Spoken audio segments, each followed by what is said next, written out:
And welcome back inside Bossy Field for this third game of this three-game set between your Evansville Otters and the Schaumburg Boomers. Evansville coming into this one looking to sweep the Boomers in this first matchup between these two teams this season. I'm Riley Angel alongside Lucas Macklin. This is a reminder that you're listening to the Papa John's pregame show. Papa John's is the official sponsor of the Otters pregame and postgame shows, available every game night, 20 minutes before and 10 minutes after each Otters game on the Otters Digital Network and Home Team Network. Evansville coming into this one 5-6, just one game behind that coveted 500. Schaumburg 2 games above 500 at 7-5, but they have dropped 2 straight to this Otters team, who all of a sudden feels like the offense has clicked. Exactly, and after a weekend where you had a couple games where you just came up short and ended up getting swept, to really come out strong against a really good team in Schaumburg and put up 2 big wins is huge for this team. And you mentioned the offense has really shown out. The offense really at Bossy Field this year, especially since the Gateway Series, has been elite. You know, they scored 8 runs in Game 1, 10 runs last night, and looking to go for a sweep against this Schaumburg team that coming in was 7-3. You know, battling Gateway for that 1 seed in the West Division, but able to take 2 close games. And even though they're still 3.5 games back in the Central Division, they're staying even with those two top teams at the top. And even though we're only 11 games in, for this 96 game season, that's a 10% of the season already gone. So you're starting to see who the key players are going to be for most of this year if they don't get picked up by an affiliate organization. So I think right now the Otters have realized they are very, very deep, especially offensively. Yeah, and to be able to do this right before Lake Erie comes to town, the team obviously at the top of the Central Division is huge, and you've seen a lot of these guys step up since that David Mendham injury. Guys like Graham Brown, J.T. Benson, and L.J. Jones have really stepped up to the plate. Ty Crittenberger has gotten a couple of starts. He's looked really good. This offense, top to bottom, has been really good. I mean, at 9-hole, you have Keenan Taylor, who might be your hottest hitter to start the season. So, you know, top to bottom, a really, really good offense, and that has really been the key, especially in a game last night where your starter only gave you 1 out, and the bullpen had to cobble together. And, you know, there were definitely some miscues as the game went on, but the offense was able to come out on top and get a big win. There were some transactions this morning with the Evansville Otters. George Khalil is activated from the 7-day injured list. He will get the start today, giving Alay Camus a much-deserved day off. But with that activation of Khalil, Mason White has been placed on the inactive list. So that outfield now a little less crowded. Going into yesterday, there were 6 guys on the roster that have primarily played outfield. So for this year, L.J. Jones obviously has DH and played first base. So outside of L.J. Jones, you had 5 guys in the outfield. That's a lot of guys to give at-bats to, but I feel like they've done a pretty good job at it. Yeah, when you have guys like Keenan Taylor and L.J. Jones who can both play in the infield as well, I think that's really big. Both those guys, Keenan Taylor's only played the outfield, but he can play in the infield, and L.J. Jones obviously has been playing first last couple of nights. So it is a very crowded outfielder room, but really all the outfielders have been hitting to start this year, so it's hard to really take any of them out of the lineup any given day. The bullpen yesterday got a lot of work, to say the least. Obviously, Parker Brahms leaving after only a third of an inning pitched due to an oblique injury. Nothing has been said of where he will be placed injured list-wise yet, but hopefully John Beamer can come in here today and give a good outing and give this bullpen a bit of a rest. Exactly. We mentioned this last night, but you know, this is 9 straight games before you get a day off. You're right in the middle of that, and the bullpen had to work a lot last night. They had to work quite a bit in Game 1 as well. So hopefully Beamer can come in and really settle this down, go through and get another 5-inning start, maybe even go longer if he can, and really set the tone for tonight's game. So far this year, Beamer has made 2 starts, both of which he gave up 3 runs. First outing only went 4 1/3, but opening outing, you kind of expect that. But the second outing, he did get into that 5th inning. Yeah, in that first outing, he looked elite against Gateway up until that 5th inning, and unfortunately just got beat up. And then in Mississippi, did a really good job. Struggled with a little bit of command early, got hit by some pitches, or hit some batters, and gave up 3 runs to those first 2 innings, but then really settled down, shut down the Mud Monsters in the last 3 innings, and kept Evansville in that game, and did a really good job kind of coming back in that one. And, you know, obviously a little bit of command issues, but was able to. He only ended up walking 2 batters in that start. Didn't walk any batters in his first start, so he's been really good with control, and we'll see what he does tonight. I mean, we continue to look as well with Alay Camus getting that day off. The lineup has shifted a little bit for the Otters. J.J. Cruz now up in that 2 spot. As mentioned, George Khalil playing in just his 2nd game this year since opening night. He is sliding into that shortstop position. So we'll see how this goes. Camus has been a staple at the top of this Evansville lineup since opening day. But with that change, what do you expect?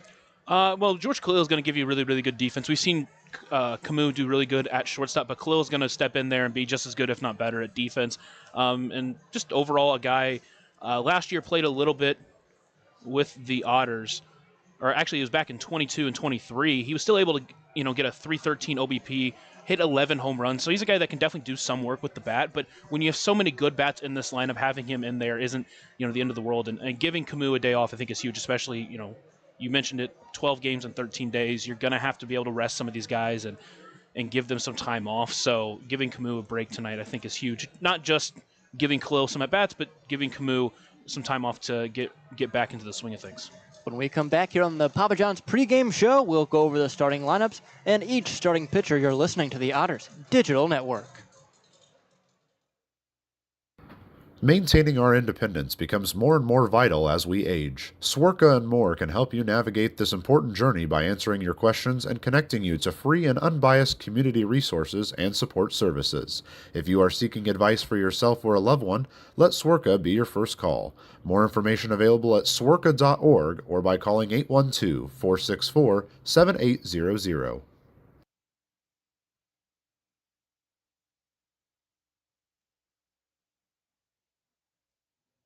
Originally opening in 2004, Jacobs Village has been a home for adults with disabilities, giving these great residents a wonderful opportunity to live life just like you and me. Jacobs Village mission is to continue building a safe, walkable neighborhood community where people with disabilities and older adults can find meaningful relationships, affordable and accessible housing, and activities to keep their bodies and minds engaged. We can't wait to have Jacobs Village at the ballpark on July 3rd for our annual Red, White, and Blue Night. More information on this great community partner is available at jacobsvillage.org. For the last 5 years, the Evansville African American Museum and the Evansville Otters have partnered together to offer tickets at no cost for the whole family for the Juneteenth Negro Leagues Baseball Tribute. All are invited to celebrate Juneteenth with us on June 19th for the annual Salute to the Negro Leagues game. Pre-game activities start at 4:30 with first pitch scheduled for 5:05. For information on these tickets, fans can stop by the Evansville African American Museum at 579 Sandra Matthews Way in Evansville or any local Evansville-Vanderburgh Public Library.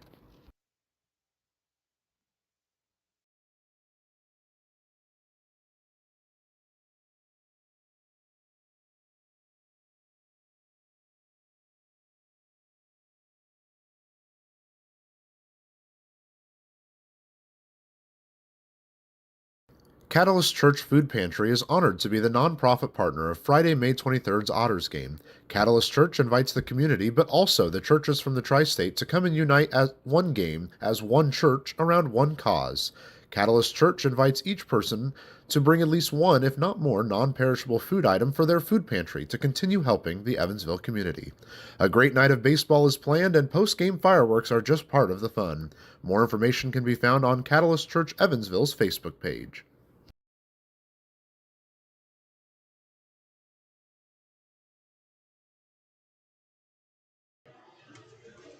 Hello, everyone, and welcome back inside historic Bosse Field. A reminder, you're listening to the Papa John's pregame show. Papa John's is the official sponsor of the Otters pregame and postgame shows, available every game night, 20 minutes before and 10 minutes after each Otters game on the Otters Digital Network and the Home Team Network. Speaking of the Home Team Network, it is the exclusive home of every Frontier League game this year. Check out Home Team Network to sign up today and get a front row seat to every Otters game in 2025. I'm Riley Angel alongside Lucas Macklin. Thank you so much for taking time out of this wonderful Thursday to join us as the Otters hopefully get a sweep here against the Schaumburg Boomers. Exactly. They've played in 2 really exciting games to start this series. Obviously, the Otters being able to come up on top, especially after a weekend where you had some opportunities. You had a couple of games where you were you were there, lost by 1, and couldn't come out on top. But having 2 games here back at Evansville where you're able to actually win those games is massive. Talked about it a little bit earlier, but we'll talk about it again, just how massive these 2 wins have been against a really good team in Schaumburg that have shown that they can beat, some of the toughest teams this year. We take a look at now the lineups for either side, starting with Schaumburg. For the Boomers, leading off and playing shortstop, Alec Craig. Third base, batting second, Christian Fedko. Andrew Soika batting third, playing center field. Cleaning it up, Anthony Calarco, first baseman. In the 5 spot, the DH, Bryn Spillane. Left fielder, Aaron Simmons, batting 6th. Banks Tolley, the right fielder, batting 7th. In the 8th spot, Will Prater, who's playing second base tonight. And then the catcher, Sam Kuczynski, is rounding it out in the 9th spot. Eric Turner on the bump for Schaumburg. How does he look? This is his second pro year. Spent a little bit of time in Chicago in the American Association last year. Only pitched in 7 2/3 innings, but did pitch to a 1.17 ERA. Only gave up 1 earned run. Spent a couple of years at Kentucky State in college. And, during his college career, ended up with a 4.23 ERA. This year with Schaumburg, he started in 2 games. He's gone 8 2/3 innings. His first start, he went only into the 4th inning. His second start, he went through 5. So we'll see how long he can go tonight. He's pitched to a 4.15 ERA in those starts, struck out 7 and only walked 3. So another guy, not going to strike out a lot of batters, but he also does a pretty good job at controlling his stuff and not walking too many batters. For your Evansville Otters, who are looking to get to 6-6 and at 500 for just the second time this year, their lineup is as follows. Leading it off, left fielder number 3, Ty Crittenberger. And then second baseman J.J. Cruz batting second. Graham Brown playing in center field, batting third. Cleaning it up still is third baseman Paven Parks. L.J. Jones playing first base for the second night in a row. He is batting 5th. J.T. Benson, the right fielder, batting 6th. He had a big home run last night. George Khalil getting his first start since opening day at shortstop. He is batting 7th. Batting 8th, the great defensive catcher in Justin Felix. And then rounding it out, DH, the big hero, and he had a big night yesterday as well, Keenan Taylor. Pitching for the Otters, John Beamer. It's going to be fun to get Beamer back out on the mound. Hopefully he gives the Otters a little bit more length than we saw last night, obviously, and hopefully can get at least through 5, if not further, with his stuff. He's been really good at controlling. Only walked a couple of batters so far. Did hit 4 against Mississippi, so had a little bit of control issues, but did a really good job working around that. Gave up 3 runs the first 2 innings and then shut them down the next 3 innings. Kept the Otters in that game. So ideally, he's able to do something similar tonight, keep the Otters in the game. And the way these bats have been swinging, if he can keep Schaumburg off the board, the Otters are going to have a really good shot at winning tonight. Speaking of the bats, looking top to bottom in this lineup, who do you think is going to go out there and have a good day, or who needs to have a good day? Well, obviously, Graham Brown's been really, really good so far this series. He's 5 for 9 with a home run, a couple of doubles last night, 4 RBIs on the series. L.J. Jones has been hitting the ball really hard. He's 4 for 7 on the series, but we talked about this a lot, but Paven Parks has been hitting the ball hard a lot. He's a guy that's, you feel like he's on the verge of a breakout. He's done really well. He's been patient, waiting for his pitches, and it just hasn't really gone his way. It's kind of the thing that happens in baseball, is that Lady Luck sometimes just doesn't go your way. But he's scored in 6 straight games for the Otters. He's been on base. He's been able to score when he has been on base. So I expect him to, come out and really find it and get into his groove soon. And with this Evansville offense, it feels like they're giving Paven chances. Like they're letting him go out there and work this out, when I feel like some other teams, if he was struggling like this to begin the season and you had other players who are batting the way they are, they would have just thrown another body out there. Yeah, and I think that's just kind of a symptom of how well he played for this team last year. He played about half the season and came out and really shined as one of their best hitters early.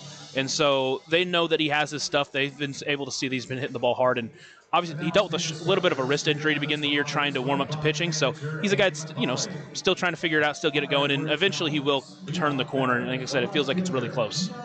Evansville, 5-6. They are 3.5 games back of Lake Erie in the Central Division. They are in third place. Washington, a game and a half back at 7-4. And then Florence did get a win yesterday against Gateway, so they're 4.5 back, still in last place. But that makes that Evansville win last night even bigger than we thought it was. For Schaumburg, they are 7-5, 2 games back of first place Gateway. Behind Schaumburg is Mississippi, Joliet, and Windy City. Windy City, man, they are struggling. They are now got swept by first place Lake Erie. Yeah, and Lake Erie looks really good. Obviously, we're going to get a chance to see them tomorrow and the rest of this weekend. So hopefully, the Otters did get lucky. They did dodge a couple of really good pitchers for Lake Erie, including Brandon Sittinger, so they won't have to face him this weekend. They're going to have a really good opportunity, but first you got to get the job done tonight, go for that sweep, and set yourself up to try to make a playoff push this year.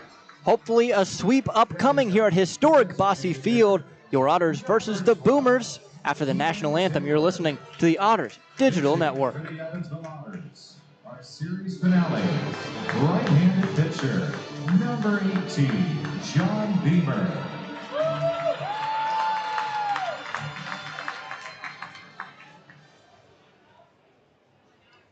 Ladies and gentlemen, at this time, would you please rise and remove your caps as we honor America's freedom, those who now protect it, and pay tribute to those who have made the ultimate sacrifice with the singing of our national anthem, this evening performed by Lindsay Alvey.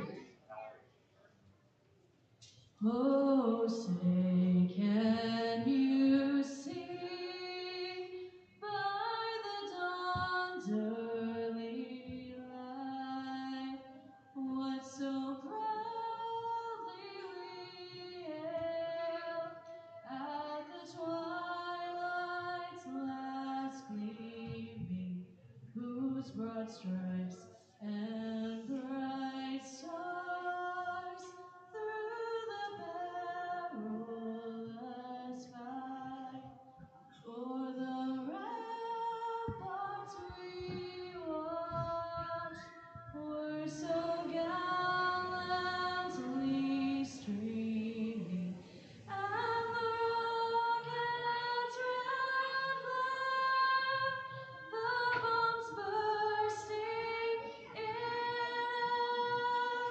gave proof through the night that our flag was still there.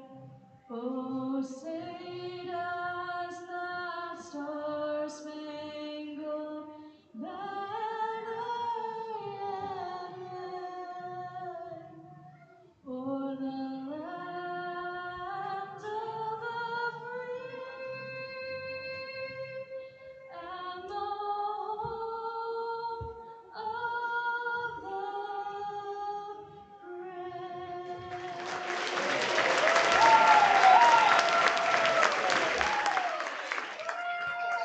Just about time for baseball. Game 12 of this 2025 season.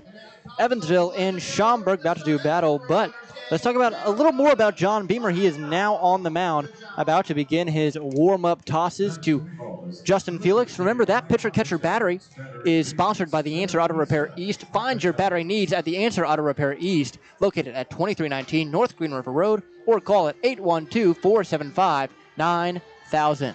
John Beamer, big, lanky right-hander. Sit low 90s at best with that fastball, but some good off-speed to go along with it. I got to say, highly suspect, great choice. Great choice for a warm-up song. But yeah, John Beamer, a guy that only started in 3 games over the last 2 years for the Otters, appeared in 76. So he was obviously one of the biggest arms coming out of the bullpen, but he was never really a starter. So being able to jump into the Otters rotation this year and do it at a really, really, good start to begin the year is really huge. And especially with the injuries that we've been dealing with, and now with Brahms, depending on how that kind of thing goes, he's going to be even more big. But he's obviously shown he's up to the challenge and doing a really good job so far. This the first time this season that the Otters are wearing their beersies here on Thirsty Thursday. The first Thursday of the first homestand was actually opening night, so they went with the traditional whites. But the beersies back in effect.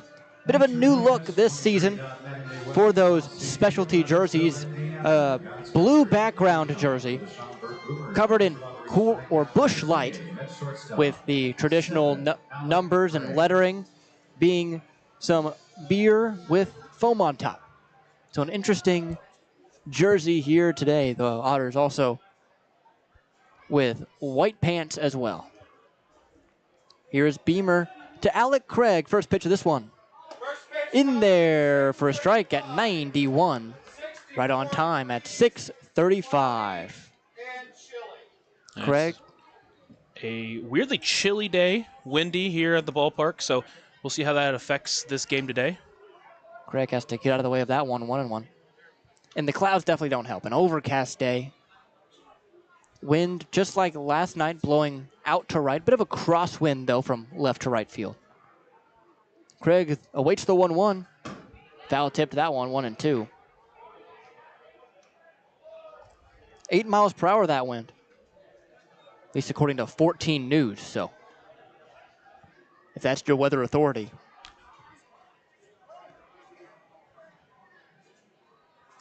Craig taking time here now, staring Beamer down and sets in the left-handed batter's box. 1-2 offering. Binder, cold strike 3 on the outer half. Alec Craig can't believe it, but he's the first out of this ball game. Great job by Beamer getting that backdoor off-speed pitch. Craig's still in the batter's box. Now he'll walk out. Had a conversation there with home plate umpire Brandon Snyder. It was definitely one that was on the bottom corner, and we talked about it. John Beamer, really for the most part, has had really good control, so started off in the right direction tonight. Now we'll face Fedco, who takes one below the knees. I'll tell you what, if you're Brandon Snyder behind the plate and that's the first reaction that you get, you're like, oh boy, I'm in for a long night. The 1-0, taking a little high 2-0. And if you're other, never mind, that's a strike.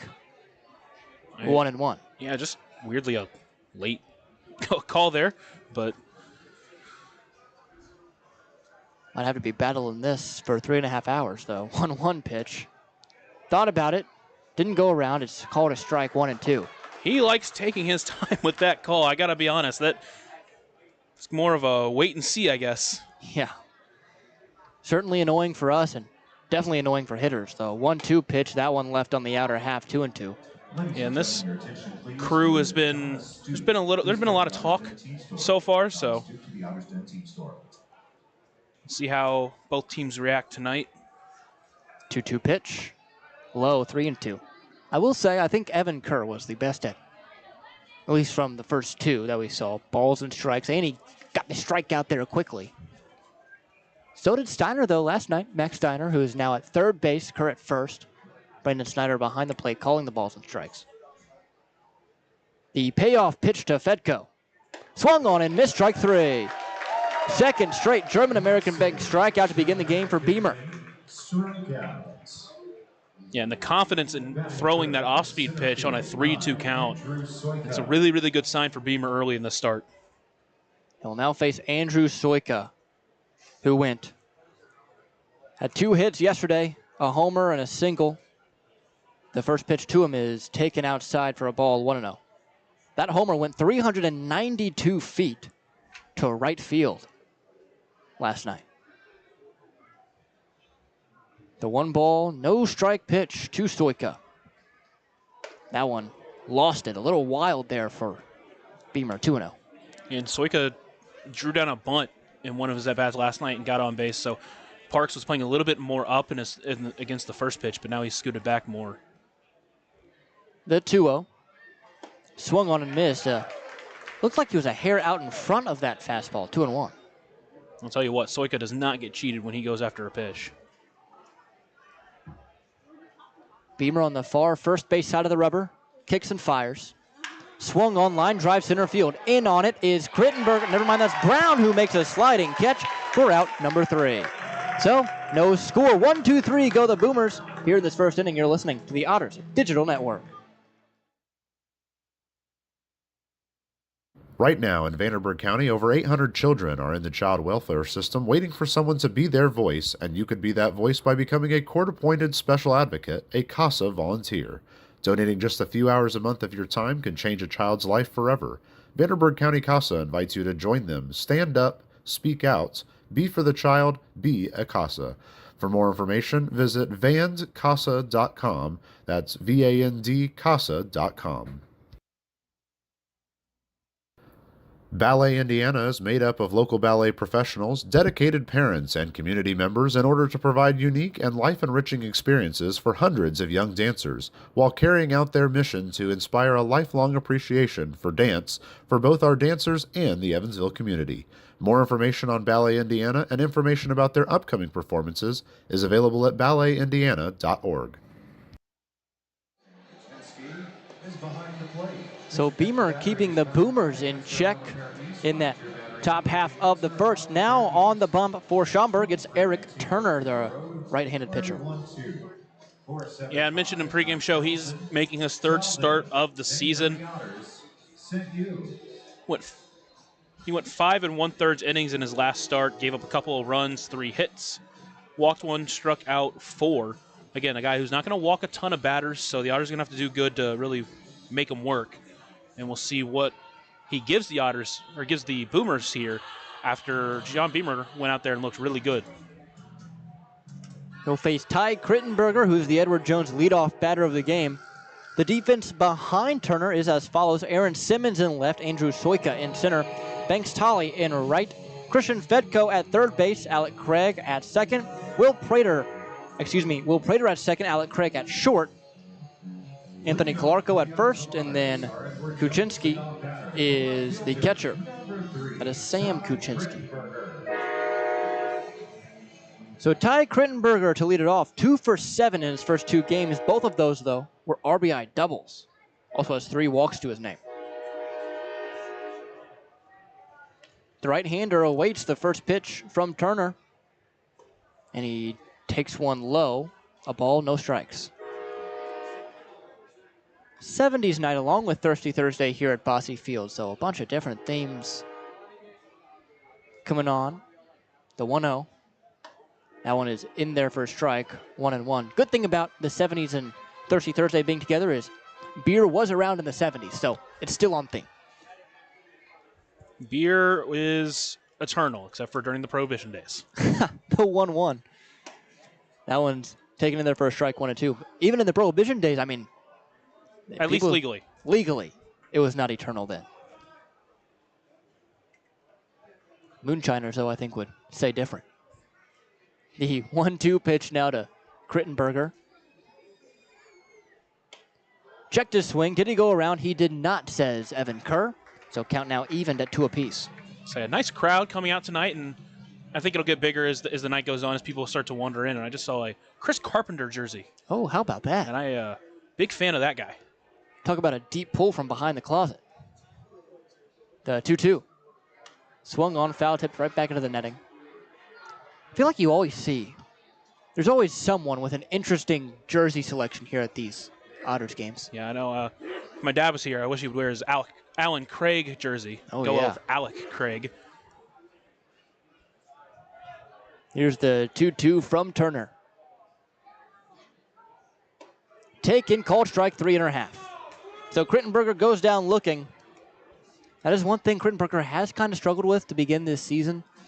After being activated is the strikeout, but I'm sure he'll get it figured out as J.J. Cruz steps in. And that was another one of those that inside corner of the plate, kind of a 50-50 call, and a 2-2 count, especially, you know, with in this league, you want to be protecting on close pitches like that. Cruz left-handed bat, 286 the average coming into today. The pitch is taken just high, 1-0. Cruz also 3 ribbies on the season on 2 doubles, 3 walks for him. 1-0 pitch from Turner. Outside, 2-0.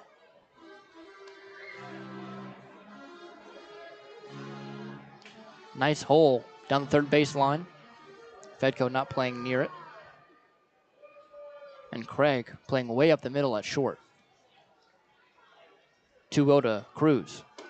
High again. 3 balls, no strikes.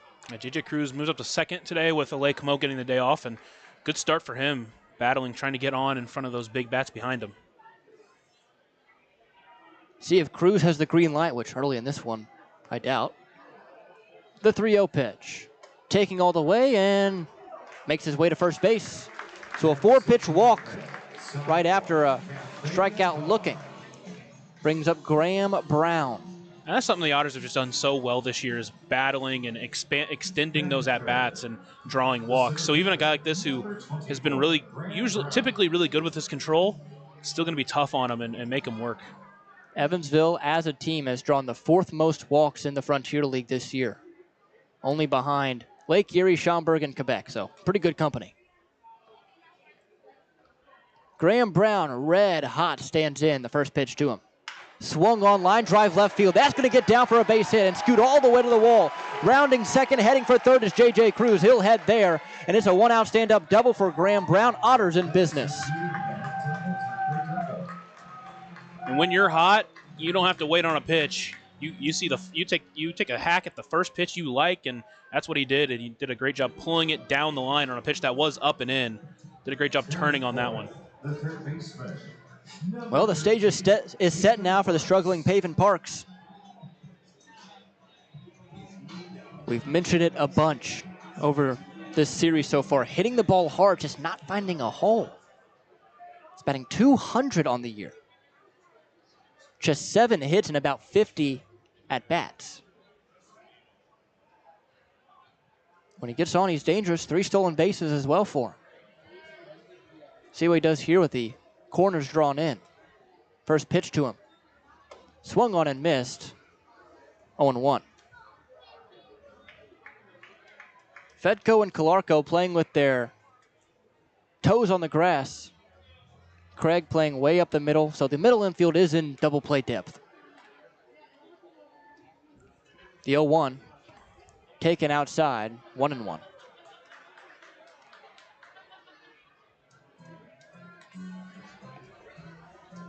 With Parks being a left-handed batter and the wind blowing out to right, we know he has some pop in that bat. The 1-1 pitch, 2-1. And Parks a guy that has had a boatload of success in his independent league career. His first year in independent ball, he drove in over 100 runs. 102 RBI and 21 in the Pioneer League. The 2-1 pitch, swung on and missed, 2-2. So he's a guy that can definitely produce.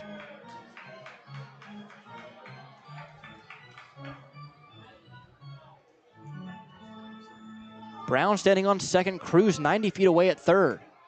2 balls, 2 strikes to count. Turner agrees with Kuczynski and fires to the left-hander in Pavin Parks. Up and away, 3-2. Yeah, with a base open, you'll see how he's going to attack Pavin here. But with L.J. Jones up in deck and with how he's swinging the bat, you really want to try to get Pavin Parks. Payoff pitch. Inside, ball 4, bases juiced for L.J. Jones. Second walk issued by Turner here in this first inning alone. And just another fantastic at bat from an Otter. That's what you love to see, especially a guy that's struggling to get those hits to fall. Being able to draw out in a bat like that can really set you in the right direction.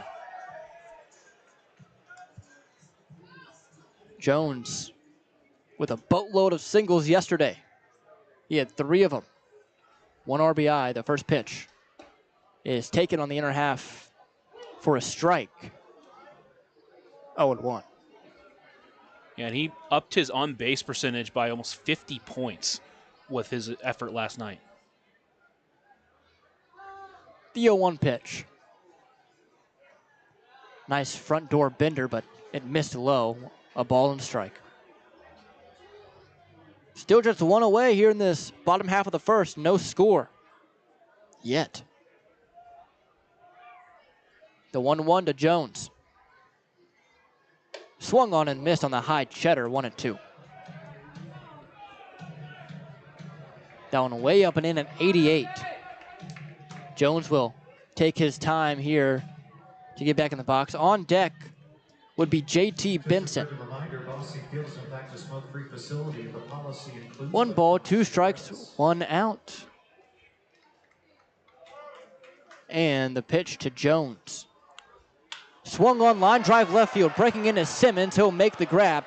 Tagging from third, heading home is Cruz. The throw will be cut off. So it's a sac fly RBI for L.J. Jones and 1-0 Otters early.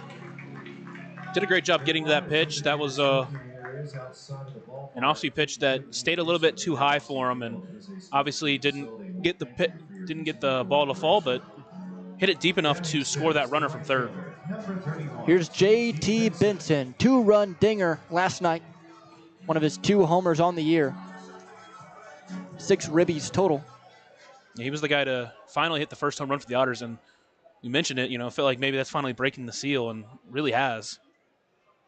First pitch. Way wide.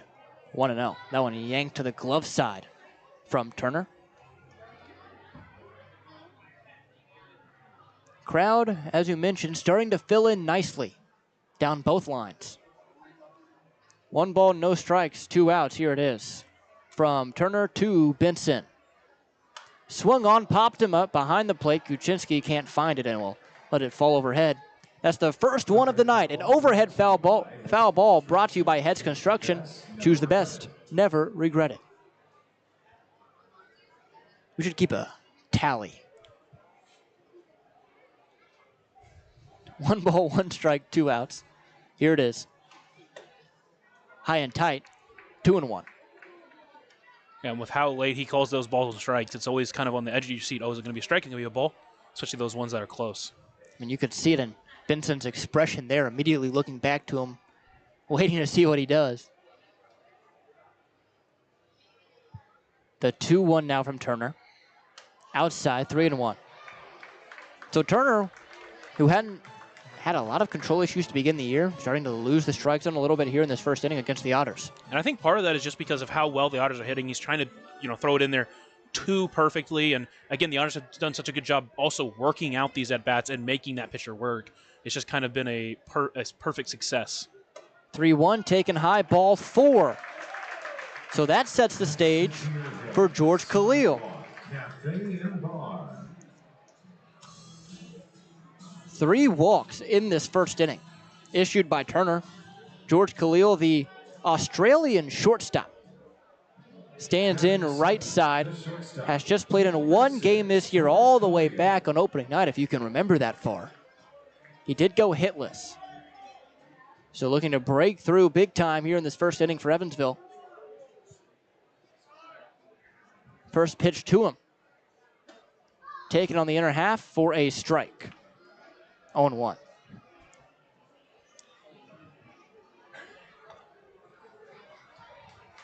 No balls, 1 strike, 2 outs. Turner sets. Turner fires. Outside, 1-1. You know what he reminds me of behind the plate a little bit? Remember the sloth from Zootopia? Oh, Flash? Yes, Flash, 100-yard dash. The only reason I knew that is because Zootopia 2 is coming out, and someone posted the video of Flash, and perfect timing for you to bring that up. The 1-1 swung on and missed, 1-2. I mean, even his foul tip motion is like full slow-mo. 1 ball, 2 strikes, 2 outs. Bases loaded for the Otters here, bottom 1. 1-0 Evansville. The pitch to Khalil. Inside, got him on the shoulder. He was dealing with tendonitis. I doubt that will help it, but he does drive in a run. 2-0 Evansville. What a bat to return to. Yeah. You get hit by a pitch, but you also get an RBI for it.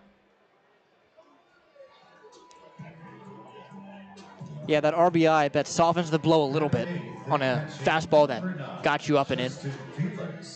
The Otters walked in a couple of runs last night as well. So here's Justin Felix.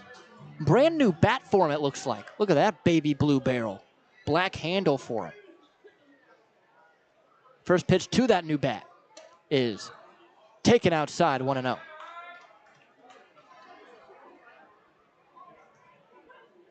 Felix all decked out in the Otters blue with the Bruce Bolt batting gloves, baby blue Nike cleats. The 1 ball, no strike pitch to Felix. Swung on and way out in front, 1-1. Felix certainly a guy that doesn't lack style. 1 ball, 1 strike. Bases juiced for the Otters in a 2-0 ball game, bottom 1. The pitch. Swung on, lofted in the air. Shallow left field, and Simmons comes in to make the grab. So, with that, the Otters in their first inning, but they do score 2. It's 2-0 Evansville on the Otters Digital Network.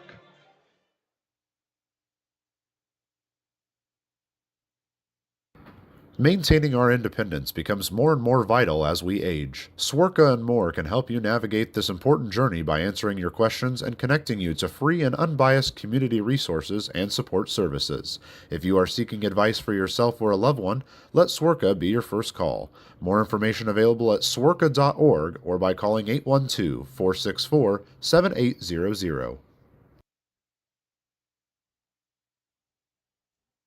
Originally opening in 2004, Jacobs Village has been a home for adults with disabilities, giving these great residents a wonderful opportunity to live life just like you and me. Jacobs Village mission is to continue building a safe, walkable neighborhood community where people with disabilities and older adults can find meaningful relationships, affordable and accessible housing, and activities to keep their bodies and minds engaged. We can't wait to have Jacobs Village at the ballpark on July 3rd for our annual Red, White, and Blue Night. More information on this great community partner is available at jacobsvillage.org. So John Beamer will work with a lead here in this one. 2-0 Otters here in this first inning. Top of the second now after the first inning. Yeah, and like I said, he's done pretty well, but he's gotten saddled with a couple of tough luck losses. But now the offense giving him these runs early, and hopefully he can go out there and maintain this lead.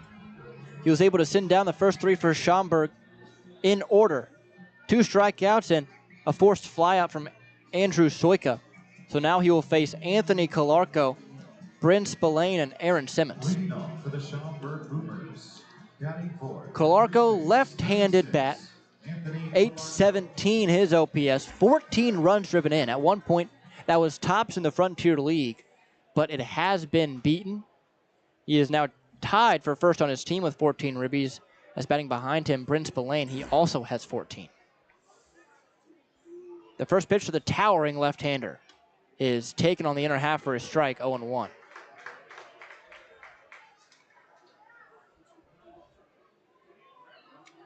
The Washington Wild Things, who are in the Otters division, the 0-1 pitch, taken for a strike, 0-2. They have the 2 leaders in RBI at 16 and 15, are LaCory and Reed, respectively. The 0-2 to Calarco. Swung on and missed, strike 3. Third strikeout of the German-American bank variety for John Beamer. Exactly what you want to see. Long inning, and that can definitely kind of affect your mentality as a pitcher, but going out there and attacking the first batter he sees, absolutely huge, and hopefully he can go quickly here and get the Otters bats back out there. Here comes the aforementioned Bryn Spillane. DHing tonight. First pitch to him. Taken just outside for a ball, 1-0. Nice velocity on the fastball here for Beamer tonight.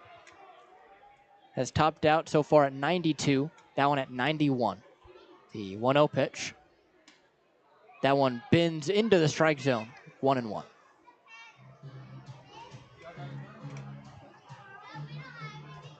Bryn Spillane, an OPS over 1,000. As the 1-1 offering is swung on and missed, 1-2. He is one of 3 Schaumburg Boomers with an over 1,000 OPS. 3 homers for him, 14 ribbies, 3 doubles on the year. So a great first 10 or so games for him. The 1-2 delivery and the pitch.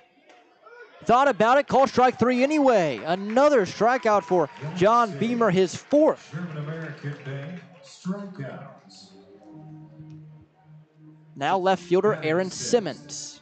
Just fantastic stuff here early in the start from John Beamer. And again, we saw this against Gateway, him get off to that quick start and be really dominant. And we'll see how long he can go in this one. Again, an Otters bullpen that worked a lot last night, so hopefully he can give you length, potentially even 6 or 7 innings. First pitch to Simmons. He squares around a bunt and pushes that one foul to the third base side.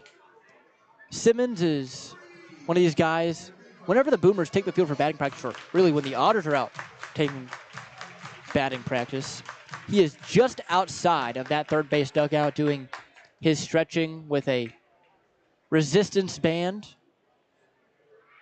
As the 0-1 offering from Beamer to the Boomers left fielder is taken way outside, 1-1.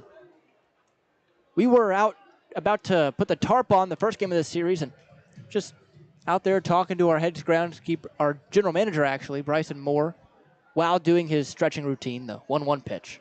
Swung on, fouled back, 1-2. That overhead foul ball brought to you by Heads Construction. Choose the best, never regret it. That's 2, if you're counting. I think we should definitely keep a tally on our game notes, but we should list the amount of times Zane says it. Yes. That way we get a higher number. Average Heads Construction callouts per game. The 1-2 pitch. Nice battle there from Simmons fighting it off, but right into the stands. That one just missed the mesh net behind him. Oof. Especially if you're not behind that, you got to be ready. That one was hit on a line. 1 ball, 2 strikes, 2 outs. Here it is. Taken inside and just inside, 2-2.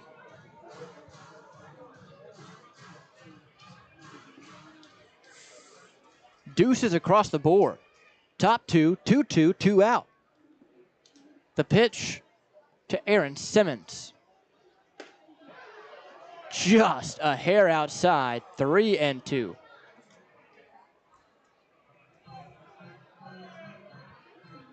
So we will have a payoff. The left-hander, a slightly open stance, awaits the payoff pitch. Swing and a miss, strike 3. Striking out the side is Beamer. He struck out all he's faced except for 1. We now go to the bottom of the second note, 2-0 Otters on the Otters Digital Network.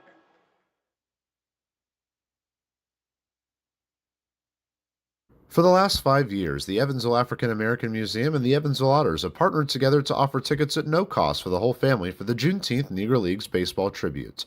All are invited to celebrate Juneteenth with us on June 19th for the annual Salute to the Negro Leagues game. Pre-game activities start at 4:30 with first pitch scheduled for 5:05. For information on these tickets, fans can stop by the Evansville African American Museum at 579 Sandra Matthews Way in Evansville or any local Evansville Vanderburgh Public Library. Catalyst Church Food Pantry is honored to be the nonprofit partner of Friday, May 23rd's Otters game. Catalyst Church invites the community, but also the churches from the tri-state to come and unite as one game, as one church, around one cause. Catalyst Church invites each person to bring at least one, if not more, non-perishable food item for their food pantry to continue helping the Evansville community. A great night of baseball is planned, and post-game fireworks are just part of the fun. More information can be found on Catalyst Church Evansville's Facebook page.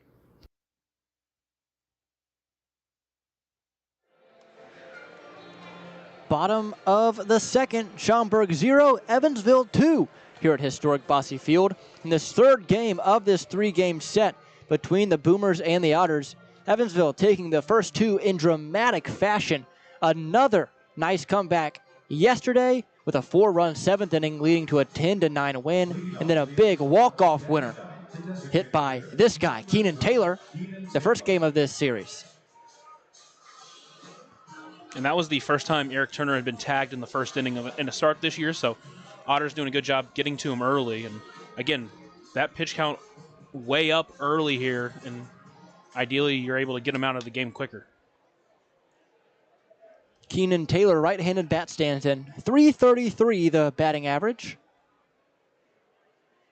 As the first pitch to him from Turner is taken on the outer half for a strike. 0-1. Also exactly a .600 slugging percentage now on the year. Yeah, this guy is definitely proven he's one of the bigger hitters on this team. The pitch is in there for a strike, 0-2. Feels like he went even slower on that one. Goodness. No balls, 2 strikes, no outs. Turner agrees. Turner fires. Swung on, high fly ball left field. Breaking in is Simmons, and he makes the catch, ranging towards the line, but still pretty far away from it. 1 away. Yeah, good contact on that one, but just a little bit too far out in front. The ball stayed up just a little bit too much there, and Simmons able to bring it in. Here's Ty Crittenberger. He struck out looking in his first at-bat.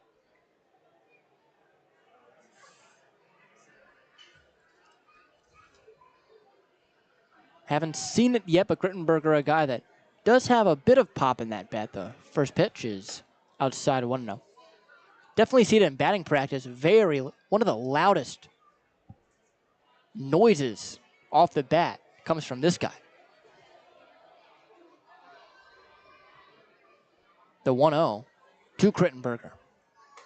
That one's taken in there for a strike. 1-1. With how quickly you're calling it, I think maybe you should be down there. Yeah. Maybe a little bit more conviction. The 1-1 pitch. Swung on, tapped foul, 1-2. Reminds you of an old Windows 95 computer you haven't booted up in a while. Starts smoking out the back of it. I don't know the last time I used one of those. No, I can tell you confidently that I don't think I've ever used one of those. I'm glad I'm not the only one.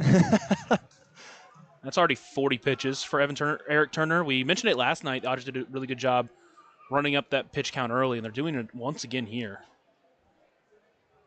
The 1-2. Taking just about the letters, 2-2.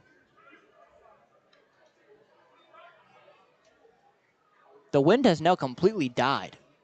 The flag limp out in center field. Now starting to pick up again. The 2-2 offering. Swung on, jam shot in the air, shallow right field. In on it, Tolley, he makes the running catch for out number 2. Now J.J. Cruz with a 2-out AB. Second baseman, number 17, J.J. Cruz. Cruz walked and then eventually scored in the first. 2-0 Evansville, bottom 2. Here against Schaumburg, looking for the first sweep in favor of Evansville this season.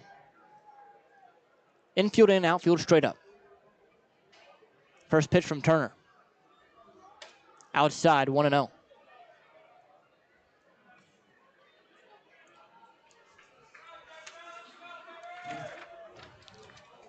One ball, no strikes, 2 outs. Turner sets. Glove about face high. Now delivers. Taken in there for a strike, 1-1. Turner, one of those guys not using the windup. Strictly out of the stretch.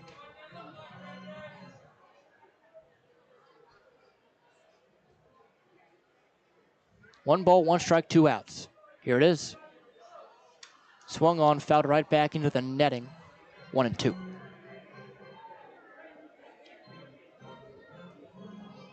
You know, if you would have told me in April, or make it March, that I could have a 66-degree day, I would have really enjoyed it. But here in May, I want mid-70s. I'm a fan of the cooler weather. And I know it might not be as good for baseball, but I'm a fan of the cool weather. As long as there's snow on the ground, I'm not complaining. As the 1-2 pitch. Swung on, popped foul, and overhead. That overhead foul ball brought to you by Hedge Construction. Choose the best, never regret it. If it's like 30s, I need snow on the ground for it to be worth it. You know, when I was a kid, I loved snow. Loved seeing snow on the ground. Got older, I started driving. I hated snow. That's a solid point. The 1-2. Swung on, high pop-up. Near the mound area. Everyone getting called off by Calarco, who makes the catch for out number 3. Otters go down 1-2-3 here in the second as it concludes 2-0 Evansville after 2. You're listening on the Otters Digital Network.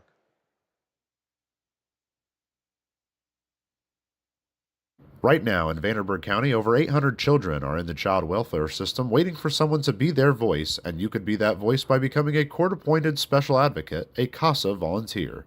Donating just a few hours a month of your time can change a child's life forever. Vanderburgh County CASA invites you to join them. Stand up, speak out, be for the child, be a CASA. For more information, visit vandcasa.com. That's VAND CASA.com. Ballet Indiana is made up of local ballet professionals, dedicated parents, and community members in order to provide unique and life-enriching experiences for hundreds of young dancers, while carrying out their mission to inspire a lifelong appreciation for dance for both our dancers and the Evansville community. More information on Ballet Indiana and information about their upcoming performances is available at balletindiana.org.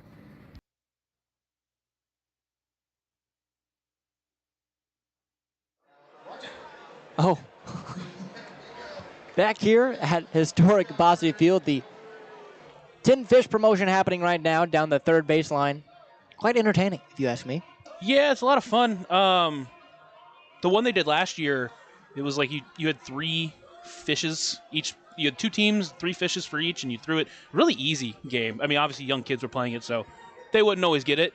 But there was one time, I believe it was the USI baseball team was here, and they were doing the promotion, or they did that promotion at least. And they did it, and it was like, I don't know if it was USI team or someone else, but they did it, they were throwing it backwards, and it made it a lot more, and they had a lot farther. It made it a lot more entertaining, let me tell you. But I'm glad they changed it this year.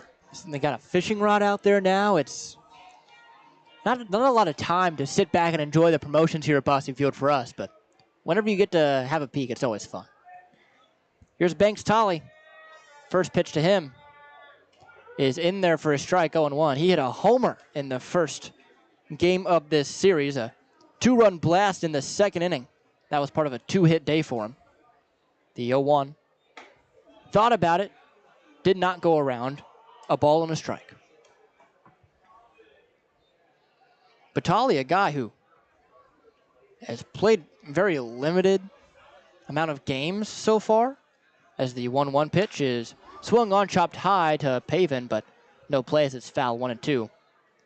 In 2 games so far this year, he has driven in 5 runs, with both of those games being multi-hit games for him.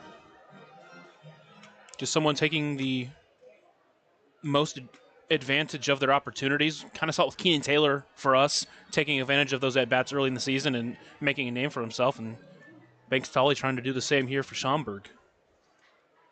Faces a 1-2 count against Beamer, who fires. Swung on, fouled it right back into the netting again. Count stays at 1-2.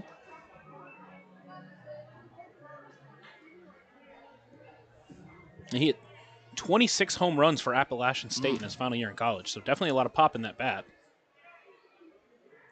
The 1-2 pitch from Beamer. Way outside, 2-2.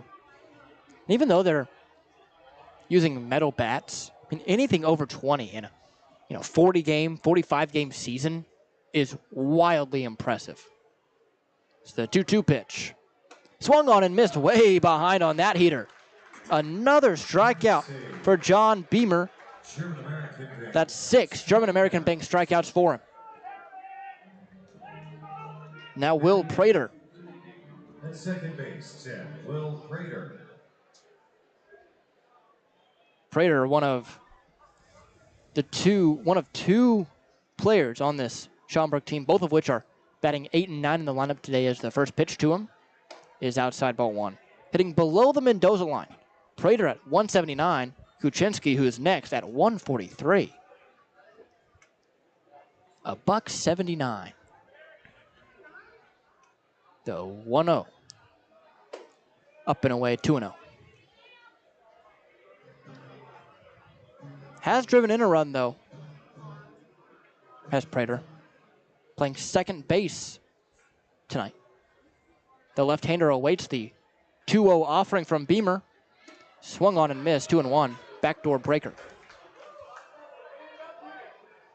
But I feel like Schaumburg, a team with so much offense at the top half, if you have 1 or 2 guys who are there solely for defense, it's not really going to matter, given the amount of runs this team scores. As the 2-1 falls in there for a strike, 2-2. Yeah, and he still does a really good job at getting on base. Still has a 324 OBP, so kind of similar to what Justin Felix gives the Otters. He's drawn 6 walks on the season, so it's a guy that, again, gives you really good defense, and then also still does a really good job of getting on base in front of the leadoff hitters.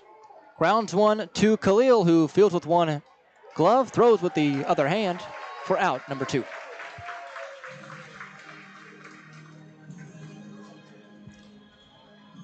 That one just off the end of the bat brings up Sam Kuczynski. Speaking of this Schaumburg offense, after last night and their offensive explosion, they have now moved up to second place in all of the Frontier League and runs scored at 87, only behind multiple-time champions Quebec. First pitch to Kuczynski is in there for a strike, 0-1. So Schaumburg, certainly a team that you don't want to be playing behind of, even though the Evansville Otters have done that twice so far. The 0-1 pitch swung on and missed 0-2. Thankfully today, though, playing out in front, 2-0, currently top half of 3, 2 gone.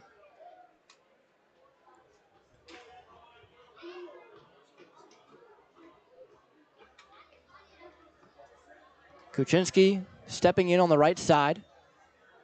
The 0-2 pitch from Beamer. Just below the knees. 1 and 2. Tell you what, there's someone calling balls and strikes in the stands right now, saying strike or ball, and it's nearly throwing me off every single time. 1-2 pitch. Swung on and missed, strike 3. Can't be fooled by a swing and miss. Another German-American bank strikeout for John Beamer. We can now go to the bottom half of 3-2-0 Evansville and the Otters Digital Network.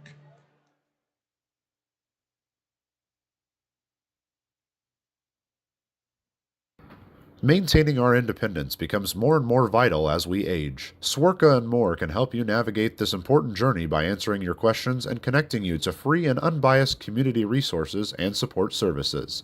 If you are seeking advice for yourself or a loved one, let Swerka be your first call. More information available at swerka.org or by calling 812-464-7800.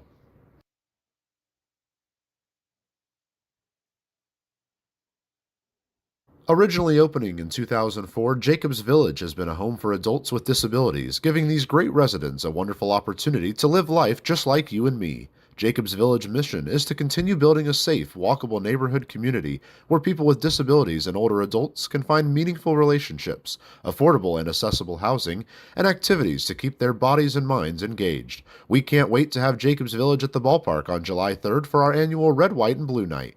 More information on this great community partner is available at jacobsvillage.org. Historic Bossy Field playing host to this matchup between the Boomers and the Otters. Evansville in front 2-0 heading to the bottom half of 3 on this thirsty Thursday. Good start for them in the first inning, sending 8 batters to the plate, scoring twice. They did get sent down 1, 2, and 3 last inning in the second, but the middle of the order due up in Brown, Parks, and Jones. We'll see if they can get it done against Eric Turner, who seemed to steady the ship in the second inning. Graham Brown, a scorching double down the left field line in the first inning. He eventually came around to score. Right-handed bat. See if he attacks the first pitch here against Turner. This at bat as he did in the first one. Turner sets. Turner fires. Taken in the zone. 0-1. I was fooled by that. I honestly thought it was lower than that, but it's a tough call for Graham Brown on that one. The 0-1. That one taken outside. Never mind, it's in the zone, 0-2. Just a couple of 50-50 calls that just haven't gone his way in this at-bat. Now you got to step back in and work for it. No balls, 2 strikes as Brown takes time. Now steps back in. He sets in the box. Turner stepping back on the rubber, looking in to Kuczynski and agrees. Now out of the stretch, here it is. Swung on, foul, tipped back overhead. That overhead foul ball brought to you by Heads Construction. Choose the best, never regret it. No Zane call there. Maybe we were mistaken. No, that definitely went overhead. The 0-2. Swung on another one. Do we get one there? There it is. He needs to make up for it. He has to say it twice. So nice, gotta say it twice. Brown working behind in an 0-2 count. Turner gives him a fastball high that's fouled away. Once again. Heads Construction always getting their money's worth every single night. No balls, 2 strikes, no outs. Bottom 3, 2-0 Evansville. Turner out of the stretch delivers. Swung on, tapped on the ground to short. Back in it by Craig. In the grass, doesn't even make the throw. It's going to be an infield single. And that was one of those where the infield grass really helped Graham Brown. It was a chopper, and it went off the edge of the grass right before the dirt in the infield and then zoomed by. And Craig did a good job to get to it, but really threw him off on that one, and the speed of Brown was able to get him in. Briefly, I thought Fedko was going to try to make that play on it, but Craig from behind was able to get it after it got past Fedko. Backhanded, just not enough time to set and make an accurate throw over. Paven Parks now. He is walked here in this one back in the first. The first pitch to him is taken in there for a strike, 0-1.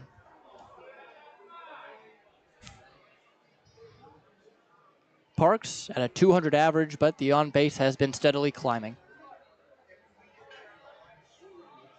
Parks' left-handed bat stands real close to the plate as the 0-1 pitch is taken up and away, 1-1. Seems like they're really attacking Paven away in the zone to begin this season, especially with up and away fastballs. I feel like that's really been his kryptonite. As Turner checks over at first to Brown and fires the 1-1 pitch. Swung on and missed way out in front on the low breaking stuff, 1-2.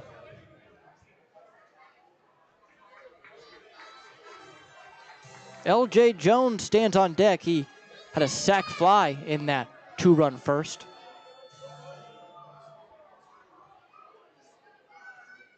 Turner with the 1-2 offering to Paven. Never mind, it's made to first real close, way too close for comfort, but Brown in there safely. That throw was put right on Brown. It was a really good pickoff move, but Brown did good to get back in. Turner gives him another look. Brown inching away. The pitch, there he goes. Swung on, fouled back. And that's the problem with stealing on 2 strikes, is that obviously the hitter at the plate is going to be protecting, so very liable to have to come back to first, and similar situation there, especially after that one. He got a really good jump too. So count stays at 1 ball, 2 strikes. Nobody gone here yet here in this bottom of the third after a leadoff infield single from Graham Brown. The 1-2. Inside cold, strike 3. So Paven goes down looking. Second strikeout for Eric Turner as that one just middle in. First baseman Brings up L.J. Jones. L.J. Jones. Jones, not an official at-bat, but an RBI after a sac fly in the first. He's been swinging it well. That was his 8th RBI of the season. So the first pitch to him is up and in, playing limbo, 1-0. LJ playing in his 300th career professional game tonight. Just 9 hits away from 300 professional hits. The 1-0 pitch. Runner goes. Swung on and missed. Throw down from Kuczynski is not in time. So 1 ball, 1 strike, and now a runner in scoring position for the Otters with only 1 away. Yeah, another good read there from Graham Brown. Saw him get thrown out last night, but that one a little bit longer of a delivery to home. And on a pitch that was an off-speed pitch low and away. It was going to be a tough play for Kuczynski either way. Turner sets, looks back at Brown at second, and fires the 1-1. Graham Brown was off and going to third, but he slipped on the turf. And by the time he got back there, Kuczynski almost got him on the back pick. I will say that ball on the throw for Kuczynski went between Graham Brown's legs, and a really good job for Prater there to stop it and keep it from going to the outfield, because if it does, Brown might take third then. I think someone from Europe who's like soccer would call that one a nutmeg. A very accurate throw, to say the very least. Here's the 2-1. Inside, had him leaning back again, 3-1. So it seems like whenever he's missing with that fastball, it's definitely to the arm side. He's tugged one to the glove side, trying to overcorrect, but other than that, it's been way in to right-handers. The 3-1. Swung on and missed. 3-2. Even that one up and in on the fastball, but Jones just tried to take a real big hack at it. Missed. So a payoff pitch here with Graham Brown standing 180 feet away at second base after a stolen base.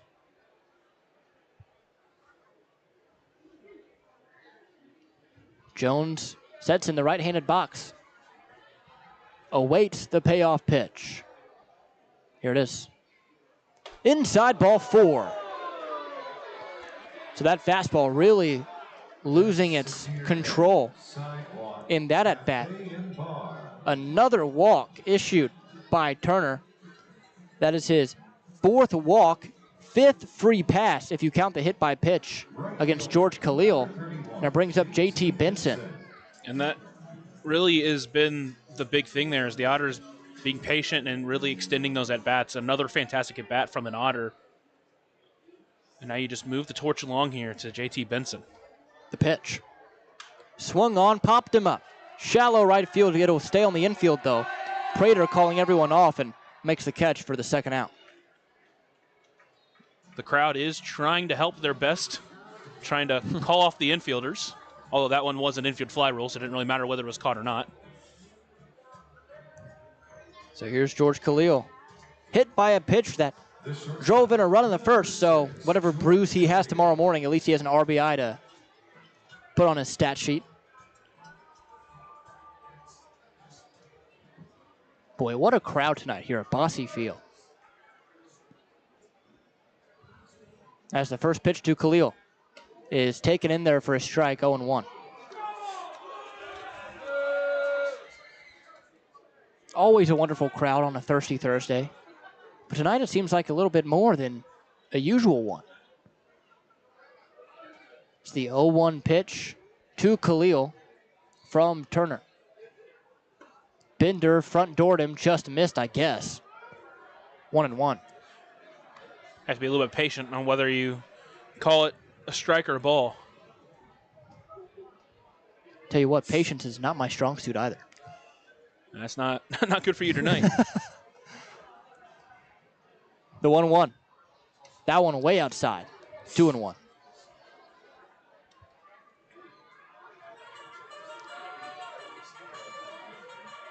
Two balls and a strike, 2 outs. On second stands Graham Brown. On first, L.J. Jones. George Khalil in the right-handed box. The 2-1 offering to him is swung on, fought off foul the opposite way, 2-2.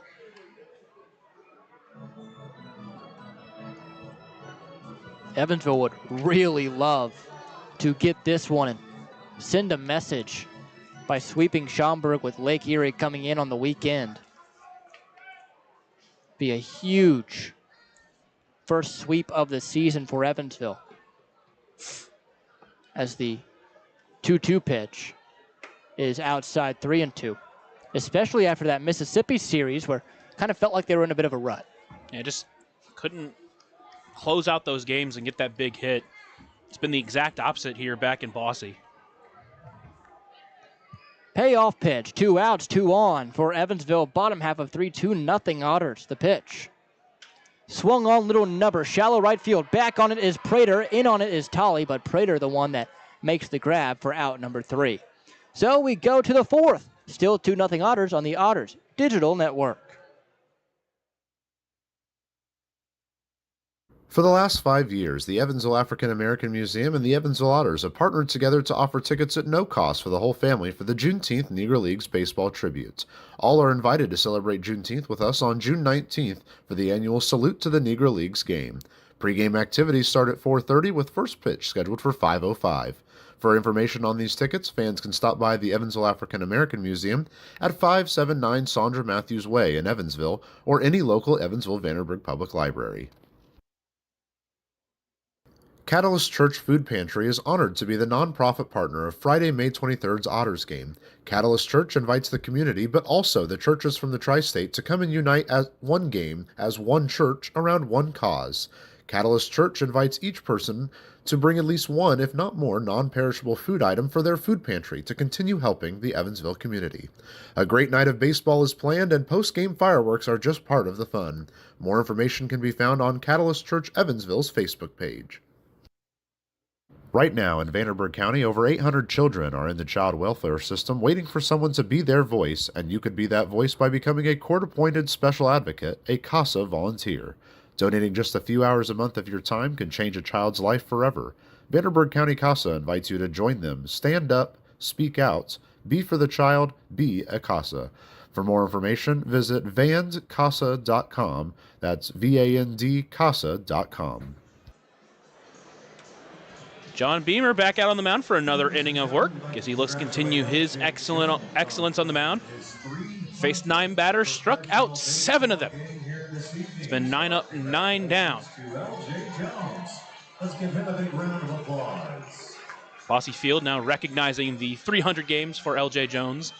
That's obviously a huge milestone for the guy that was drafted in the 5th round in the 2020 draft by the St. Louis Cardinals. Spent quite a while in that organization before joining the Otters this year. And again, that was a year where the draft was only 5 rounds. So obviously in a draft where the Cardinals really hit on a lot of prospects, really liked him. And he's come in and he's played really well to start the season for the Otters. He's one of those guys that still has upside, that you wouldn't be surprised come July if he gets purchased by someone, as we've already seen 6 contracts now purchased in the Frontier League by an MLB organization. So we'll see if LJ ends up being one of those as we continue here in 2025. To be out, Craig to the plate, the leadoff hitter for Schaumburg. He got called out on strikes in his first at-bat. Beamer from the windup will work quick. First pitch into Craig. Fouled that one back, and he's at 0-1.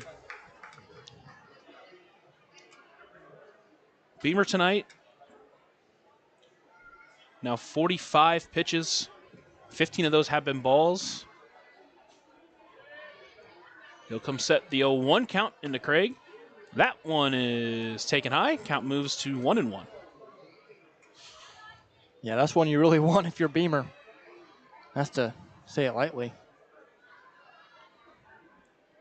From the windup, Beamer, the 1-1 pitch. That one's fouled off. Count moves to 1-2. Craig will step back into the left-handed batter's box. Up to a 500 on-base percentage in this early part of the season. He's played in every game for the Boomers so far. That 1-2 pitch is fouled back to the left. That one is an overhead foul ball. Brought to you by Heads Construction. Choose the best and never regret it. Craig's spent a season in the Twins organization, where he also had an above 400 OBP. That one is ripped to the right side of the field. Cruz will dive, but can't get to it. Off the glove. Benson will track it down quickly, and Craig will be limited to a single. And there goes the perfect game and no-hitter. Baseman 3, Christian Fetko. But a guy like Alec Craig, always so hard to get out. Now lead to Christian Fedko, the third baseman, as he'll hit with a runner on. For the first time tonight, Beamer will pitch from the stretch.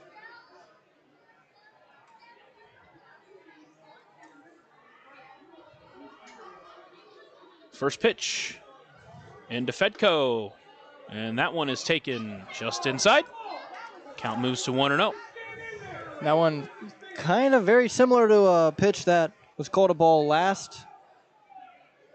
against Craig in that last at-bat, where it looks really good too. 1-0 pitch is a chopper towards third, but foul. Count moves to 1-1.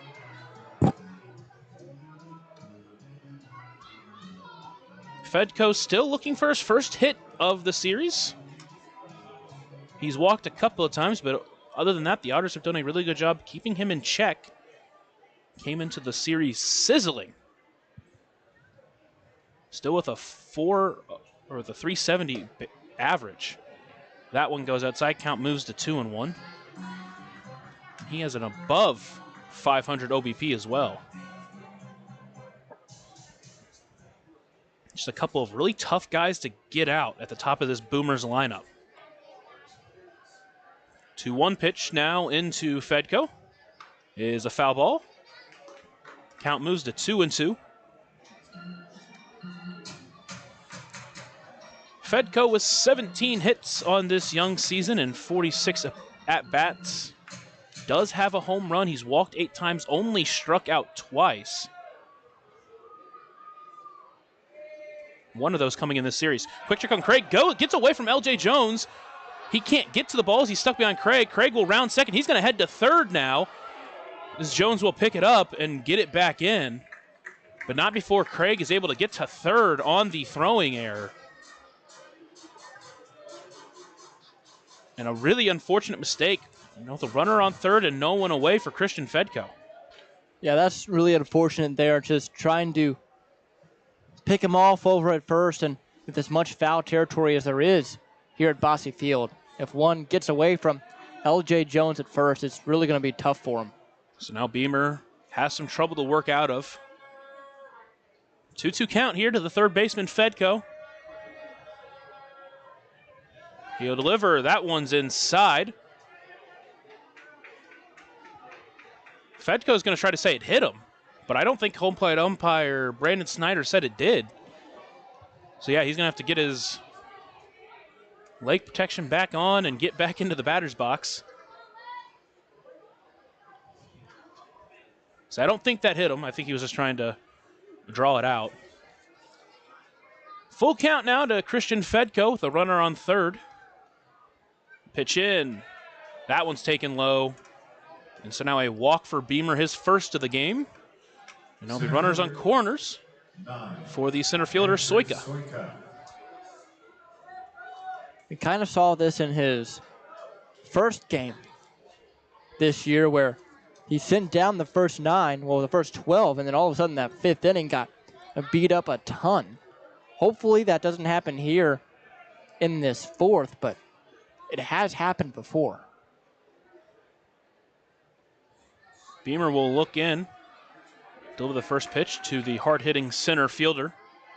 And that one ran in and hit him right off the thigh. And so that's going to load the bases with no one away.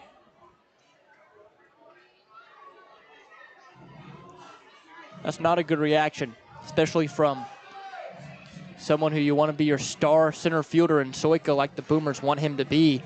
Thankfully, he's shaking it off and made his way down to first with no issues. So now with the bases juiced and no one away, it'll bring up the first baseman today, Calarco. The former Otter joined Schaumburg last year and hit the ball hard. He's hit the ball hard a lot this year's start.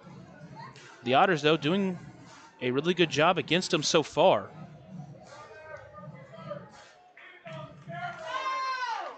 Spent some time with the Chicago Dogs in the American Association, as well as with Schaumburg.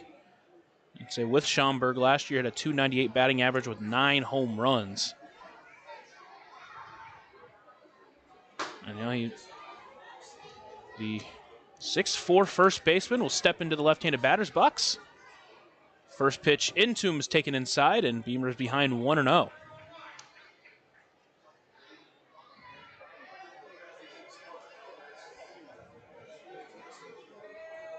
Beamer looks in once again. He tries to work himself out of this jam. 1-0 pitch into Calarco. Is a chopper towards first, but foul. Count evens at 1-1.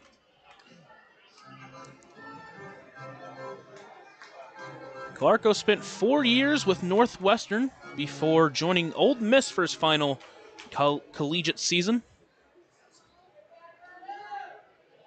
Spent some time in the Rangers organization as well.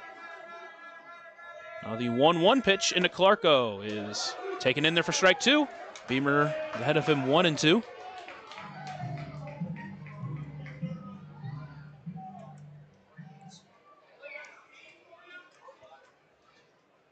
Craig on third, Fedko on second, Soika on first, and Clarko at the plate.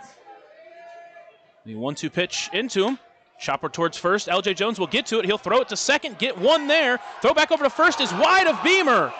It's going to go to the wall and score a second run. And so this game is now tied here at 2 on another throw that just went wide of the player playing first. 31, Brent Spillane. That's one you really don't expect from George Khalil, who came in from short to take that throw from LJ, and then the covering. John Beamer just got to the back throw, which is way wide of him. And all of a sudden now 2 errors in the inning and it's a tie ball game. Clarko fell down as he got past the first base bag, so he did not advance. So there's a runner on first with 1 away for the right fielder, or designated hitter tonight, Bryn Spillane. First pitch into him is taken low. He's ahead 1-0 here of Beamer.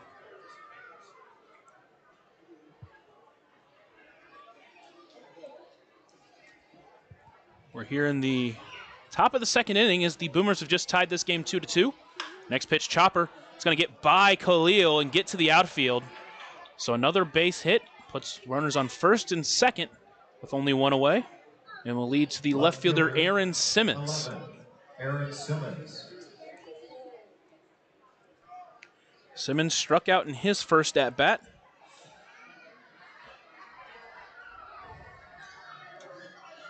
Did not play in Game 1. In Game 2 went 0 for 4 with 3 Ks. So that's 4 strikeouts and 5 at-bats for him so far in this series. But now he's got runners on first and second with 1 away against John Beamer. First pitch into him is taken in there for strike 1. Beamer's ahead 0-1 quickly.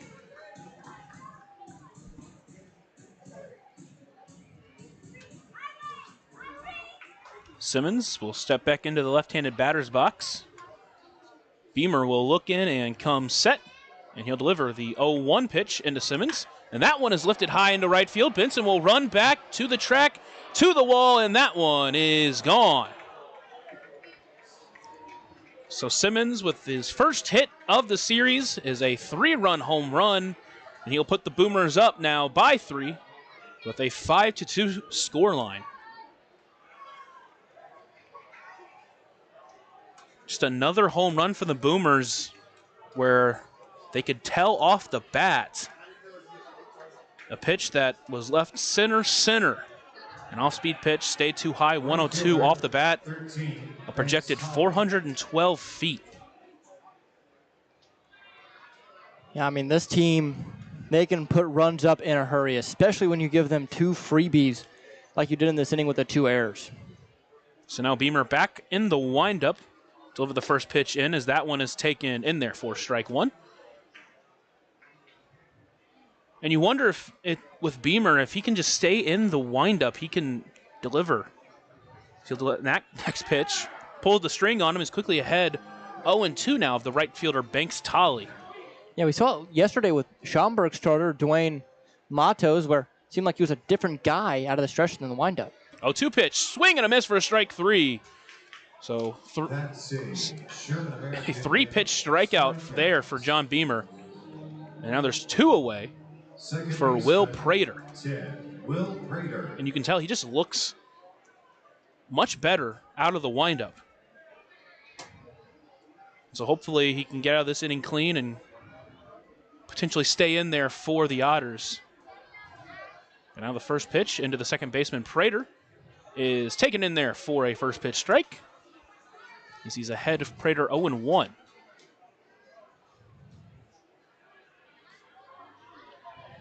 Works quickly, next pitch in. And that one is taken at the bottom of the zone for a strike, and he's quickly ahead 0-2 now. Prater will take time. So he's making his second start of the series. Walked 3 times last night. Didn't record a hit. Was able to get on base 3 times, score a couple of runs. He also stole a bag. Here's the 0-2 pitch into Prater. In there for strike 3 looking. So another German American Bank strikeout, his 9th of the ball game.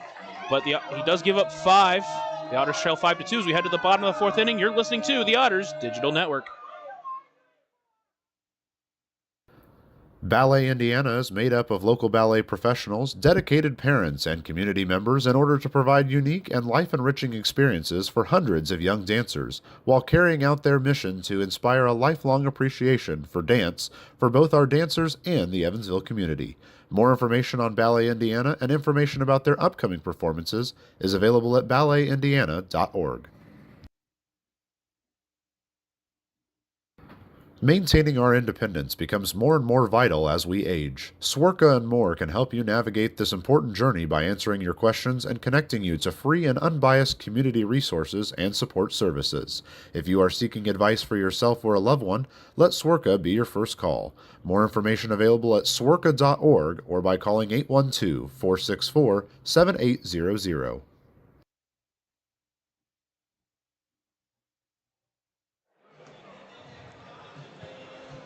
Back here at Bosse Field as we head to the bottom of the 4th inning, the Otters got to play from behind once again here. They've done it a couple of times in this series, but they've come out victorious both times, so hopefully they can do it here. I mean, that would be amazing. If they're able to do it again for the 3rd straight night in a row against this team, it would be awesome. But for them to start, they need to have a good inning of offense here. This bottom 3rd with Justin Felix and Keenan Taylor due up and then flipping it over to Ty Crittenberger. They need to do a good job of setting the stage here against Eric Turner. They're able to put 2 up on him in the 1st inning. Hopefully they can draw out long at bats like they did in that 1st inning and get to him once again. Here in the 4th inning, already 70 pitches for Eric Turner. And we'll see how long they let him go. His season high on the year was 79. Looks like the umpire holding play real quick, and now he'll head behind the plate. Justin Felix up for the Otters, wearing a different number tonight, wearing number 9. Pavin Park's the other Otter. He's also wearing 13, a couple of different numbers in these theme jerseys. First pitch launched high into left field. If that one will stay fair, it is gone, and that one is ruled foul by the 3rd base umpire, Max Steiner.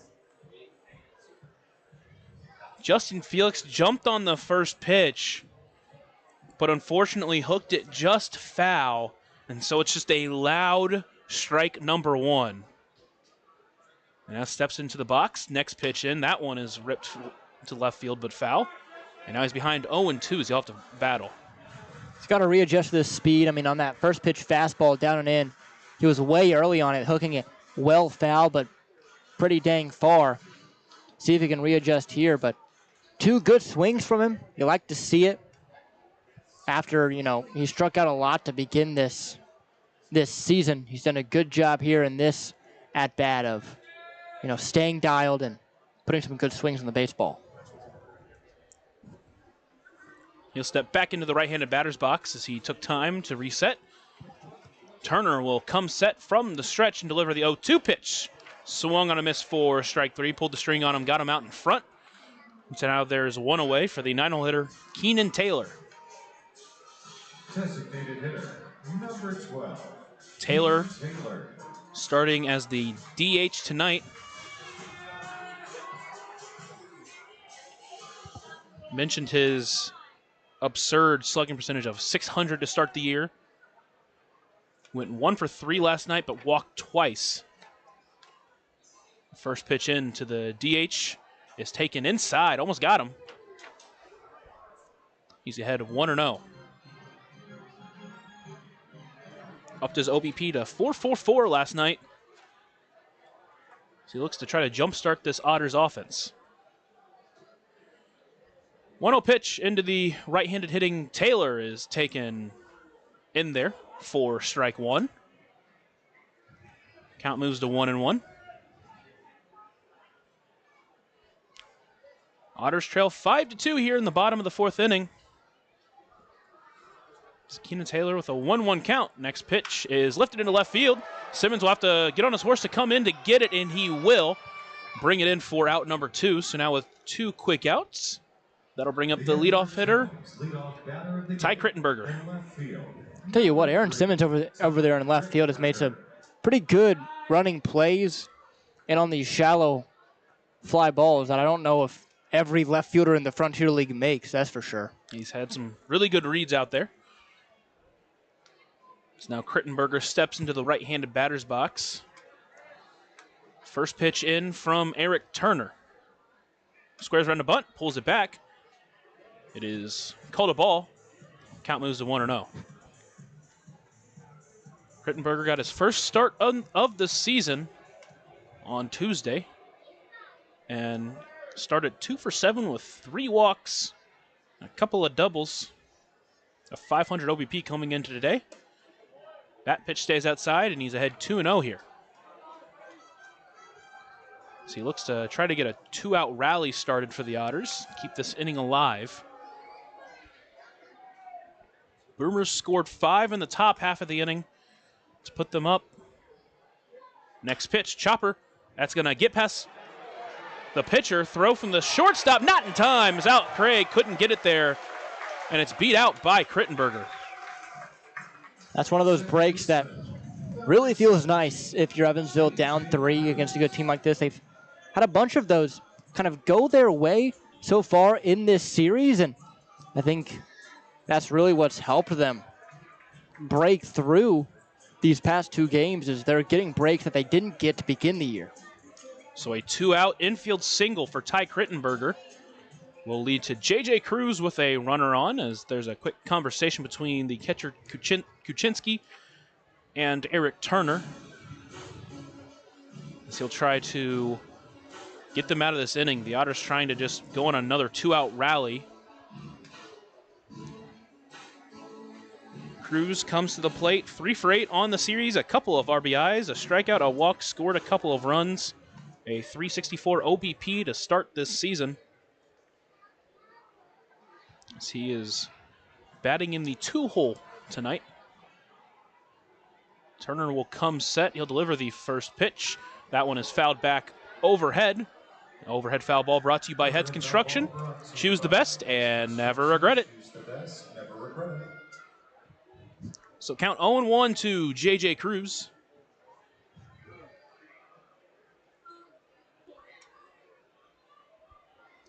Turner from the stretch will deliver the 0-1 pitch. That one is swung at, and nothing of it. Cruz is behind 0-2 now.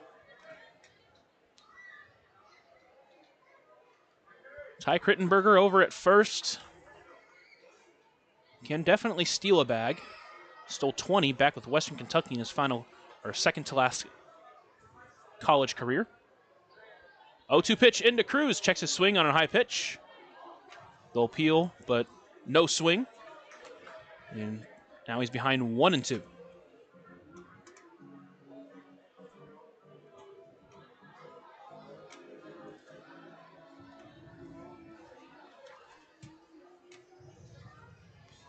Turner will come set, and he'll deliver the 1-2 pitch as that one stays wide. Count moves to 2-2.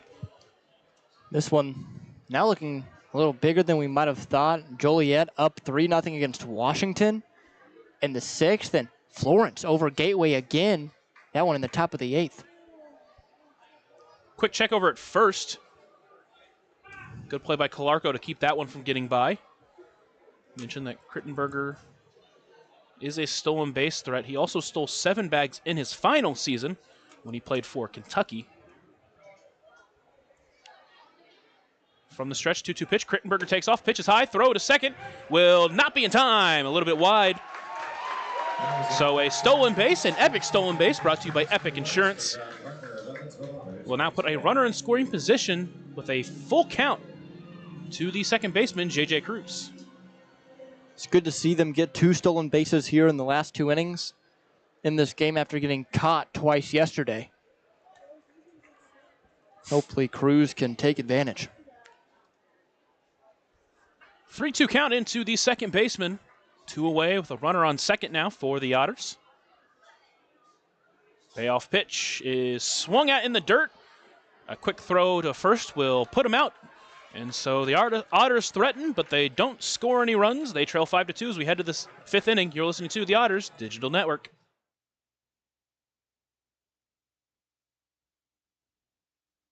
Originally opening in 2004, Jacobs Village has been a home for adults with disabilities, giving these great residents a wonderful opportunity to live life just like you and me. Jacobs Village mission is to continue building a safe, walkable neighborhood community where people with disabilities and older adults can find meaningful relationships, affordable and accessible housing, and activities to keep their bodies and minds engaged. We can't wait to have Jacobs Village at the ballpark on July 3rd for our annual Red, White, and Blue Night. More information on this great community partner is available at jacobsvillage.org. For the last 5 years, the Evansville African American Museum and the Evansville Otters have partnered together to offer tickets at no cost for the whole family for the Juneteenth Negro Leagues Baseball Tribute. All are invited to celebrate Juneteenth with us on June 19th for the annual Salute to the Negro Leagues game. Pre-game activities start at 4:30 with first pitch scheduled for 5:05. For information on these tickets, fans can stop by the Evansville African American Museum at 579 Sandra Matthews Way in Evansville or any local Evansville Vanderburgh Public Library. John Beamer out there for another inning of work, and so are all-you-can-eat fries and wings at Buffalo Wild Wings, Monday through Thursday, now including traditional wings. That's right, all the wings and fries you can eat with your favorite sauce, just $19.99 for boneless and $24.99 for traditional wings. So get all the heavy hitters together and head to Buffalo Wild Wings Mondays through Thursdays for a limited time. Dine in only. Visit either Evansville locations, 5405 Pearl Drive and 715 North Green River Road for details. I'll tell you what, Lucas. Having them have that read in the middle of the game, a couple of hours after I've already eaten, makes me hungry. Just let's have it in the first inning, right after I had eaten, so I'm not hungry. That's not my choice.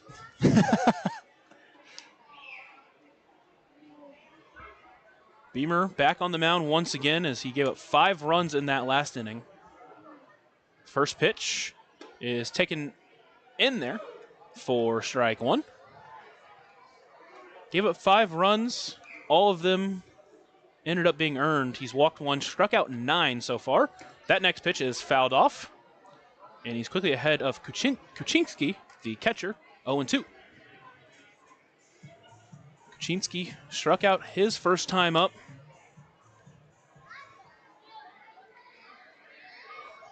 Beamer will work quick. The 0-2 pitch. Chopper towards Khalil at short.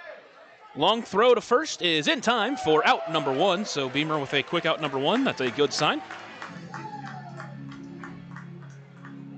And with 1 away here, it'll be the top of the lineup, Alec Craig.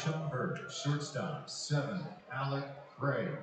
He got their offense started in the top half of the 4th inning with a single that just missed, or just went off the glove of the second baseman, J.J. Cruz.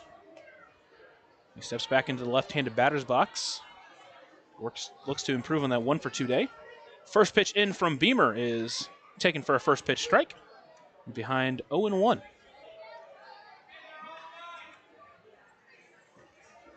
Felt like the zone was a little bit condensed early in the game, but now it's gotten a little bit wider.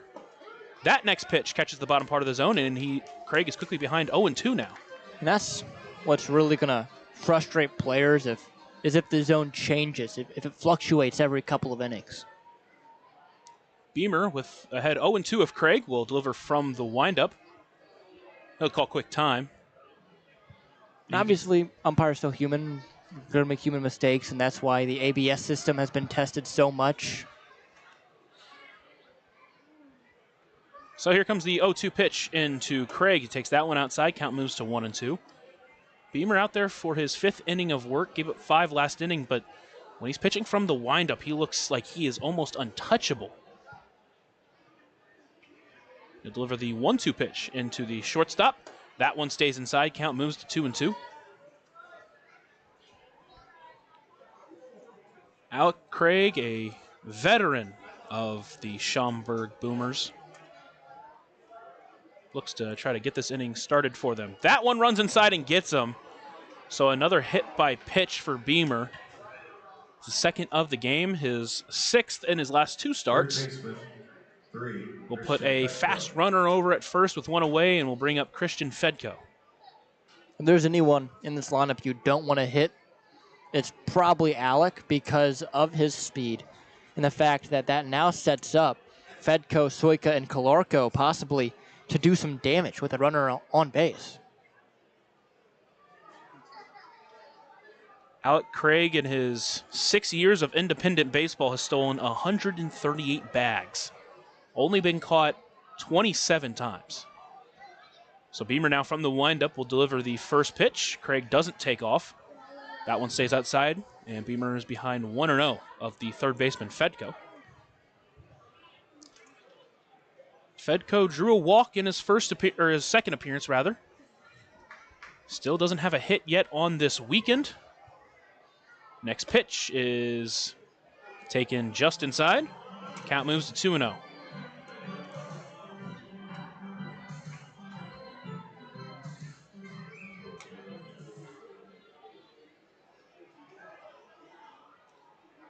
Beamer from the stretch will deliver the 2-0 pitch into Fedko. That one is taken in there for strike one. Count moves to 2-1. Fedko, in his second year with the Schaumburg Boomers, spent 2023 with Joliet. Be a quick time called. Seemed like possibly there was some barking from the Boomers dugout going the way of Snyder. Beamer will look at Craig. Now he'll come set. And he'll deliver the 2-1 pitch. Craig takes off towards second. Throw from Felix. That one's going to be in time. The tag didn't get him. Craig out there doing a swim move action. And that must have been what he did to avoid the tag of Cruz. And so a perfect throw from Justin Felix, but an even better move from Fedko. Stolen base, count at 2-2 now.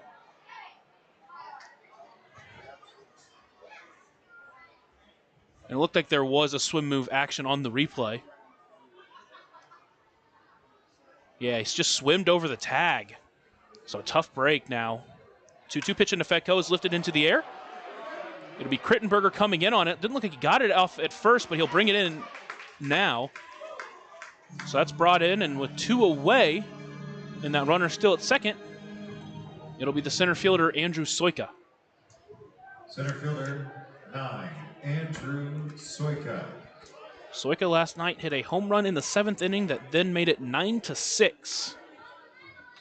Put the Otters down by 3 at that point. It was on a pitch that was way up in the zone, but he tomahawked to get it. Now he's got a runner out in scoring position with 2 away. Beamer will look into Felix. He'll come set. And he'll deliver the first pitch into the center fielder. Take it in there for strike one. Count moves to 0-1. Soika steps back into the left-handed batter's box as he crowds home plate with his open stance. Beamer will look in. Still hasn't come set. Now he has with 5 seconds on the clock. Deliver the 0-1 pitch as that one just misses low. Count moves to 1-1.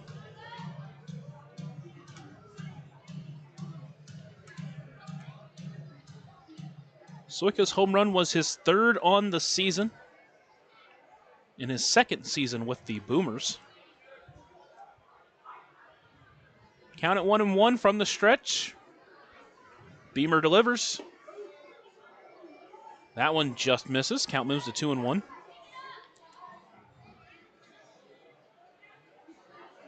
In his final season with CS Northridge, had only 3 home runs in 134 at-bats. Only 2 last year with Schaumburg in 104 at-bats.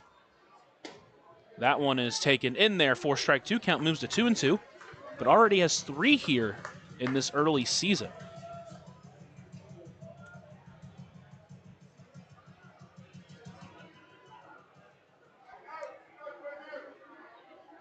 Soika steps back into the left-handed batter's box. Beamer will peer into Felix, and he'll come set. Delivers the 2-2 pitch with 2 away. That one's a chopper towards second. Cruz will go over to grab it, throw on, and they'll run in the dirt wide. Jones does bring it in, but Soika is safe at first off that wide throw. Runner now at third. First baseman. And with 2 away, it'll be Anthony Calarco to the plate. Going to call that one an infield single because of the difficulty of that play from J.J. Cruz ranging towards the second base bag and spinning throw off balance, just a little offline. So they're going to help Soika out there with a knock. So it's the big burly first baseman, Anthony Calarco, steps to the bag. Throw to second is not in time. Soika steals second base. That one was very close. Craig didn't leave third, so now runners on second and third with 2 away, and pitch called a strike from Calarco. A lot of unhappy home fans on that call. Now it's tough to tell on the replay. But either way, count now at 0-1 with first base open. Beamer will look in, deliver the 0-1 pitch into Calarco. Ripped down the first baseline, but that's going to hook foul. So he's quickly behind 0-2 now.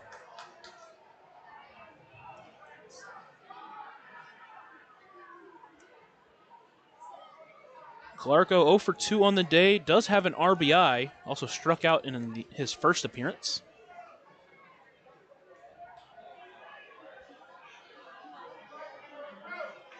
Oh, 2 count as Beamer comes set and delivers. That one stays wide. Count moves to 1-2. Top 5 right now. Boomers lead 5-2. Now runners on second and third with 2 away, and it's Anthony Calarco at the plate with a 1-2 count. Beamer comes set. Delivers the 1-2 pitch. Just stays inside. Count moves to 2-2. Tried to pull a back foot breaker, but Calarco held off. Trying to keep this Boomers lead at 3 is Beamer. So he tries to get through 5. He'll come set and deliver the 2-2 pitch. That one stays wide, so now count runs full. From 0-2 to 3-2 with 2 away. A base is open, but with Bryn Spillane waiting on deck, it doesn't get any easier.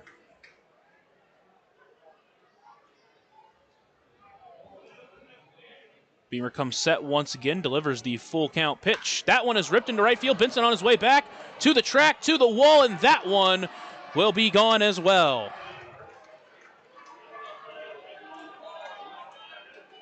A payoff pitch breaker that just stayed too high. Calarco went down and got it. So he extends the Boomers lead 8-2 now.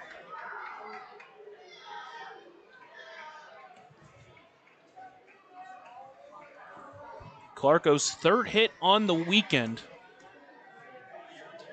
was 1 for 12 before that at bat, 2 for 12 this series before that at bat.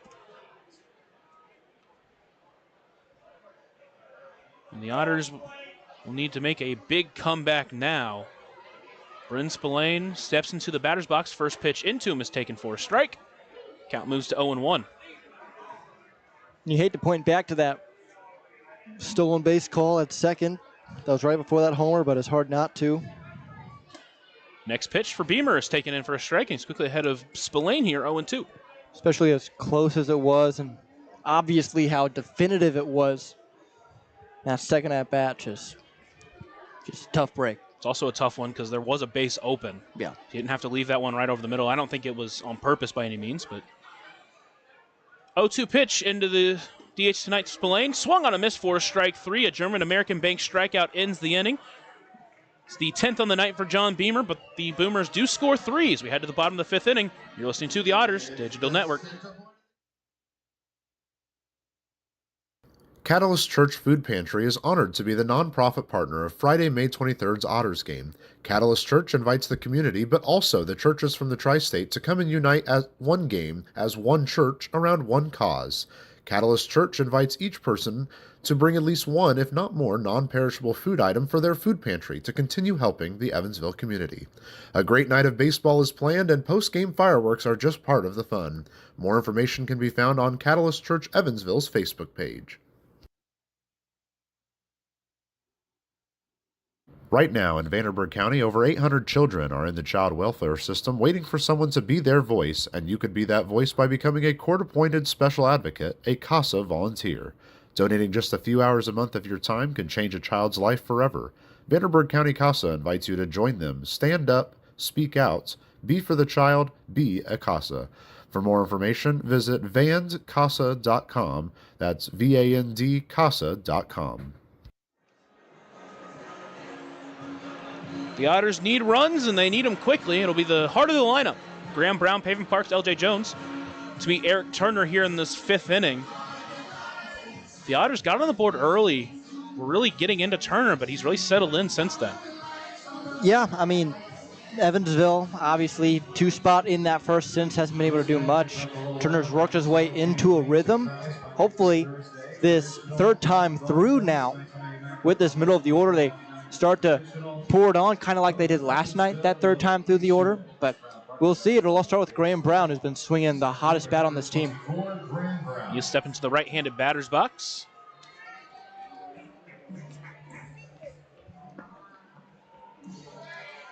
He stands outside the circle as he waits for the go-ahead, and we'll get it. So he'll step into the right-handed batter's box. Snyder back behind the plate. Puts the game in play as Turner comes set. He'll deliver from the stretch. First pitch into Brown is taken in there for strike one. He's behind 0-1.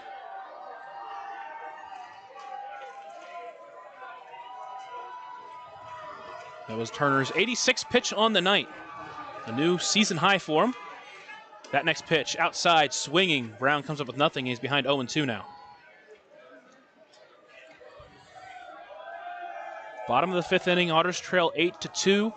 But we've seen this team be able to score a lot of runs, and feels like it needs to start now. 0-2 pitch into Brown as he fouls that one. Out of play overhead. An overhead foul ball brought to you by Heads Construction. Choose the best and never regret it. You always got to vary it up. Say it so much, you got to vary it up every single time. Brown back into the batter's box as he tries to battle as he's behind 0-2. Eric Turner comes set, delivers the pitch. That one is ripped into right field. Tolley on his way back. It's going to get down off the top of the wall. Brown is going to chug into second base. And a leadoff double for Graham Brown. Hopefully he can get the Otters offense jump-started. Third hit of the day for him. Man, this guy is hot. I mean, he's as hot as it gets right now. That one was scorched right off the wall. Just, you get it a couple more degrees of angle in the air, and that thing is long gone. A great inside-out swing there. Just hit the top of the wall. Just missed a home run. But a leadoff double. Have the Otters started here in the bottom of the fifth inning, and it will be Pavin Parks up next. So he looks to try to get his first hit of the night. 0 for 1 with a walk.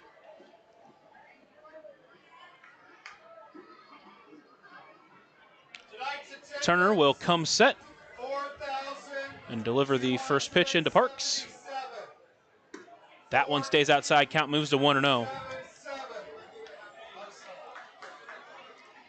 Attendance 4,277 on this beautiful night here in Bosse Field. On this thirsty Thursday, Otters look to try to win for the first time in their beer jerseys. Turner comes set and delivers the 1-0 pitch into Pavin Parks. That one stays outside. Count moves to 2-0. Otters scored 10 runs last night.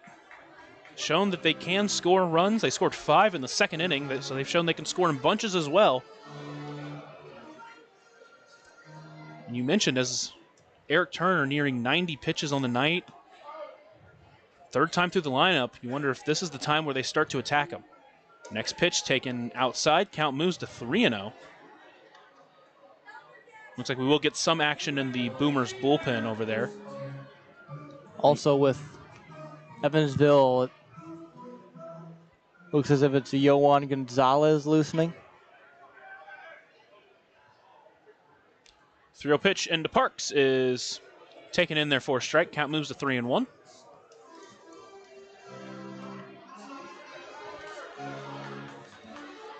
Parks readjusts his glove, steps back into the batter's box.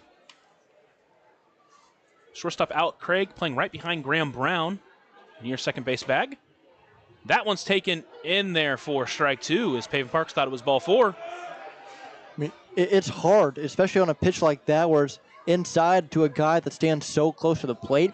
When you take that long to make a strike call, yes, so it was a strike, but it puts something in the back of the mind of the hitter that, oh, maybe it's not.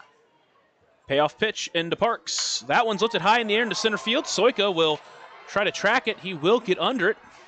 He'll bring it in for out number 1. Graham Brown tags, then goes back to second. Throw went way wide, but Fedko, the third baseman, was able to bring it in. And with 1 away, and that runner's still at second, it'll bring up L.J. Jones. Number 20, L.J. Jones. Jones with a walk. Also a sacrificed fly. So 0 for 0 on the day, still hasn't recorded in at bat. Does have an RBI. So he looks to try to get that runner home from second.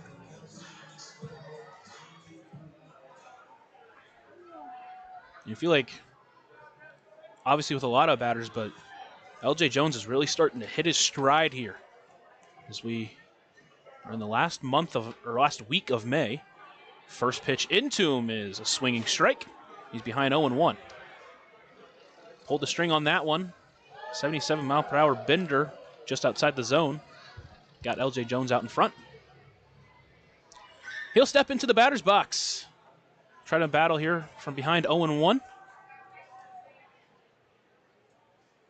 Next pitch into him is taken in there for strike 2.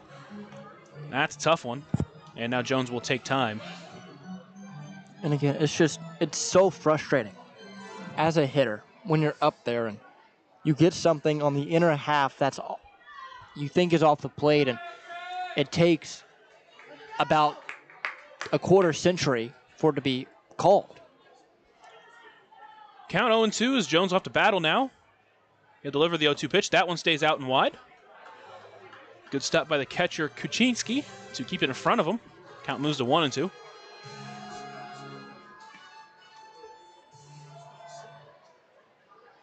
Graham Brown at second. Being held on by the second baseman now, Will Prater. So he gets his secondary lead. Dancing around out there. 1-2 pitch. That one's hit high in the air. Pitcher Turner is going to call everyone off and try to bring it in. No, he won't get to it, though. And that's going to fall down for a base hit. L.J. Jones at first. Graham Brown still at second. And with only 1 away and 2 runners on, it'll bring up J.T. Benson.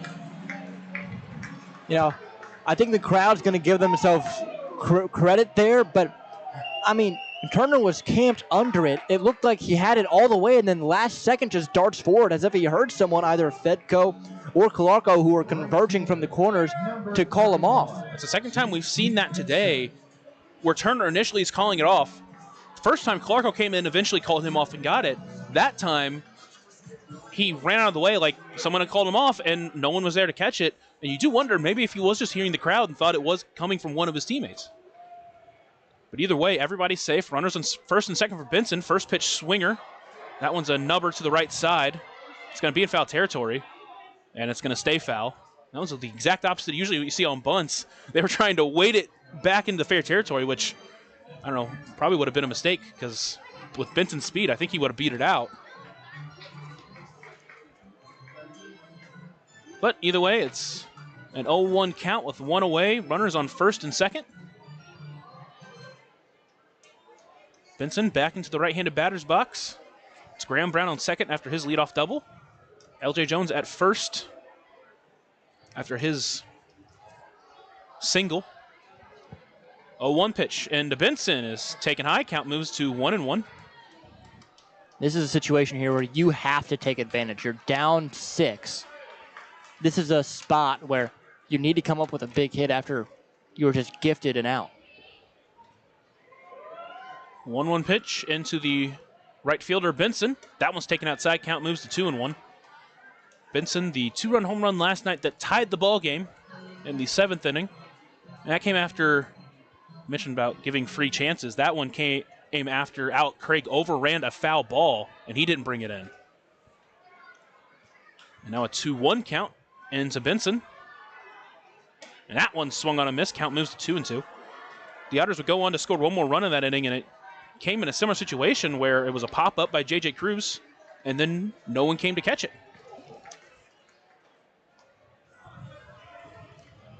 2-2 count into J.T. Benson here with one away. 2 runners on. Runners take off. Swinging miss. Gets behind him. Benson's going to be out either way because first base was covered with only 1 out. So Benson is out on a strikeout, but runners do advance. L.J. Jones and Graham Brown up 90 feet. 2 away and runners on second and third. It'll be George Khalil to try to get them in. Big stop, big spot for the Evansville shortstop here. Still hitless on the year, but did drive in a run with a hit by pitch in the first. See if he can get one to fall. We'll get the coach coming out with a slow walk to the mound. And with now over 100 pitches for Eric Turner in this start, you'd think this would be it. But they're just going to have a conversation. 103 pitches on the night for Eric Turner. Again, his previous high this season was 79. So for the second night in a row, their starter goes 100-plus pitches. Still having a conversation on the mound between everybody in the infield. And last night was a situation where for about 2.5 innings there, we thought Matos was ready to be taken out with the signs of fatigue he was showing. The pitch count well above what he had even come close to in his first couple of starts. But Turner stays out there as the catcher Kuczynski comes back behind the plate. It's George Khalil playing shortstop today in his second start of the year. Spent some time on the 7-day IL. He'll step into the right-handed batter's box with runners on second and third and 2 away. Otters trail 8-2 here in the bottom of the 5th inning. First pitch in from Turner, swinging strike for an 0-1 count. Khalil played last year in Canberra, had 125 at-bats, a 256 batting average with a couple of home runs, walked 10 times, struck out 30 times. Now he's got an 0-1 count here, as that one is whiffed on, and he's quickly behind 0-2 now as he'll have to battle.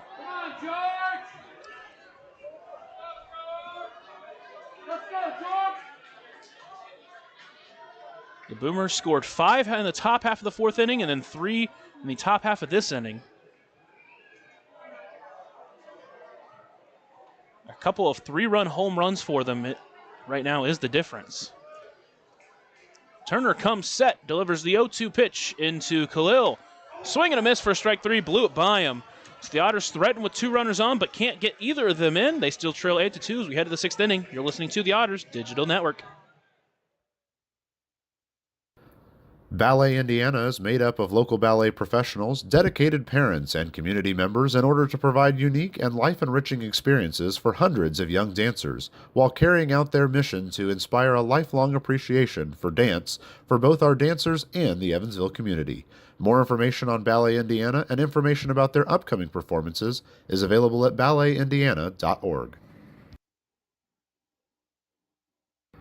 Maintaining our independence becomes more and more vital as we age. Swerka and More can help you navigate this important journey by answering your questions and connecting you to free and unbiased community resources and support services.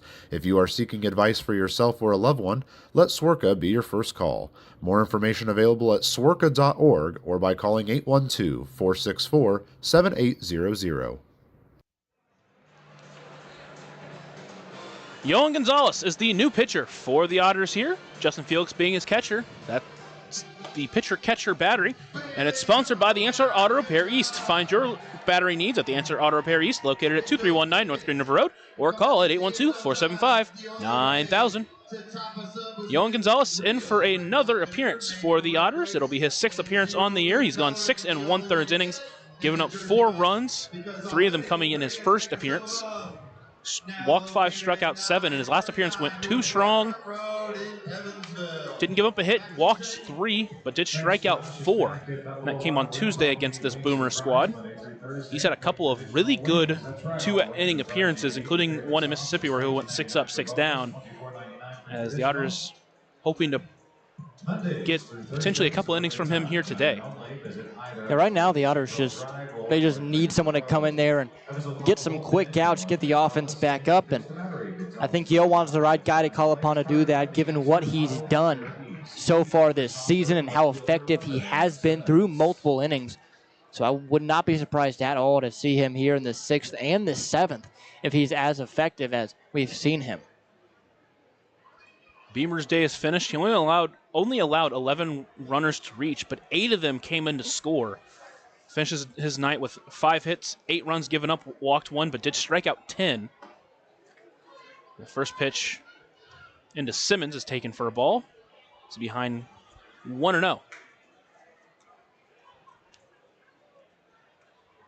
Gonzalez from the windup will deliver the 1-0 pitch. Is taken low. Count moves to 2-0.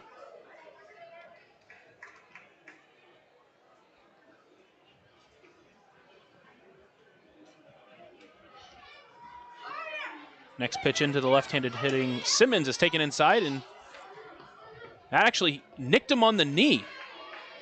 So they'll give him the base on a hit by pitch. First runner reaches, and that will lead to Banks Tolley.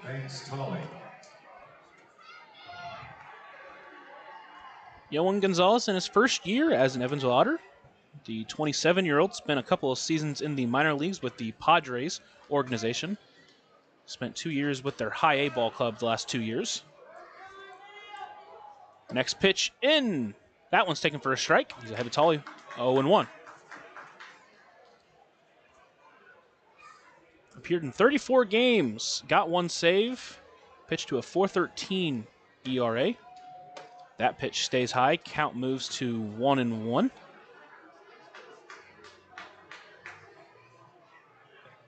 Pitched in 52 1/3 inning. Struck out 52, walked 28. Gonzalez comes set, delivers the 1-1 pitch into Tolley. That one's hit high into the air. That's going to go foul and overhead. An overhead foul ball brought to you by Heads Construction. Choose the best and never regret it. Count now at 1-2 for the left fielder. Gonzalez comes set from the stretch, deliver the 1-2 pitch. That one gets high and by Justin Felix. Aaron Simmons was stealing on that one, and he gets in easily after the pitch got away from Felix. So now it's a 2-2 count with no one out. Runner on second. Felix will go out and talk with Yohan Gonzalez.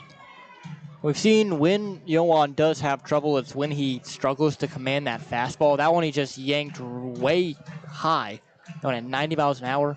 When we first saw him, that fastball was at around 92, 93, and he struggled to control it, put it where he wanted to. Since then, he's dropped it down a couple miles per hour, trying to find the zone a little bit more.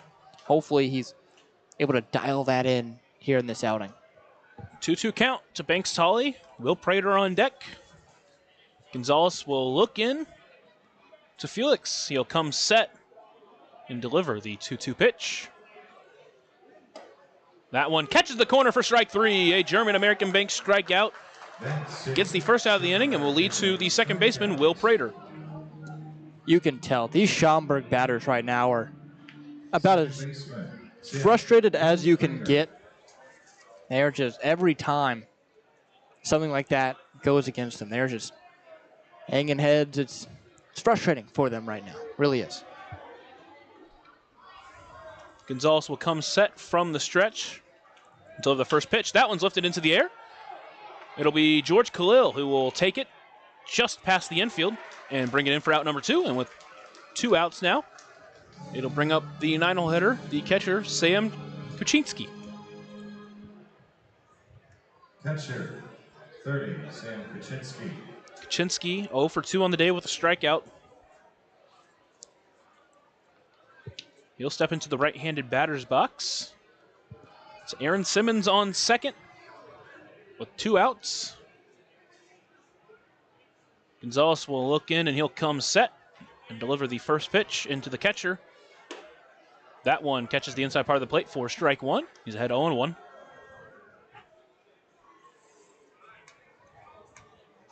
It's 8 runs on 5 hits for the Boomers and a couple of Evansville errors. Gonzalez comes set once again, delivers the 0-1 pitch.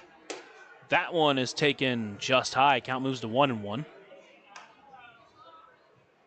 This Evansville defense has been relatively really good to start the year, but a couple of unforced errors have helped the Boomers jump out ahead. Gonzalez from the stretch delivers the 1-1 pitch. That one just misses low. Count moves to 2-1. Coming into tonight, Evansville had only committed 5 errors collectively as a team. Obviously, that up now to 7 with the 2 tonight. Gonzalez will deliver the 2-1 pitch into Kaczynski. That one stays inside. Count moves to 3-1.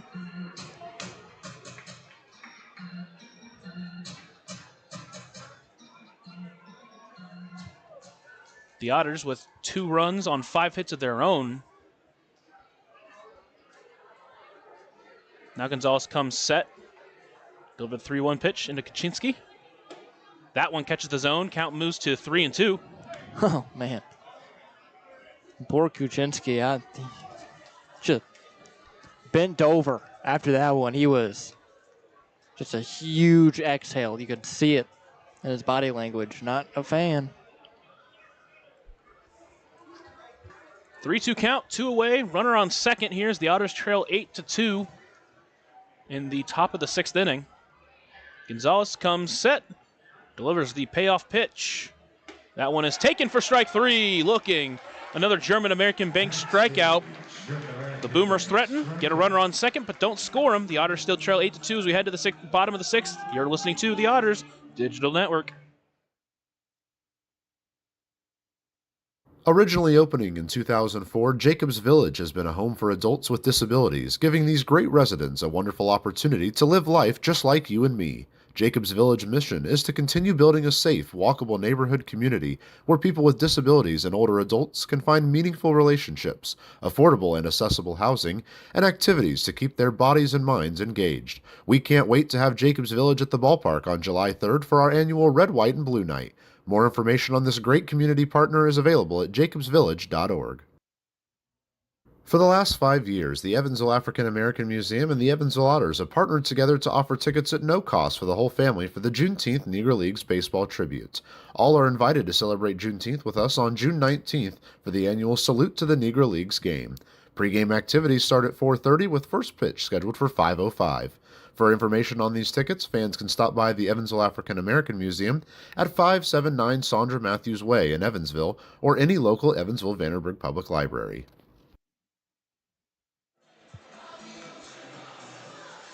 Jared Parra is the next pitcher in for the Boomers. Jared Parra on the mound. Sam Kaczynski behind the plate.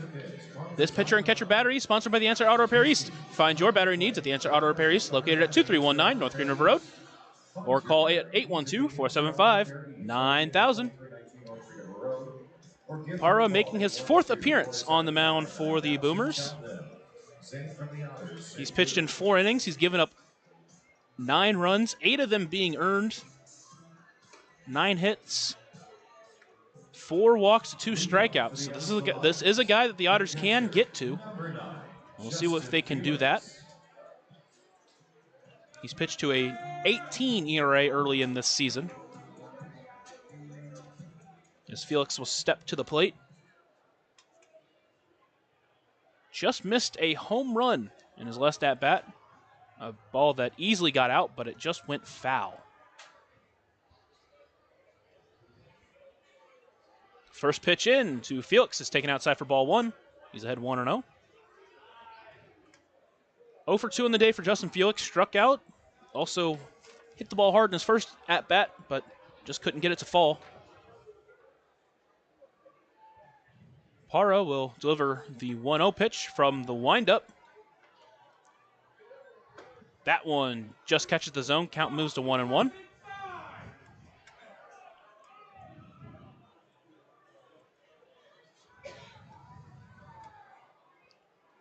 Parra, a guy that has had occasions of struggling with the walk. That pitch is fouled back overhead. That overhead foul ball is brought to you, of course, by Heads Construction. Choose the best and never regret it.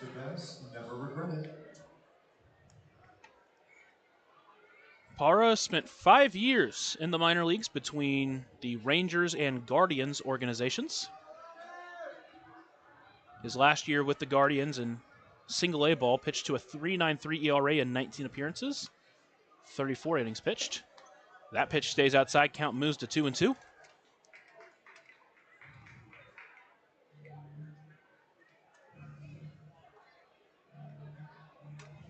Struck out 29, walked 17 with them. Next pitch into Felix. Bender catches the zone, catches Felix looking. His second strikeout of the night. And with one away, that'll bring up Keenan Taylor. Designated hitter, number 12, Keenan Taylor. That's a pitch that just fooled Felix. Left over the middle of the plate, but just couldn't pull the trigger. First pitch from Parra into Taylor. That one's taken inside for ball 1. Taylor looking for his first hit of the night on an 0-for-2 day.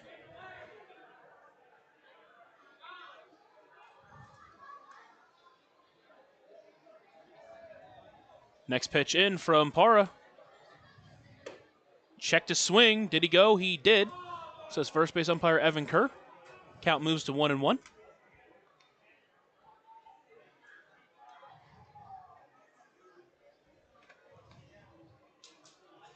Next pitch in from Parra.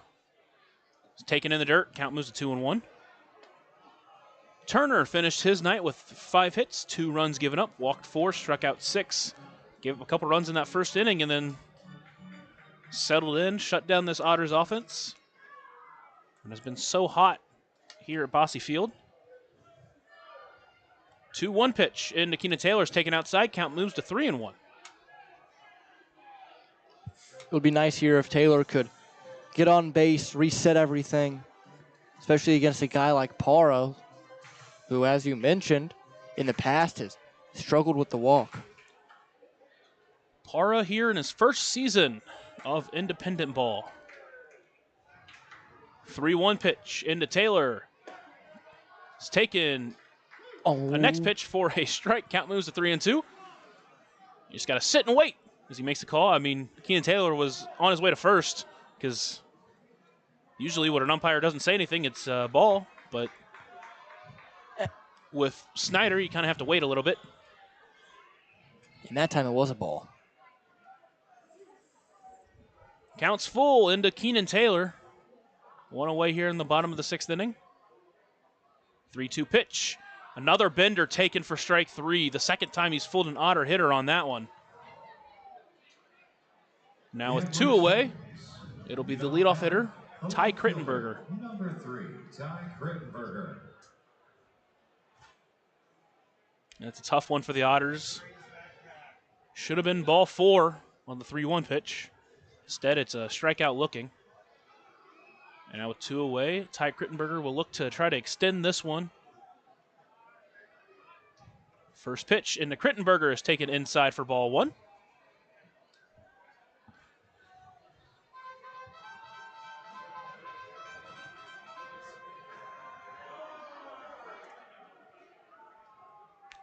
Krittenberger 1 for 3 on the day.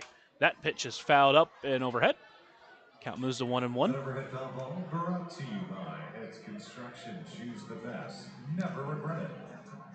Krittenberger, the 25-year-old out of Lighthouse Point, Florida, looks to maintain his hot start here for the Otters. That pitch stays inside. Count moves to 2-1.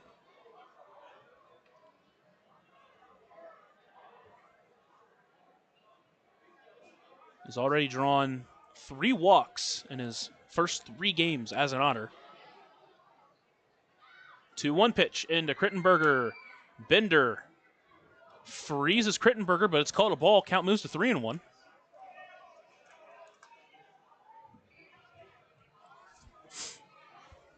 He'll step back in.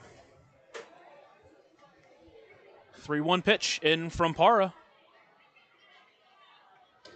That one stays high for ball 4, so a 2-out walk will extend the inning to J.J. Cruz.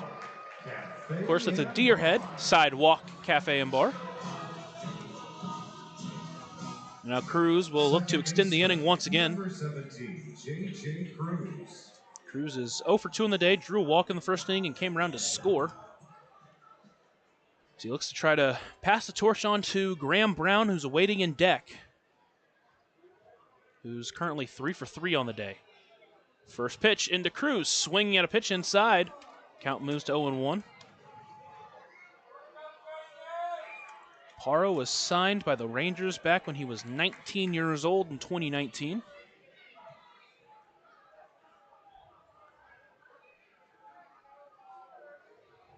From the stretch, the 0-1 pitch stays wide. Count moves to 1-1. Stayed with the Rangers up until 2024, where he played a year for the Guardians. And now has joined the Schaumburg staff. He looks to try to maintain this 8-2 lead that's been built up. 1-1 pitch into Cruz. That one's taking the dirt. Count moves to 2-1.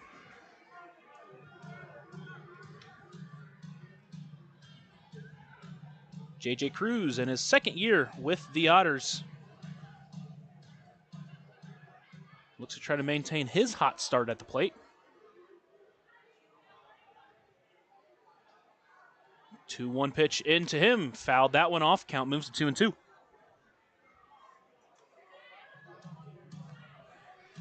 Cruz, the 24-year-old out of Cerritos, California, played his final season with Hope International of the NAIA, where he bat .391 with 23 home runs, walked 33 times, had 34 doubles, finished with a .678 slugging percentage.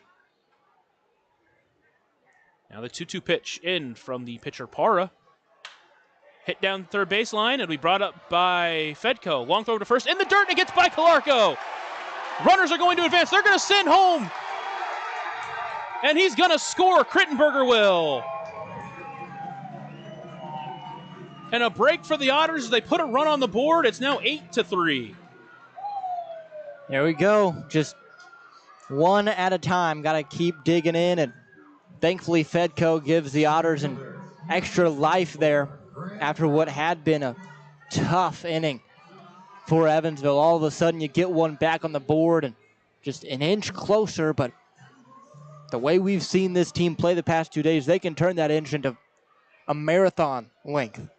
And Fedko, that was a decently long throw, but it looked like he put a little bit extra on it, and Calarco couldn't read the bounce.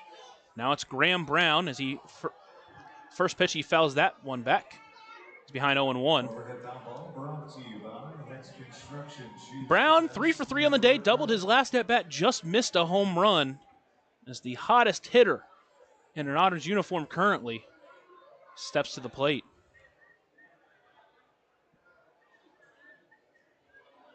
Parra will come set. Cruz is at second. Deliver the 0-1 pitch into Brown. That one's a bender that stays inside. Count moves to 1-1 now.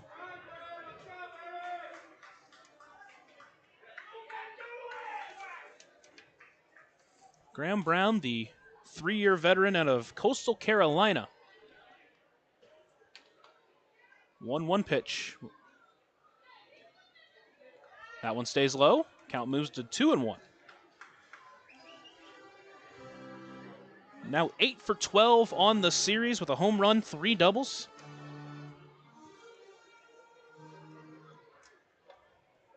Four RBIs, scored 3 times. Next pitch into Brown is ripped up the middle. Soika's going to come on. He's not going to be able to bring it in as it falls in front of him. Throw into home is not going to be cut off the slide. No tag. Cruz will score. Brown gets to second base. And he delivers again with an RBI single. So the Otters now trail 8-4.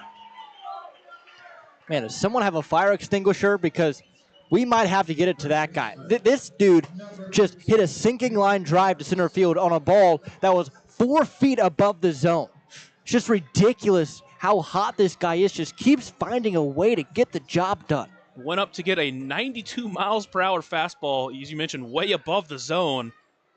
But a base knock gets another run on the board, and it leads to Pavin Parks.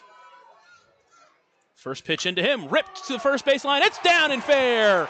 That one's going to get to the corner. That's going to score Brown easily. Parks will get to second base. He's going to round second and stay there. So another base knock for the Otters, a Deerhead double-decker double. And now make it 8-5 as the Otters continue to scratch their way back in. Man, oh man, he needed that one. Just a low breaking ball. First pitch swing in, ripped it down the first baseline, just past the glove of Calarco. I thought he was going to get unlucky again, but it gets past the first baseman, rolls all the way into Sammy's corner near the Otters bullpen, and all of a sudden, the Otts are right back into it. And Parra is going to take time as quickly there's going to get to be some action over in the Schaumburg bullpen, and we'll get a mound visit. It's 3 runs in here in the bottom half of the 6th inning. That is Nick Pachorik over there in the Schaumburg pen, loosening quickly. Parra got 2 quick outs before Krittenberger walked. He advanced to, he was at first. Cruz reached on an error by the third baseman, Fedko. That would allow Krittenberger to come around and score. Cruz got to second, then Graham Brown with his base hit scored J.J. Cruz as Brown got to second on the throw into home. And now Pavin Parks' double scores Graham Brown. As the Otters only trail by 3 now, and it's L.J. Jones to the plate. He's 1 for 1 on the day with a walk, an RBI, and a sacrifice fly. Parks a huge lead, then he bounces back a little bit. First pitch into Jones is taken in the dirt for ball 1. And all of this coming with 2 outs in this inning. 2-out rallies continue to help out the Otters. Next pitch in to L.J. Jones. From Parra. That one is a chopper into foul territory. Count moves to 1-1 now. L.J. Jones now 5 for 8 on the series. All of his hits have been singles so far, at least in this series. Again, a guy who's hit the ball hard a lot, but only 1 extra base hit to start this year. Now a 1-1 pitch from the stretch from Parra. That one's taken wide. Kaczynski barely got to it. Keeps it in front of him. Count moves to 2-1 now. And you start to wonder, if Keenan Taylor doesn't strike out looking, if he gets on first base with that walk, how big of an inning could this be? I mean, I know we're still going, but it's hard not to look back. 2-1 count into L.J. Jones. Swinging miss at that one. Count moves to 2-2. 2-2 count with 2 away. Otters trail by 3 here in the bottom of the 6th inning. It's been a long 2-out rally for the Evansville Otters here.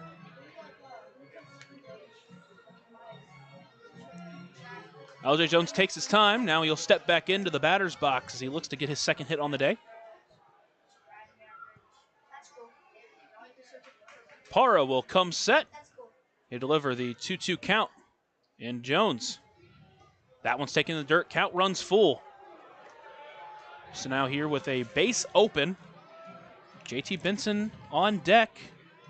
Benson the tying run on deck.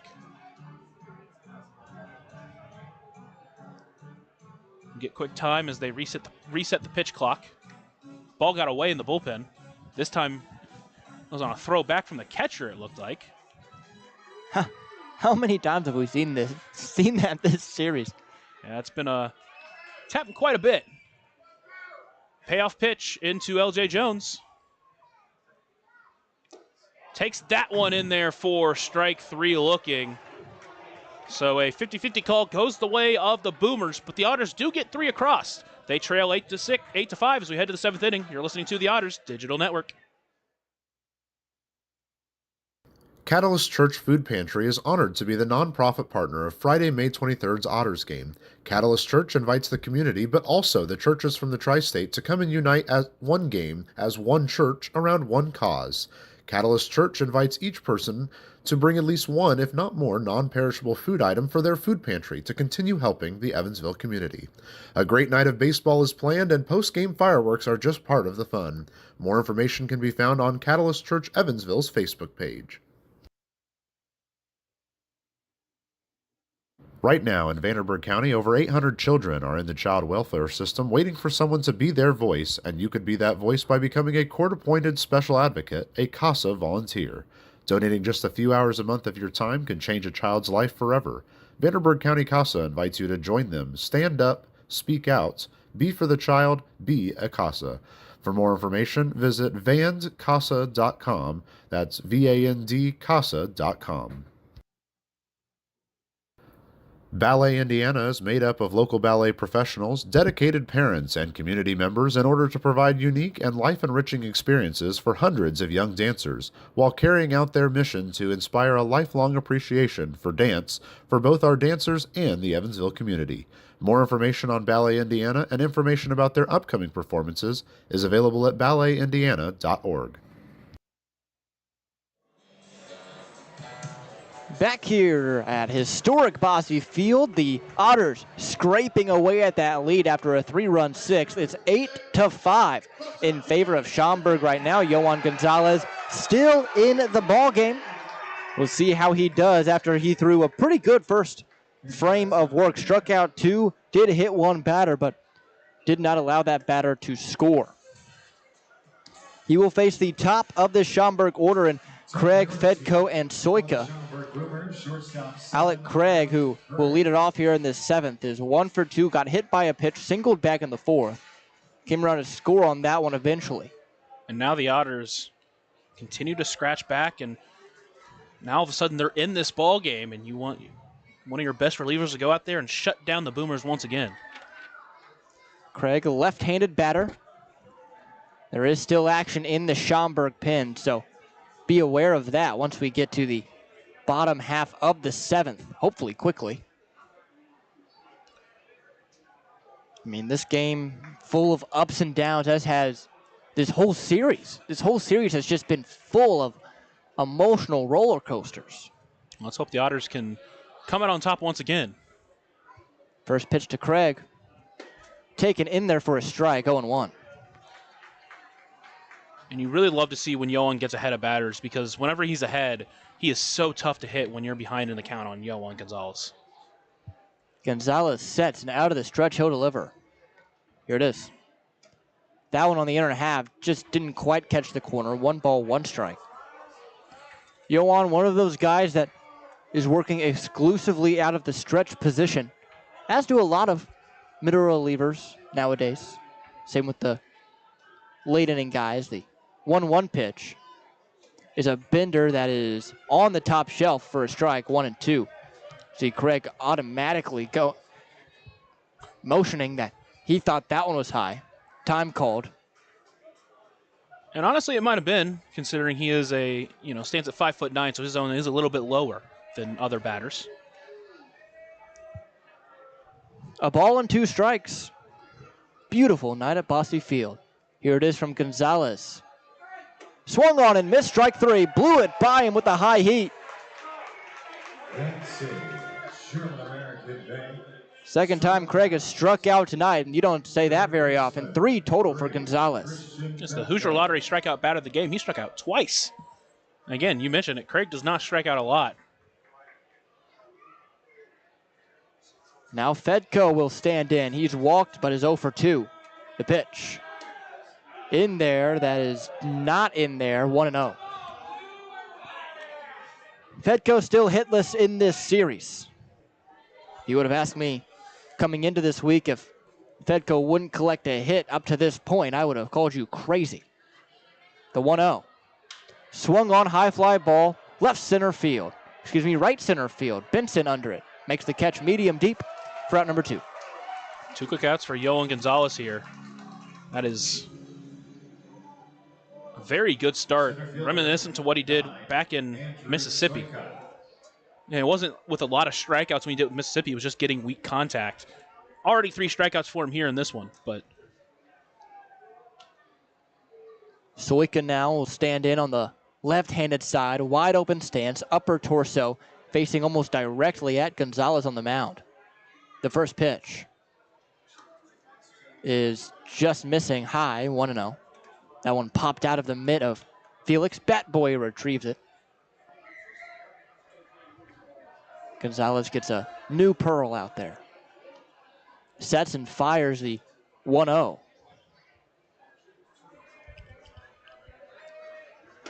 That one is in there for a strike, 1-1. Gonzalez finding success with that fastball here in this inning after beginning his outing with a little bit of issues controlling that fast one. Hasn't seemed to bother him here in this 7th frame. Out of the stretch, he'll work. Never mind, that's going to be a pitch clock violation, so it'll be 2 balls and 1 strike.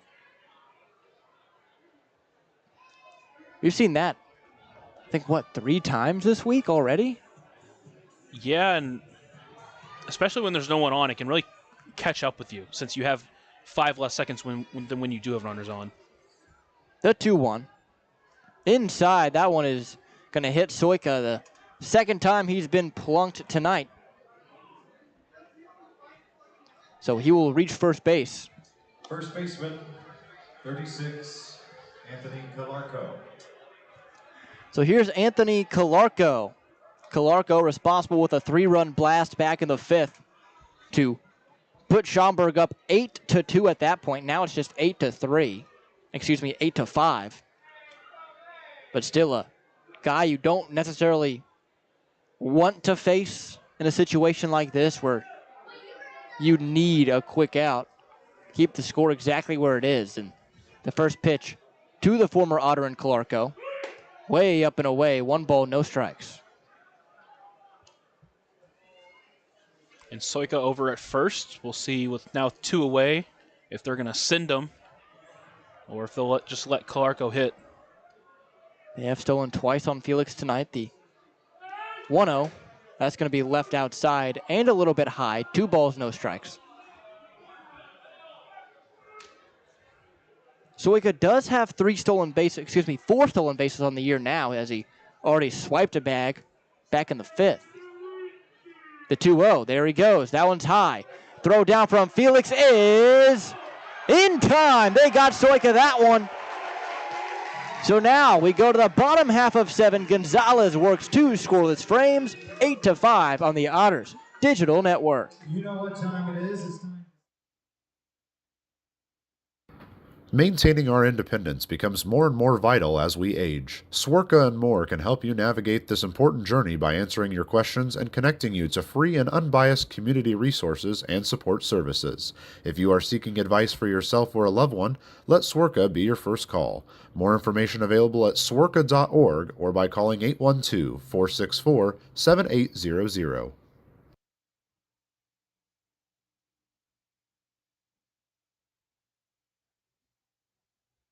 Originally opening in 2004, Jacobs Village has been a home for adults with disabilities, giving these great residents a wonderful opportunity to live life just like you and me. Jacobs Village mission is to continue building a safe, walkable neighborhood community where people with disabilities and older adults can find meaningful relationships, affordable and accessible housing, and activities to keep their bodies and minds engaged. We can't wait to have Jacobs Village at the ballpark on July 3rd for our annual Red, White, and Blue Night. More information on this great community partner is available at jacobsvillage.org.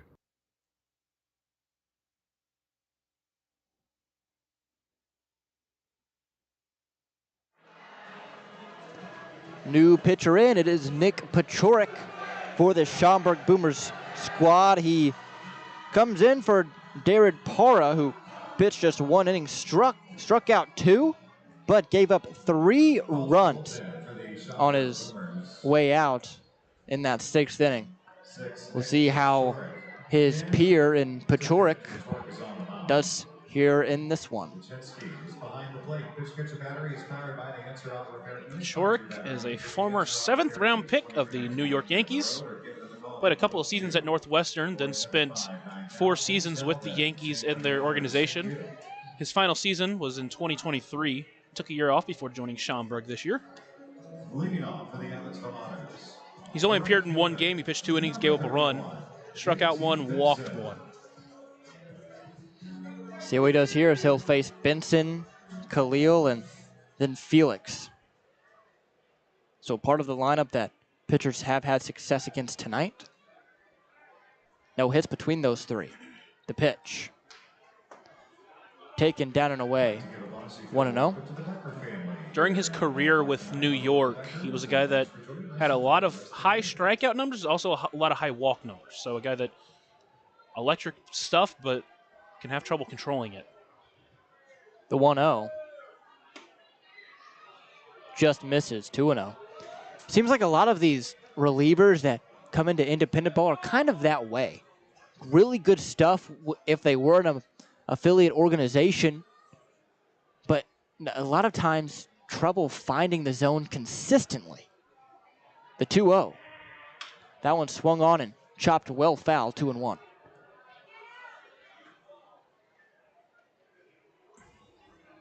Benson walked back in the first, but other than that, a pop out and a strikeout.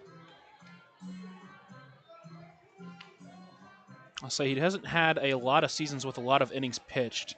The most innings he pitched in a season anywhere was with Northwestern, and he went 26 2/3. The 2-1. That one's going to be left on the inner half for a ball, 3-1.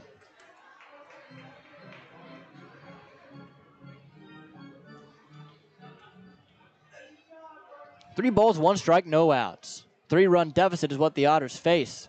Bottom 7, 8-5 the score. Here it is. That one is in there for a strike. Count is full. We'll have a payoff. Quite the series this has been against Schaumburg. And a great crowd on hand to witness the finale here tonight. 4,000 strong, the 3-2. That one is in the dirt ball, 4. Good start for the Otters offense, leading off with a walk. And that's exactly how you want to start an inning. Just get on base. Obviously, you want to try to tie this game as quickly as possible, and tying run can't come to the plate until you've gotten a couple runners on. So good start to the inning, and hopefully the Otters can take advantage of it. Here's the Otters shortstop, George Khalil. He is 0 for 2. Got hit by a pitch in the first that drove in a run. Has since lined out and struck out. The right-hander awaits the first pitch.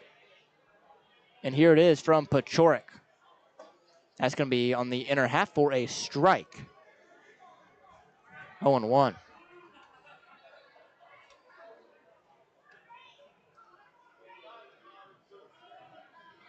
For Khalil, who's been struggling a little bit here in this game, that's not what you want to start off with, a pitch that probably should have been called a ball. The 0-1. Swung on and missed. 0-2. Khalil quickly has dug himself in a hole here.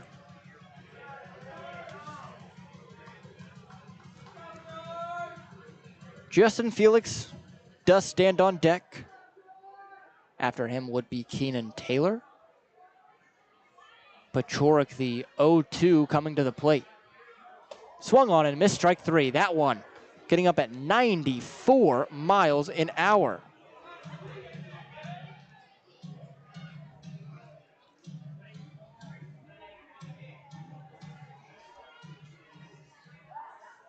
So it brings up Justin Felix. Number 9, Justin Felix. And we'll see how Felix attacks here. Saw in his second at-bat he attacked early, but then his last at-bat was more patient at the plate. The pitch. Runner goes. There is not even a throw. What a jump by J.T. Benson. I mean, he was to the bag before the pitch was thrown, it seemed like. Yeah, and it was a really long delivery to the plate. So there was really no chance there for the catcher Kaczynski to get a steal, or to get the runner, rather. Ball missed the zone, so it's 1-0 to Felix. Here's the pitch. Runner goes again. Another huge jump. That one's in there for a strike, but Benson just into third base with ease. And it looks like he definitely picked up on some kind of tell that Paciorek had. And again, it's a long delivery to the plate. It wasn't even a throw. So now Felix will work with the runner just 90 feet away, and Benson. Here is the 1-1. Swung on, grounded to third, past the diving glove of Fedko. Felix is going to round first. Scoring is Benson. Felix chugging into second to throw, not in time. He slides in feet first. 2-run ball game.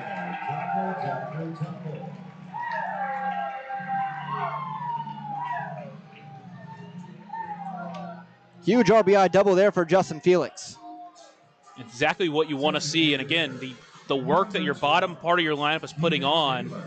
And now you get the tying run to the plate and a chance to attack here and potentially even tie the game here in this bottom of the 7th inning. Tying run, Keenan Taylor.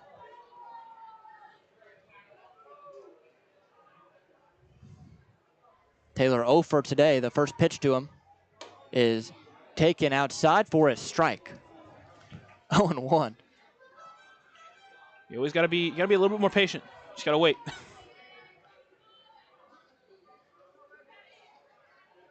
So no balls, 1 strike, 1 out. Here it is to Taylor.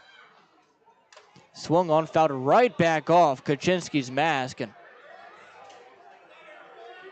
seemed to be a little stunned there. He took that one square. That's going to send Snyder to the mound. He's going to give Kaczynski some time, and here comes the athletic trainer, Raul Anaya. Well, it looks like it knocked out like a lens at his glasses, potentially.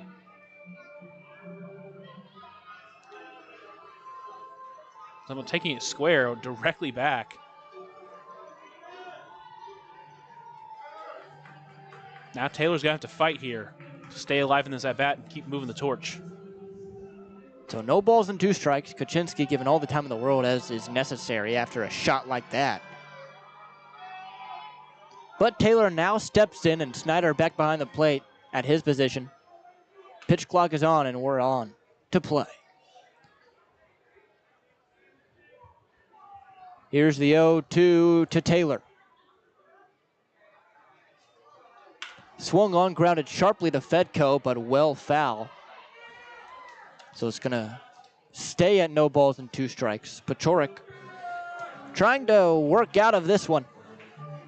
A run already scoring in the inning for Evansville. They're down 2, 8-6. It feels like Paciorek is really missing inside the zone rather than missing outside the zone, and the Otters are taking advantage so far. Here's the 0-2 from the Boomers' right-hander. Outside, checked his swing. Did he go around? Oh, they say he did. And Keenan Taylor's going to go down swinging. Second time he's gone down via the K and in a row. That's a tough one just because there's no one at first to make that call. And so the umpire who was standing at second had to. And, you know, if you're out there at second, you kind of just raise your hands up like, I don't know. And he ended up giving him the strikeout. You know, I was an umpire once, and I've had that happen to me before, and it's just like, I don't know what you want me to tell you, but ended up calling the strikeout there. First pitch now, Krittenberger, who swings and misses out in front of the breaker 0-1. Tough breaks here for Keenan Taylor, who had been so hot coming into today, and his last 2 at-bats just tough breaks. The 0-1 now to Krittenberger. That one's going to be well low, a ball and a strike.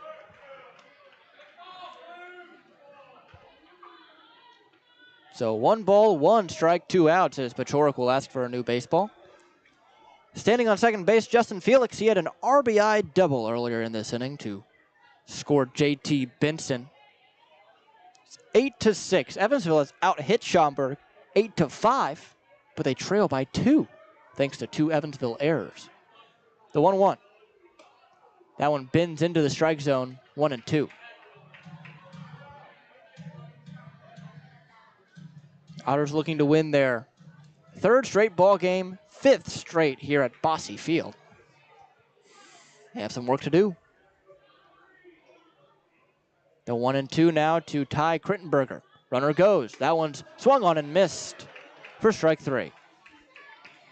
So Evansville still trails 2. They get one back. Here in the 7th is 8-6 on the Otters Digital Network.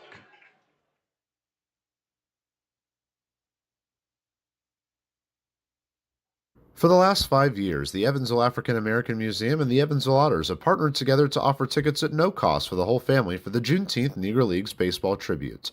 All are invited to celebrate Juneteenth with us on June 19th for the annual Salute to the Negro Leagues game.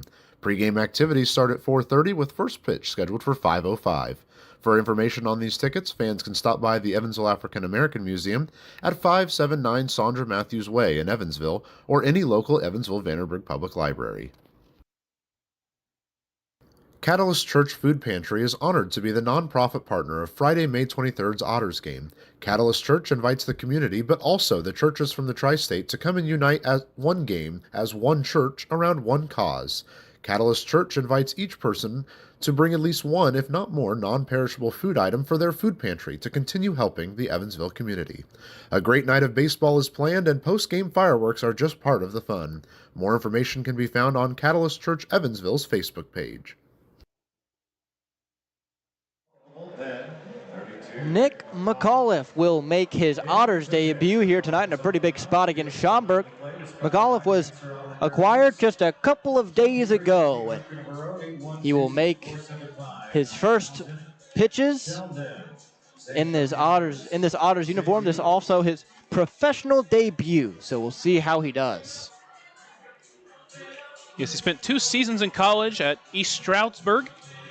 His final season, he made 10 appearances, started 6 times, pitched 35 1/3 innings, pitched to a 4.08 ERA, struck out 46, walked 18. So a guy that can give you length, a guy that could potentially end up in the starting rotation depending on what happens with some other players. But the Otters getting a chance to look at him here in a game where currently the Otters trail by 2, still have 2 innings left, but you obviously almost really need to keep the deficit where it's at. He relieves Yohan Gonzalez, who again had a phenomenal outing. 2 innings of scoreless baseball, struck out 3, did hit 2 batters. So here comes Anthony Calarco. His at-bat ended prematurely in the 7th after Soika was caught stealing to end the inning.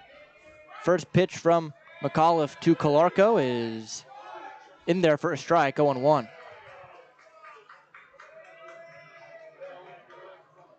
Thirsty Thursday crowd starting to get reckless as they do in the 7th inning on of every Thirsty Thursday. The 0-1. Checked his swing. Did he go around? Yes, he did. 0-2. I'll also say he had a 10-2 record, or 10-4 record during his 2 years at East Stroudsburg as well. So did a really good job at helping his team win games. No balls, 2 strikes. Here it is. Swung on, chopped on the ground to Khalil. He fields and throws for out number 1. Khalil just makes it look so easy out there, shortstop. Obviously, Camus has been fantastic, but that's one where, because of the lip from the grass to the dirt, it could potentially hit that lip and take an awkward bounce. You have to be ready for it, but he was able to read the bounce correctly, get the throw over to first, and get a big out number 1 for the Otters. Brings up Bryn Spillane. He's 1 for 3, a couple of strikeouts and a single.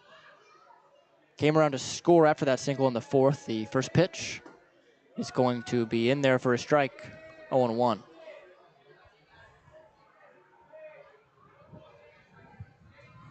Top 8, 8-6, Schaumburg in front of Evansville.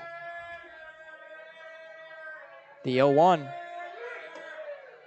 in there for a strike, 0-2. The difference has been 2 3-run shots, 1 off the bat of Calarco, 1 off the bat of Simmons. They both sandwich Spillane in the batting order. But that's been it. Other than that, it's been just 2 runs scoring for Schaumburg. And the Otters, if it weren't for those 2 shots, would be up 6-2. The pitch swung on, blasted up the middle, just past the reaching glove of Khalil. So it's going to be a two-strike single for Bryn Spillane. Fielder, 11, Aaron Simmons. Brings up Aaron Simmons. Simmons, as mentioned in that previous at-bat, a big 3-run shot back in the 4th. He's 1 for 2. He got hit by a pitch in the 6th. One of the 2 victims that got hit by Yohan Gonzalez. The first pitch to him from McAuliffe is in there for his ball. 1-0. Looks like Simmons, unlike a lot of the other batters, plays a little bit further away from the base, or from the plate, rather. The 1-0 offering from McAuliffe is swung on and missed. 1-1.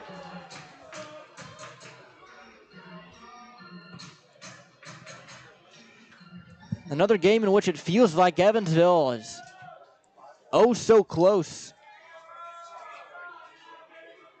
Clawing back in their half of innings, the 1-1 pitch, way outside 2-1. And if McAuliffe can give them a scoreless frame, that would be huge for this Evansville team, especially with no one up in the Schaumburg pin. They would face the same guy that they just scored 1 against in Pechoric. The 2-1. That one's in there for his ball. 2-2. Got to be patient. Again, another one that to most of these Schaumburg batters, if it's right, it looks right there. Looks like it's going to be in the zone, but he plays, again, really pretty far off the plate. So if you can get it to him on the outside part of the plate, more struggle to cover it. 3-1, swung on and missed. Count is full now. That one a 92 up and in. So 3 balls, 2 strikes, 1 out. Infield double play depth. Spillane stands on first. Simmons, the left-handed batter. McAuliffe gives Spillane a bit of a look. Now sets. Out of the stretch, he'll work. The 3-2. Outside, ball 4. Briefly gets away from Felix, but he recovers it, and 2 runners are going to be on now for the Boomers as Banks Tolley comes to the dish. Right fielder, 13, Banks Tolley. Tolley 0 for 3 has struck out twice, trying to avoid that golden sombrero. So he already has the hat trick. It's just a couple of 2-strike counts that the Boomers have been able to reach on, and that can be so frustrating when you're so close, but just can't finish them off. McAuliffe trying to work through some trouble. First pitch to Banks Tolley is taken in there for a strike, 0-1.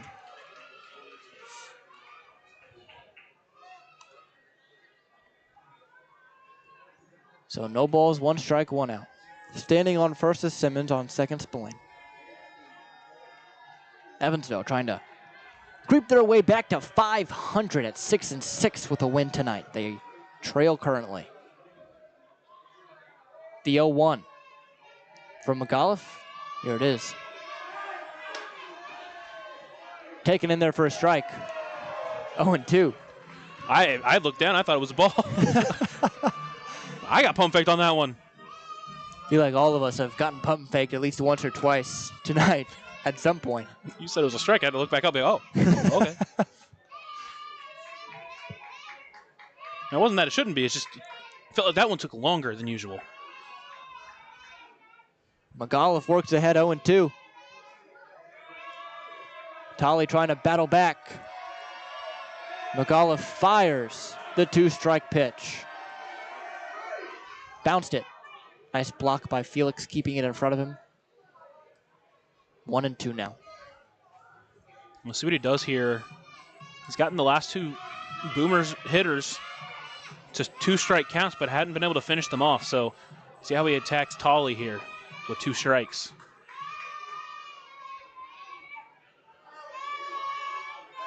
McAuliffe standing on the far first base side of the rubber. Looks into Felix. Nods and sets. Looks back to second towards Spillane. The 1-2. Just outside, 2-2. Home crowd giving it to the home plate umpire, Brandon Snyder, tonight. A big and loud crowd. Count all evened up, 2 apiece. The pitch. Swung on, high fly ball. Foul territory, third base side, racing over as Parks slides, makes the catch near the tarp. A big second out and a big catch by Paven Parks. Looks kind of similar to some others in foul territory where we've seen players overrun them, but Parks did a good job to settle under it and bring it in for a big out number 2. So now it brings up Will Prater. 0 for 3 as grounded out, popped out, struck out.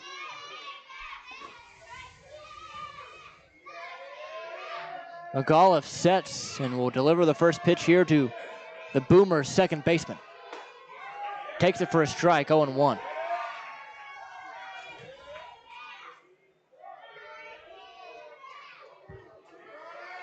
So no balls, 1 strike, 2 on here, top 8. 8-6, the lead for the Boomers. McAuliffe trying to work through some traffic. 0-1 pitch. Strike at the knees, 0-2.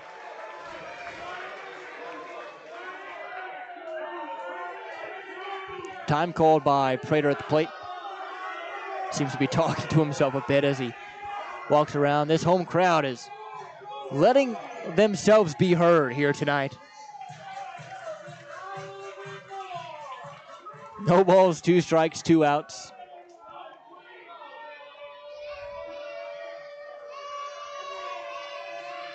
McAuliffe. Big pitch upcoming, time called. That time by Felix.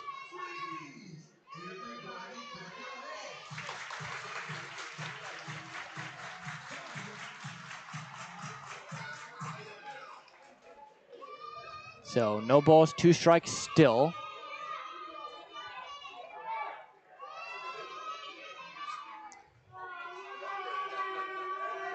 Prater awaiting the 0-2 pitch from McAuliffe, who now is ready. Out of the stretch, here it is. Just low, 1-2.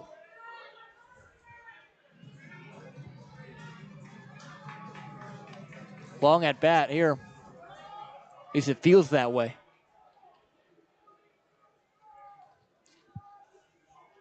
Attention-filled at bat, that's for sure. McAuliffe sets. 1-2. Inside, ball 2. Count all evened up at 2 apiece.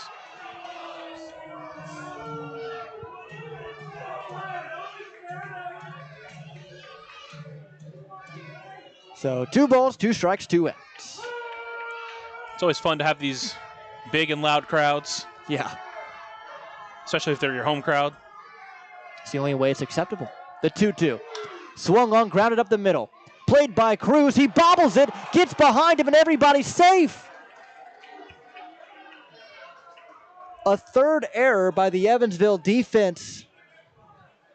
And that's going to extend this inning at least 1 batter more. And that one's got to hurt from McAuliffe. Now you got to go out there and get a 4th out.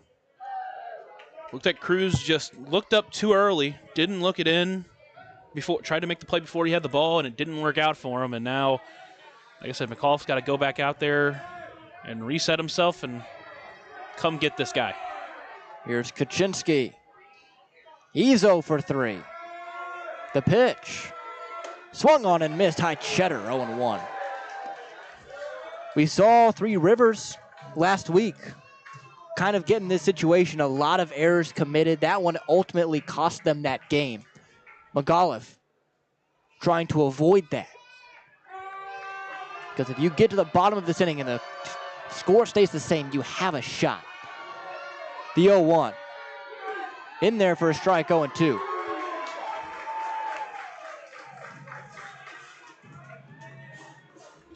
So McAuliffe once again ahead in the count. That runner on first, if a were to score, and Will Prater would not be an earned run.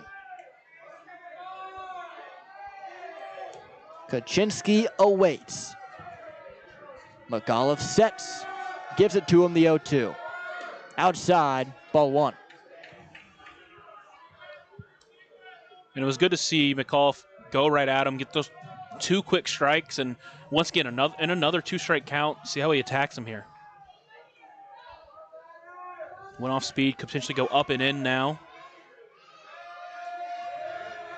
McAuliffe, as he sets, hands belt high. The 1-2. Called strike 3 on a bender. Strands the bases loaded. We now go to the bottom of the 8th, 8-6. Evansville down 2 on the Otters Digital Network. Right now in Vanderburgh County, over 800 children are in the child welfare system waiting for someone to be their voice, and you could be that voice by becoming a court-appointed special advocate, a CASA volunteer. Donating just a few hours a month of your time can change a child's life forever. Vanderburgh County CASA invites you to join them. Stand up, speak out, be for the child, be a CASA. For more information, visit vandcasa.com. That's VAND CASA.com.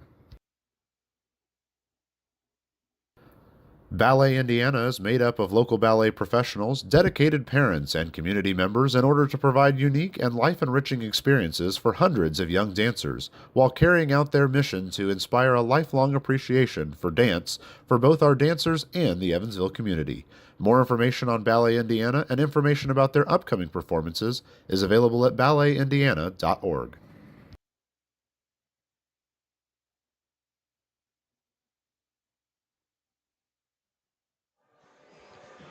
Bottom 8 upcoming.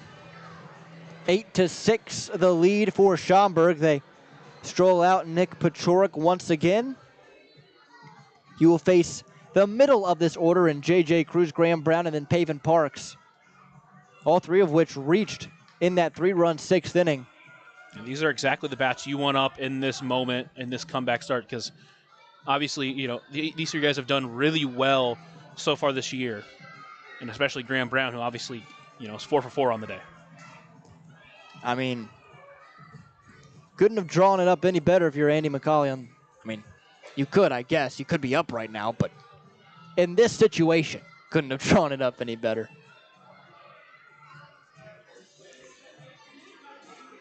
Second baseman, number 17, J.J. Cruz. So J.J. Cruz will swing it. He is 0 for 3. He has walked and reached on an error. Both times he has reached, he has come around to score. Left-handed batter facing the right-hander in Pachorik. First pitch to Cruz. Swung on and missed. Strike 1. Slowed it down a little bit, down at 90 miles per hour. Cruz just a little bit out in front of it. So no balls and 1 strike to the Otters second baseman. Swung on, popped him up. Shallow left field, back on it, Craig. He is going to make the catch, backpedaling towards Simmons. It's out number 1.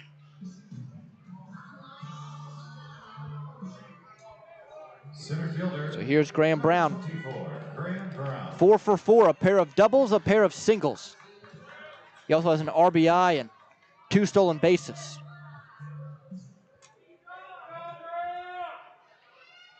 Brown with a big day, trying to make it even bigger. First pitch to him. Outside, 1-0.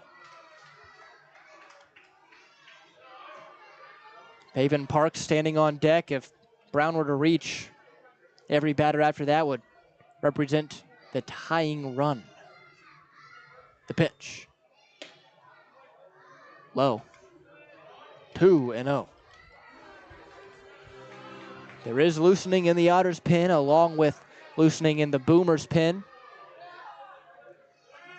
Pachorik sets and fires the 2-0. That one's going to be low. 3 balls, no strikes.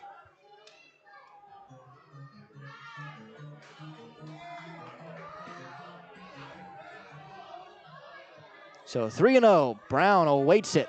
Pachorik sets. Fires. Inside ball 4, Brown was taking all the way, and he has now reached 5 separate times in this ball game. Brings up Pavin Parks the tying run. And now you walk the hottest hitter, and obviously you don't want to get burned by him, but that allows a tying run to come to the plate, and Peyton Parks, who has all the power in the world to send one out of here. Parks has reached twice. He had an RBI double back in the 6th. He walked in the 1st. 1 for 3 officially. First pitch to Parks. Inside, ball 1. Stutzman is up in the Boomers' pen. So you would assume if Pachorik were to get into some trouble. Assumedly, their closer would still be Mitch White, who we saw on Tuesday, but who knows? The 1-0. Inside, ball 2. For Evansville, it's Griff Hughes up in the pen.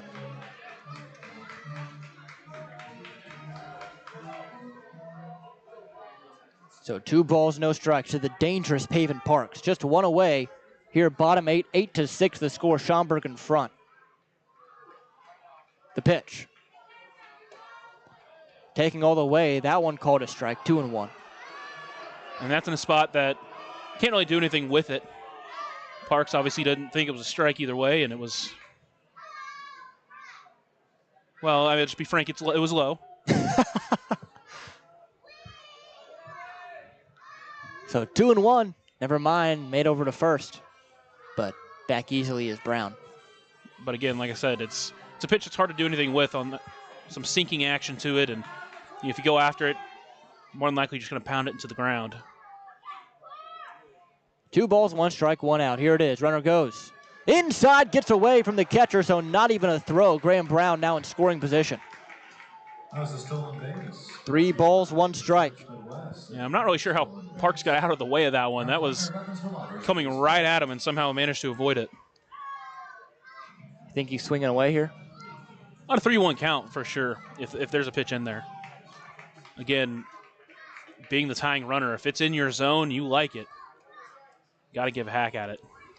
3 balls, 1 strike. Here it is to Parks. Swung on, high fly ball, deep right field, down the left field line. It is foul. Pavin Parks gave it a rip. Absolutely had a chance, but just hooked foul down the right field line. That's a tough one. That's the second time tonight the Otters have sent one out of this ballpark, but it's hooked foul. Man, just missed it by about 10 feet to the right of the right field foul pole. 3-2. Here it is to Parks. Runner goes outside, ball 4, and runners are going to be on the corners. Tying run now on base. And that's once again where the Otters have been able to run on Pachorik, where there wasn't really any time for a throw because Brown took third. And frankly, I think the catcher Kaczynski was just trying to frame it to the point where he wasn't even going to throw it either way. But Well, the stage is set again for this Otters offense. L.J. Jones, the batter. He's 1 for 2. A single, a walk, a sac fly, and a strikeout for him on the day. Pachorik with the first pitch to him. Never mind, he steps off. And you have to think, with Pavin's speed and athleticism, if he sees the same thing, he's off to the races, especially to prevent that double play. I would not be shocked if he takes off first pitch here with how slow Pachorik is to the plate and how well the Otters have been able to read him. First pitch. In there for a strike, 0-1. That's a tough call. Another one that's, you would really love to go the other way. Yeah, it's in the 50-50 zone for sure. The 0-1. Inside, ball 1. A ball and strike.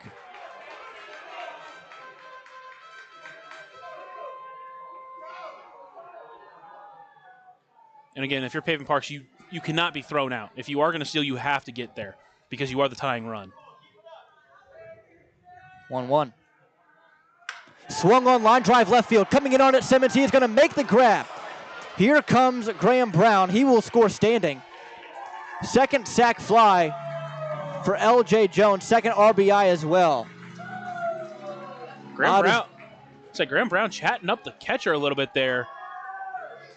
Looks like maybe the catcher did something and Brown wasn't a fan of it. They're going to check third base. They're going to tag it real quick. They call him safe, so he did tag up. Like I said, there was some jawing there between Graham Brown and the catcher. I wonder what that was about. I almost wonder if the catcher said something to Brown about, hey, you didn't tag up or something along those lines, with them eventually going over to check. Here's JT Benson. Benson awaits the first pitch. Takes it inside for a ball, 1-0. So 2 outs now here in this bottom of the 8th. 8-7 Otters, just 1 run back. And this is a situation where I'd like to see Paven steal, because if in the event you do get thrown out, then you lead off with JT Benson the next inning. There he goes.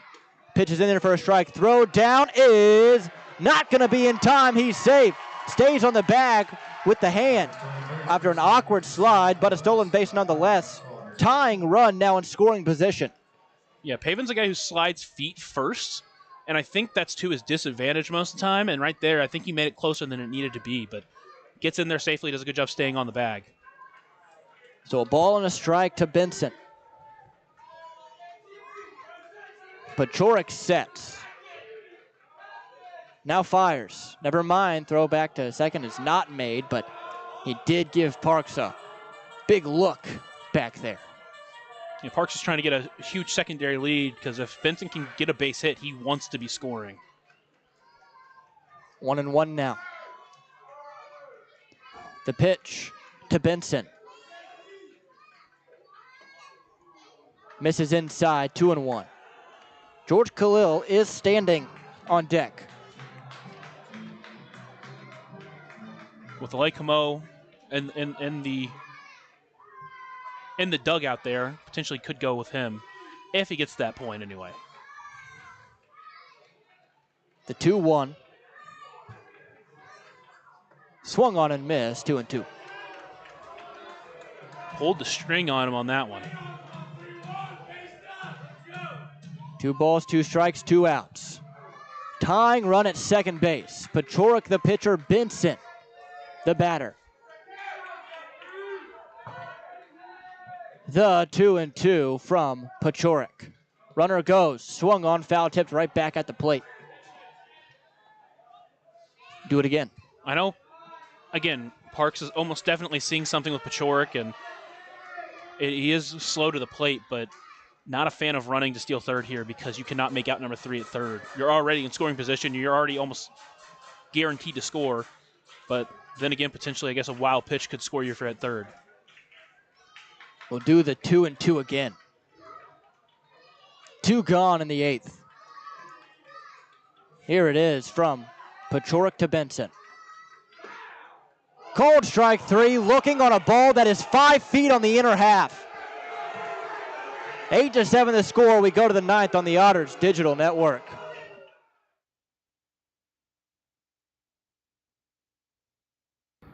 Maintaining our independence becomes more and more vital as we age. Swerka and more can help you navigate this important journey by answering your questions and connecting you to free and unbiased community resources and support services. If you are seeking advice for yourself or a loved one, let Swerka be your first call. More information available at swerka.org or by calling 812-464-7800.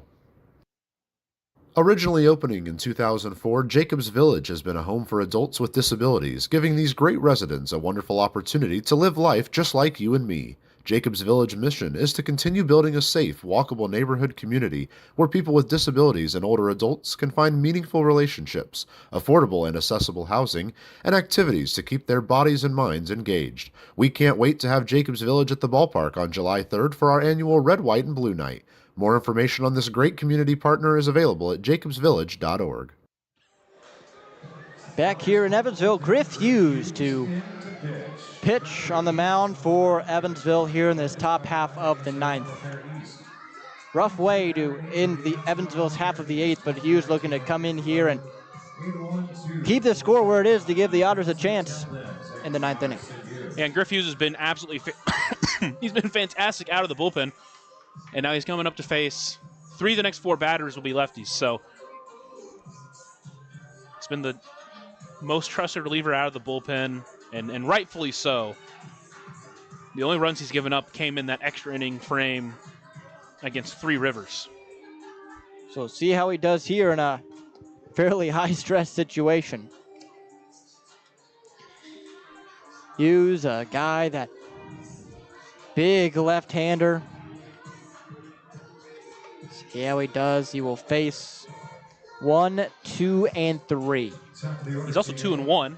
So if he gets through this ninth inning and the Otters do what they did on Tuesday night, he's in line for another win. How about that?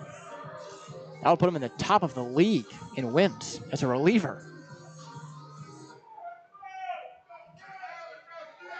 So here's Alec Craig.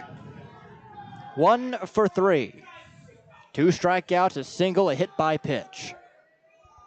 First pitch to Alec Craig is taken up and away for a ball, 1-0. And obviously this is a tough batter to face with this in mind, but hasn't walked a batter yet this year. And has a 10.8 K per 9 to start the year. Lefty v lefty. Here it is. Swung on and missed. 1-1.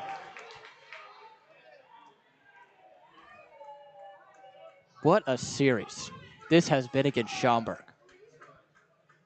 Every single game has come down to the wire. The 1-1. Swung on and missed, tied him up inside, 1-2. And obviously this one's not over yet, but the first 2 are 1-run scores. Yep. This one's a 1-run score right now. And if you like offense, this has been the series for you. The 1-2. Swung on and missed, strike 3. A German-American bank strikeout of Alec Craig from Griff Hughes. The 3rd time Craig has struck out tonight. And what a job this bullpen has done. Only 1 hit given up since that 3-run home run by Calarco back in the 5th inning. Now it's Christian Fedko. Here it is. First pitch is a strike on the inner half, 0-1. On deck, Andrew Soika. In the pen right now for Schaumburg is White. The pitch. That one just misses outside, 1-1.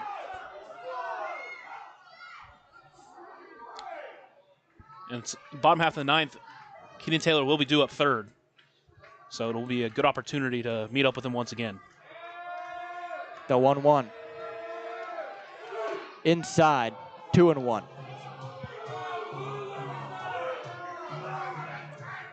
It's about how far inside it was on the called third strike to Benson. Yeah. 2 balls, 1 strike, 1 out. The pitch from Hughes. In there for a strike, 2-2. Didn't mention this, but Hughes last time out pitched 1 2/3 innings and struck out 4, and started off this inning with a strikeout. 2 balls, 2 strikes, 1 out. Here it is to the Boomers' 3rd baseman. Quick pitched him, that one left on the inner half. 3-2 now. So we'll have a payoff here in the top half of the ninth, 1 gone. 8-7 Schaumburg in front of Evansville. What has been 3 games of great baseball. The 3-2. Inside, ball 4. So Fedko will be issued a free pass over to first base. And it brings up Andrew Soika, who has reached 3 times, twice via the hit by pitch, once on a hit. Lefty v lefty.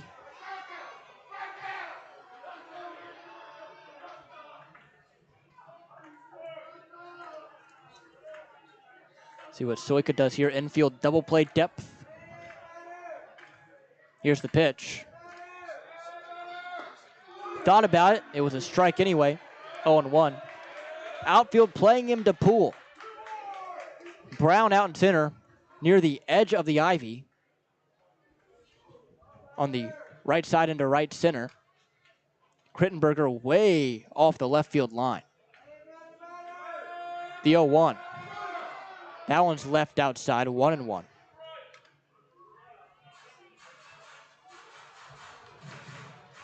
So a ball and a strike, one gone. 8-7. Schaumburg in front by 1 here against Evansville.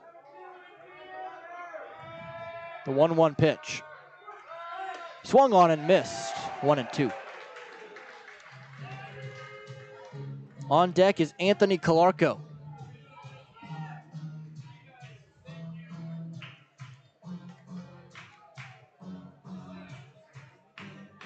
Soika calls time. And Soika with his speed could be a tough double play candidate, but also hits the ball really hard. So I'd say it fairly evens itself out.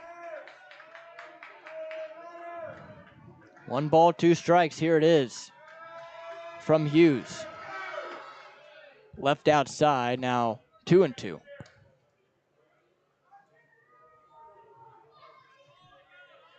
Tension just building inning after inning. This place was near full to begin, staying very full up to the end. The 1-2 is swung on and fouled back. Count stays at 2 balls and 2 strikes.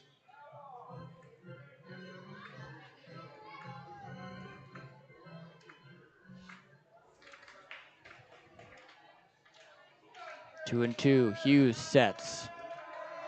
Hughes looks in and he fires. Just missing. Count 3 balls and 2 strikes. So Hughes a long couple of at-bats here to Fedko and now to Soika.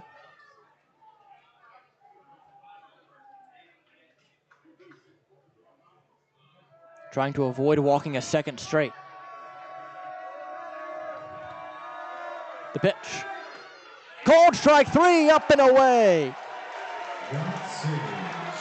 Soika gonna make his words be heard to Snyder, and now walking back to the dugout. Another German-American Bank strikeout for Griff Hughes brings up Anthony Calarco. He had more words once he got back to the dugout, and you know, it's been one of those nights where I can't exactly blame him. Now Calarco. 3-run tank back in the 5th. The pitch. Inner half for a ball, 1-0.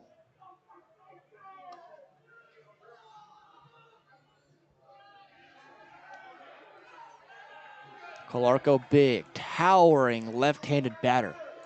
Huge, though, on the bump. Not necessarily small himself. The 1-0. Called for a strike, outer half, 1-1. Both these players doing battle right now, standing 6 feet 4 inches tall. Goliath versus Goliath, I guess. The 1-1. Checked his swing. Did he go around? Yes, he did. Calarco giving Schneider a long stare before he steps back into the batter's box. And no umpire down the third baseline, another situation where there wasn't really anybody to appeal to. 1 ball, 2 strikes, 2 outs. Runner on first base. Hughes trying to strand him there. The pitch. Swung on, little looper into shallow left. Krittenberger making his way in, makes the catch for out number 3. So the score stays at 8-7, and the Otters with a chance to do the same thing they did or to send it into extras. You're listening on the Otters Digital Network.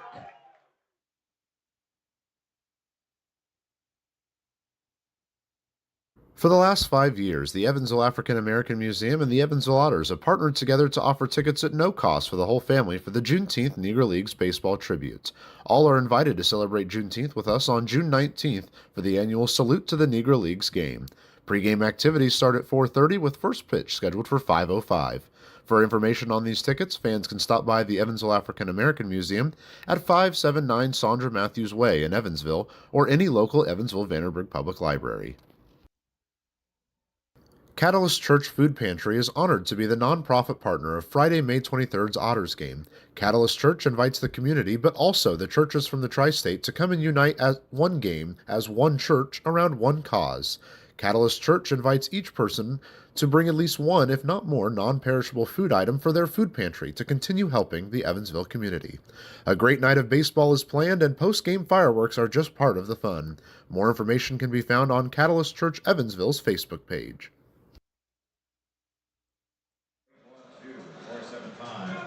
So it'll be Dylan Stutzman, a new face coming in to try and close the show against Evansville.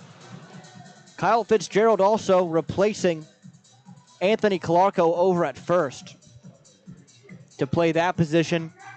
But the Otters with a change of their own. It'll be Ale Camus to come in and pinch hit in a huge spot here in this ninth inning. And boy, oh boy, this has to be one of the toughest positions to be in sports as a player. Coming off the bench in baseball, cold as can be, and a high stress situation like it is right now. 8-7 Schaumburg in the bottom of the ninth. Camus has been the leadoff hitter for the Otters for most of the season. For this exact reason, just get on base. Put some pressure on this new pitcher who, in his 5th season now with Schaumburg, he's been there since 2018 after playing 4 seasons for the Indianapolis Greyhounds in the Great Lakes Valley Conference. First pitch to Camus is taken on the inner half for a strike, 0-1. Dylan Stutzman in to try and close the show. It was Mitch White in game 1. He blew it. See what Stutzman does. The pitch left on the outer half for a ball. Count evened at 1 apiece. And obviously Mitch White had such a really good start to the season. Normally I think you would probably still go with him, but considering he will be facing Felix and Taylor this inning, the guys that got to him, just decided to go in a different direction. The 1-1. Swung on and missed way out in front of the hanging changeup. Boy, did Camus take a rip at it. Yeah, that's a couple of floaters near the top of the zone for Stutzman. Thing with Camus, he only has 1 career professional homer. The 1-2. Swung on, bounced on the ground to Prater. He charges, boots it. Camus gonna reach. Another costly error, this time by the Boomers. Just another player trying to make the play to first before picking it up. A tough chopper, but one that you need to make happen. And here comes Justin Felix. He has an RBI double. He struck out twice and he's flown out. On Tuesday, he walked to set up Keenan Taylor. We'll see what he does here with a runner on for him. And just missed a home run in his second at-bat. And you really think about those 2 near home runs from Felix and Parks. See if he bunts, squares around. Up and in, gets away. Camus going to get to second base. No need for a bunt. 1 ball, no strikes. And still likely probably going to see a bunt here. That's typically the way McCauley plays. I'm not a fan of that myself, but you do need to tie the game here. And it does become easier with that runner on third with less than 1 out. 1 ball, no strikes. Camus reached via the error. Now standing on second after the wild pitch. The 1-0 here to Felix. He squares around again. Here it is. Places it down. It's perfect. Right back to Stutzman. Throw to first is in time. Camus now standing just 90 feet away on the sack bunt. Now it's Keenan Taylor, the hero from Tuesday night. Oh boy. Sometimes it just lines up for you, doesn't it? And you just need to put the ball in play. Ideally, a fly ball lifted to the outfield, or just try to fit one through the gap of the infield that's now coming in. Camus, a fast runner over at third as well. Taylor did it on a 91-mile-per-hour heater up in the zone the first time. Infield drawn in. Camus at third, 90 feet away. The pitch. Bender inside for a strike, 0-1. On deck is the top of the lineup and Ty Krittenberger. No balls, 1 strike, 1 out. The story just writes itself. The pitch. Outside, ball 1. That one nearly got away from Kaczynski back there.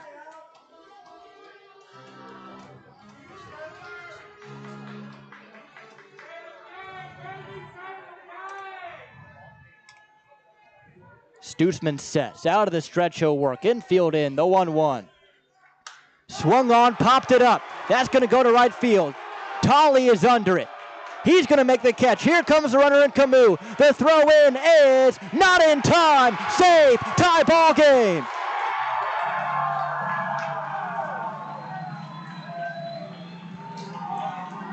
Taylor does it again, this time via a sacrifice fly. Mentioned Camus' speed. That one was about medium depth for Tolley, but still plenty deep enough for Camus to score. And on a night where Taylor just hasn't really had it, comes up big there, and see if Krittenberger can get a 2-out rally started. Krittenberger today is 1 for 3. He's walked, singled, and struck out twice. The first pitch to him is taken for a strike on the inner half, 0-1. That's the third straight batter outside of the Felix fastball when he squared out on a bunt. They started with an off-speed pitch. Here it is. Swung on and missed. Boy, did he take a rip, 0-2. So he definitely favors that off-speed pitch. That one ended up middle. Krittenberger just couldn't get to it. No balls, 2 strikes. The pitch to Krittenberger is bounced in there. A ball and 2 strikes. 2 outs, bottom 9. Knotted up at 8. The Otters have scored in each of the last 4 innings to come all the way back from down 8-2 at one point. Krittenberger trying to set the stage again. The pitch. Up and in. It got him on the hand. Did not go around. And Krittenberger's going to take that one like a champ and strut down to first. Krittenberger in the 6th inning started a 2-out rally by getting on base. Gets on base with 2 away, and it brings up J.J. Cruz. They're going to give him time. Andy McCauley is going to walk over to first and check on his just recently activated outfielder in Krittenberger. And he got hit square in the wrist, which is never a good spot, especially on that one, which was an up-and-in fastball.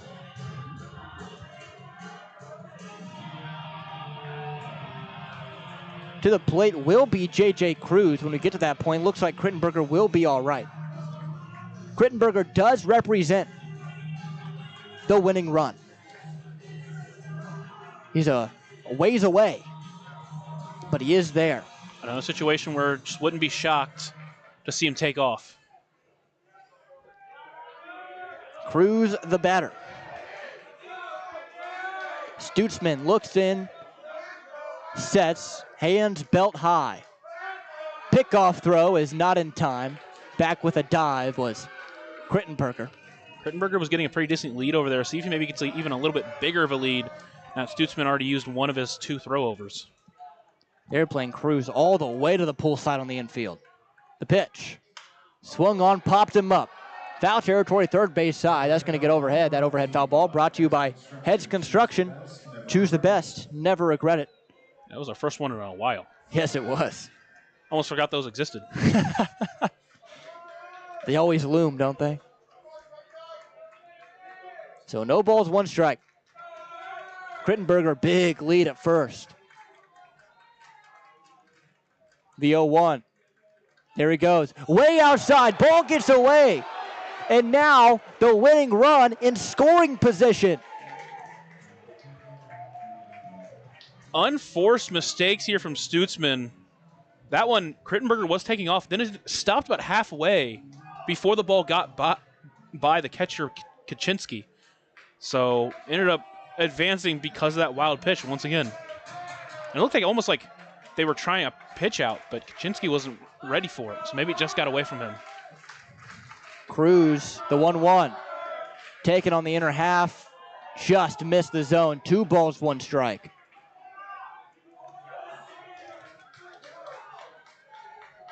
And you need to get J.J. Cruz if you're Schaumburg here with Graham Brown on deck. Yeah, 2-1 the count. Usually with the base open, you don't have to attack a guy, but with who's on deck, I would be. 2-1, swung on and missed. 2-2. Again, a floater just left right in the wheelhouse. Yeah, but it's one of those that makes you think it's a fastball, and clearly Cruz out in front of it thought it was. 2 balls, 2 strikes, 2 outs. 8-8, bottom 9, winning run at second in Krittenberger. Stutzman sets, now steps off. That is his second disengagement, by the way. So it's just something to keep an eye on. Stutzman sets. 2-2 offering. Swung on, grounded to first, and foul will do it again. Nice battle by Cruz.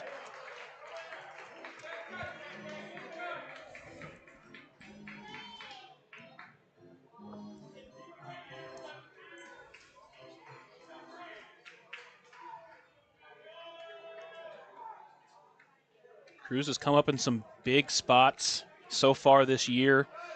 He's done a good job at hitting the ball hard and being able to score runners. Now, big opportunity here. 2-2. Up and away, 3 balls, 2 strikes. Stutzman has not given up a hit this inning. An error got Camus to first. A couple of wild pitches and then a bunt got him to third. A sac fly from Keenan Taylor. Then a walk to Krittenberger, who got on second via the wild pitch. The 2-2. Swung on, fouled back, count stays. And how big does that error loom now?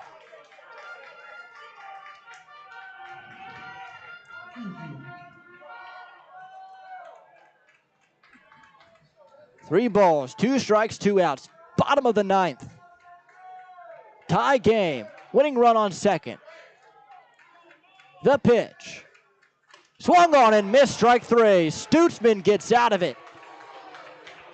But the Otters somehow claw all the way back. Free baseball in Evansville on the Otters Digital Network.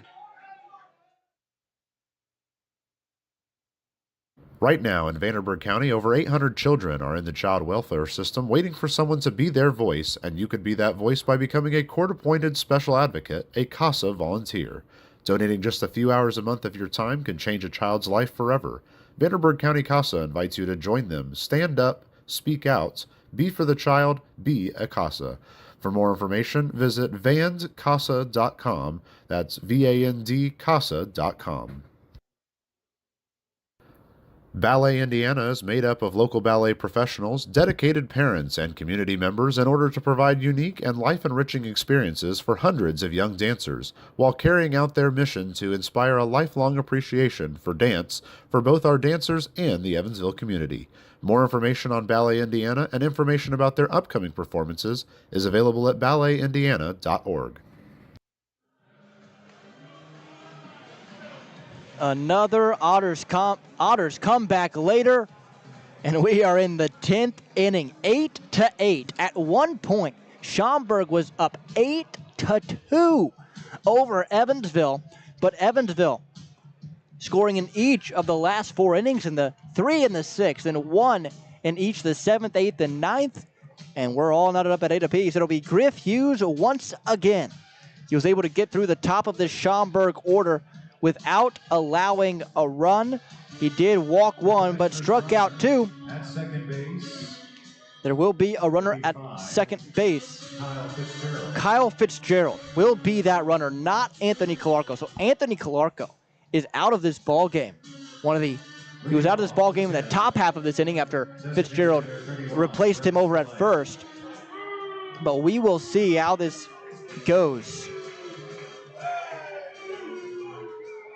As it brings up now, Bryn Spillane. This is the third time the Otters have left Griff Hughes in to pitch the extra inning after getting the outs in the last inning beforehand. Worked out the first time against Gateway, second time against Three Rivers, didn't work out as well. Pitch in there for a strike. Spillane, a dangerous guy. He's 2 for 4. Right-handed bat. Runner on second is Fitzgerald, the commissioner's runner. The 0-1. That one's in there for a strike, 0-2. And this is where you can clearly see the trust that Griff Hughes has by this Otters staff.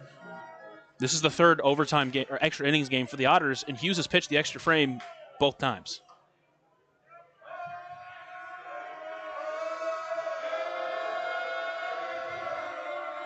No balls, 2 strikes, no outs. Runner on second base is Fitzgerald. The pitch to Spillane. Cold strike 3. Spillane goes down looking. Third time he's gone down via the K.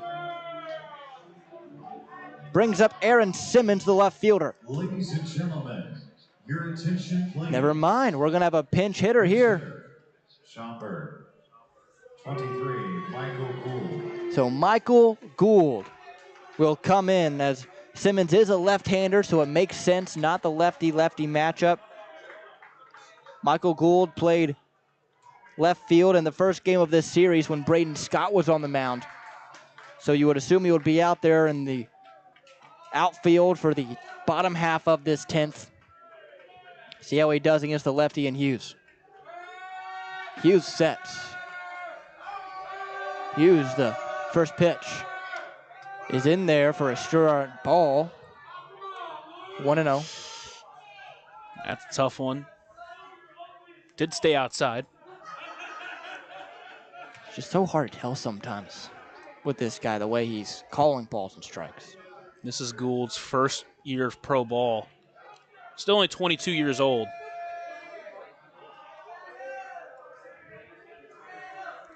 One ball, no strikes, 1 out. Hughes sets, and out of the stretch, he fires. That one is in there for a strike. 1-1. Gould has 5 hits and 18 at-bats. 2 of them are doubles, 1 of them is a triple. So when he's hit the ball hard. 1 ball, 1 strike, 1 out. Here it is. Swung on, jam shot right to J.J. Cruz, who makes the catch, 2 away.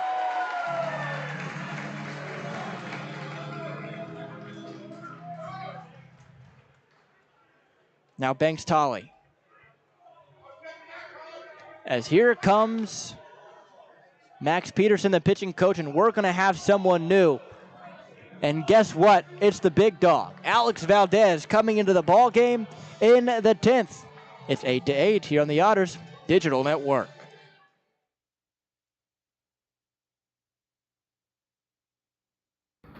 Maintaining our independence becomes more and more vital as we age. Swerka and More can help you navigate this important journey by answering your questions and connecting you to free and unbiased community resources and support services. If you are seeking advice for yourself or a loved one, let Swerka be your first call. More information available at swerka.org or by calling 812-464-7800. Originally opening in 2004, Jacobs Village has been a home for adults with disabilities, giving these great residents a wonderful opportunity to live life just like you and me. Jacobs Village mission is to continue building a safe, walkable neighborhood community where people with disabilities and older adults can find meaningful relationships, affordable and accessible housing, and activities to keep their bodies and minds engaged. We can't wait to have Jacobs Village at the ballpark on July 3rd for our annual Red, White, and Blue Night. More information on this great community partner is available at jacobsvillage.org.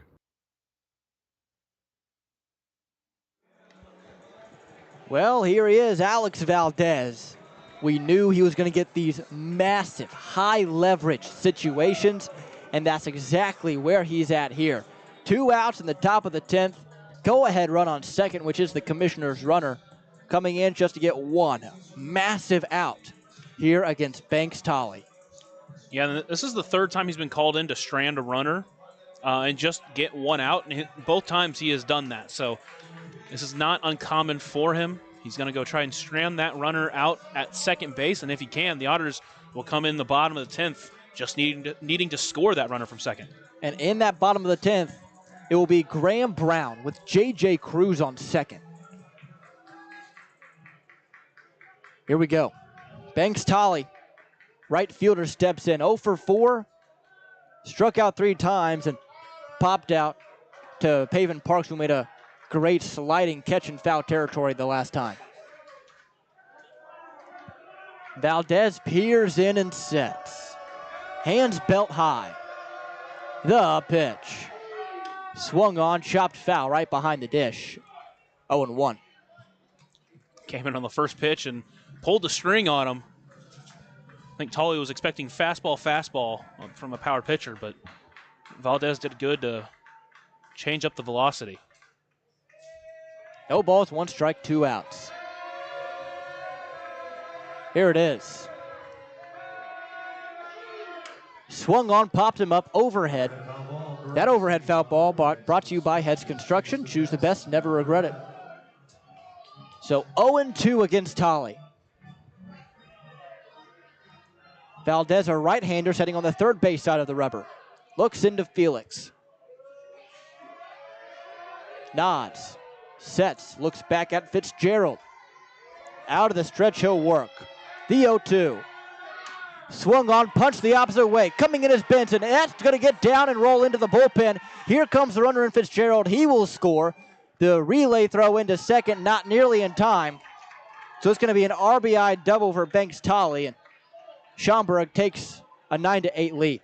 And how about that for just throwing your bat out there and hoping it falls into some open grass, because that pitch was outside. Valdez had him fooled all the way, but somehow Tolley able to punch it into right field. Brings up Will Prater. A bad luck double for Alex Valdez right there.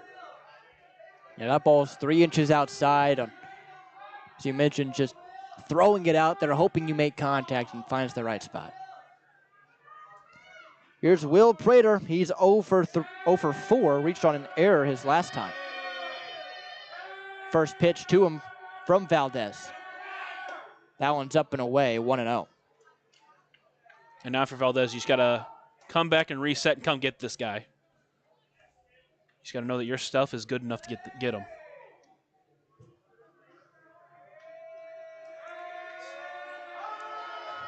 The 1-0. Swung on, line drive past the diving glove of Jones. Rounding third, heading home will be Tolley. The throw in is cut off by Valdez. 2-run lead for Schaumburg. Off-speed pitch, it just stayed high. Prater, hard hit ball just past Jones at first. And now you really got to come get this guy and make sure this doesn't get any worse than what it is. So now Sam Kaczynski, he's 0 for 4 as well. First pitch to him is taken high. That first run will not count against Valdez or Hughes, given it was the commissioner's runner, but that second run does count against Valdez.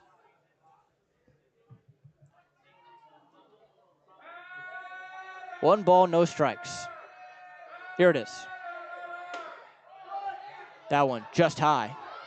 2 balls, no strikes.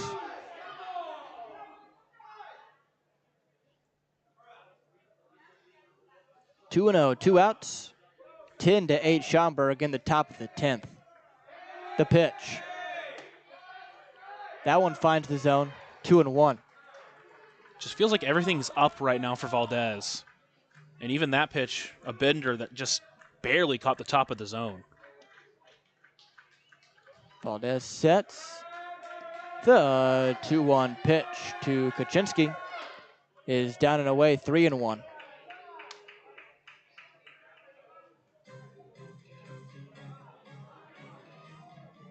So 3 balls, 1 strike to Kaczynski. Alec Craig on deck.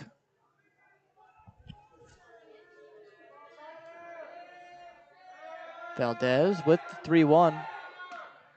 Left it outside, ball 4. Valdez struggling here in this 10th. Back to the top of the order. Shortstop 7, Alec Craig. No one up in the pen. Here comes Alec Craig. 3 straight boomers have reached. A double, a single, a walk, 2 runs in. Now it's Alec Craig.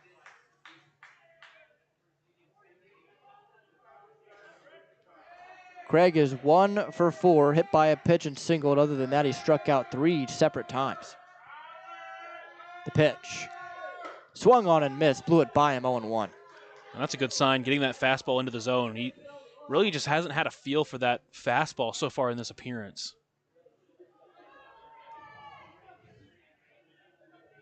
No balls, 1 strike, 2 outs. On second is Prater, on first, Kaczynski. Valdez with the pitch. That one is in there for a strike, 0-2.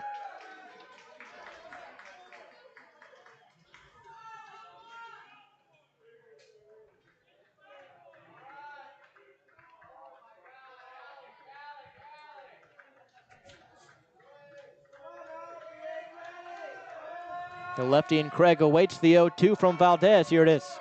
Swung on, popped it up, but well foul. And nice battle here by Alec Craig. 3 straight fastballs here to Craig. That one up at 93 miles per hour. You wonder if now he's going to try to pull the string on him here.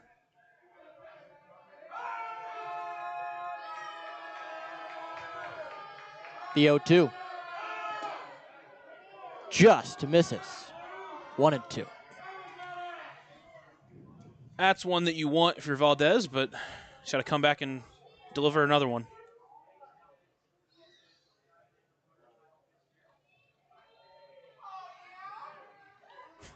Time called by Craig. So a tough ask for the Otters here in this bottom half of the 10th when they get there. Currently down 2, could be more. Valdez looking to prevent that. 1 ball, 2 strikes. Here it is. High, 2-2.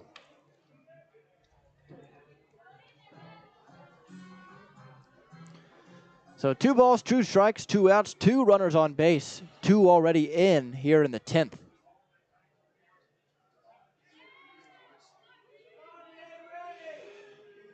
Valdez, the 2-2 offering. Low. 3-2.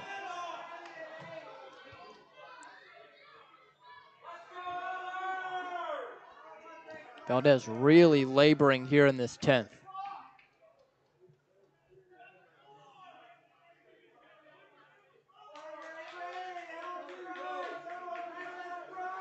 Three balls, 2 strikes, 2 outs. The payoff pitch from Valdez. Ball 4. Tried to go off speed, but way too low.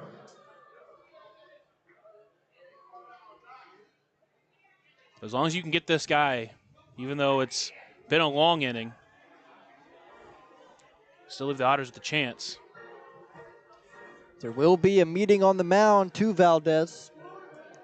Fedko, the batter, is 0 for 3. He's walked twice. Full infield meeting. No one in the pen, though. So they will likely ride Valdez out through this one.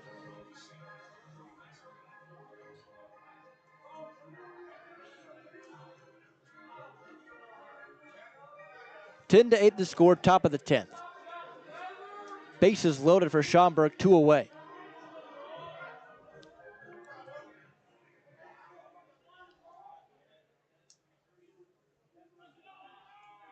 Valdez set. And Valdez fires the first pitch. Swung on, chopped foul. 0-1.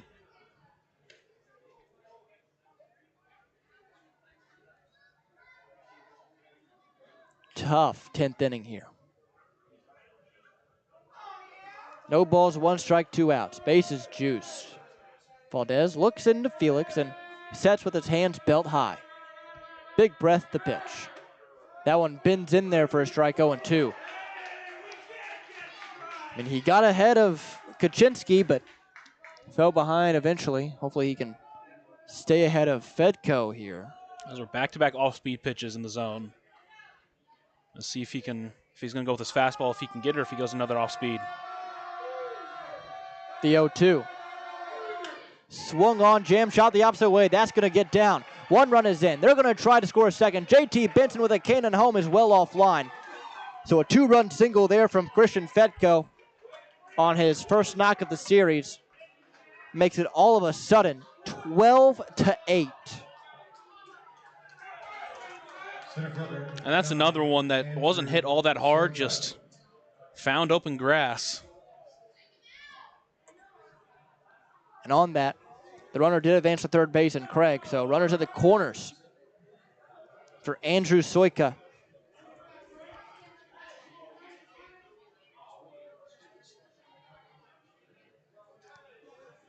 Valdez with the first pitch to Soika.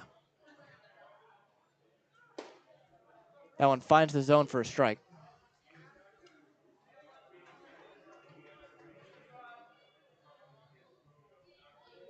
Camus at short playing up the middle. They're playing Soika to pull in the outfield as well. The 0-1. That one's bounced in the dirt. 1 ball, 1 strike.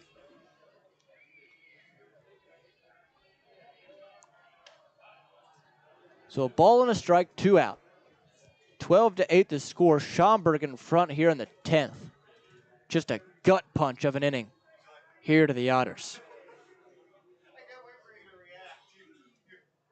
The 1-1. Inside, 2-1. Man.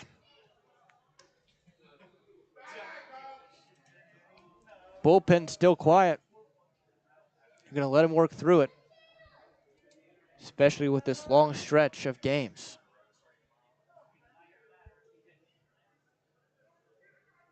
Two-one pitch. Inside, ball 3. 3-1. Man. Just feels like it's very similar to a former Cardinal reliever, Giovanni Gallegos, where he can look elite most of the times, but every once in a while he just has an outing where he doesn't have the fastball, and he's not able to really do anything with it, and it forces him to struggle, and it's similar here tonight. 3-1 is a high pop-up towards the second base side. Cruz under it, makes the catch for out number 3. So the Boomers send 8 to the plate, score 4 in the 10th. 12-8, Otters with some work to do on the Otters Digital Network. For the last 5 years, the Evansville African American Museum and the Evansville Otters have partnered together to offer tickets at no cost for the whole family for the Juneteenth Negro Leagues Baseball Tribute. All are invited to celebrate Juneteenth with us on June 19th for the annual Salute to the Negro Leagues game. Pre-game activities start at 4:30 with first pitch scheduled for 5:05. For information on these tickets, fans can stop by the Evansville African American Museum at 579 Sandra Matthews Way in Evansville or any local Evansville-Vanderburgh Public Library. Catalyst Church Food Pantry is honored to be the nonprofit partner of Friday, May 23rd's Otters game. Catalyst Church invites the community, but also the churches from the tri-state to come and unite as one game, as one church, around one cause. Catalyst Church invites each person to bring at least one, if not more, non-perishable food item for their food pantry to continue helping the Evansville community.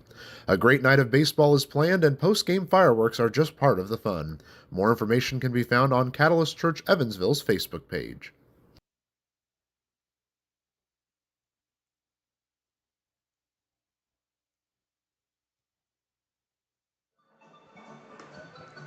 Back here at historic Bosse Field, bottom of the 10th, 12-8 Schaumburg. Schaumburg has scored in the 4th, the 5th, and the 10th.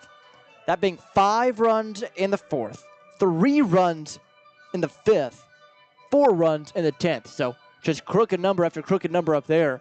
Evansville scored twice in the 1st, 3 times in the 6th, and then once in each of the 7th, 8th, and 9th. They look to get after Mitch White, who's the new pitcher for Schaumburg.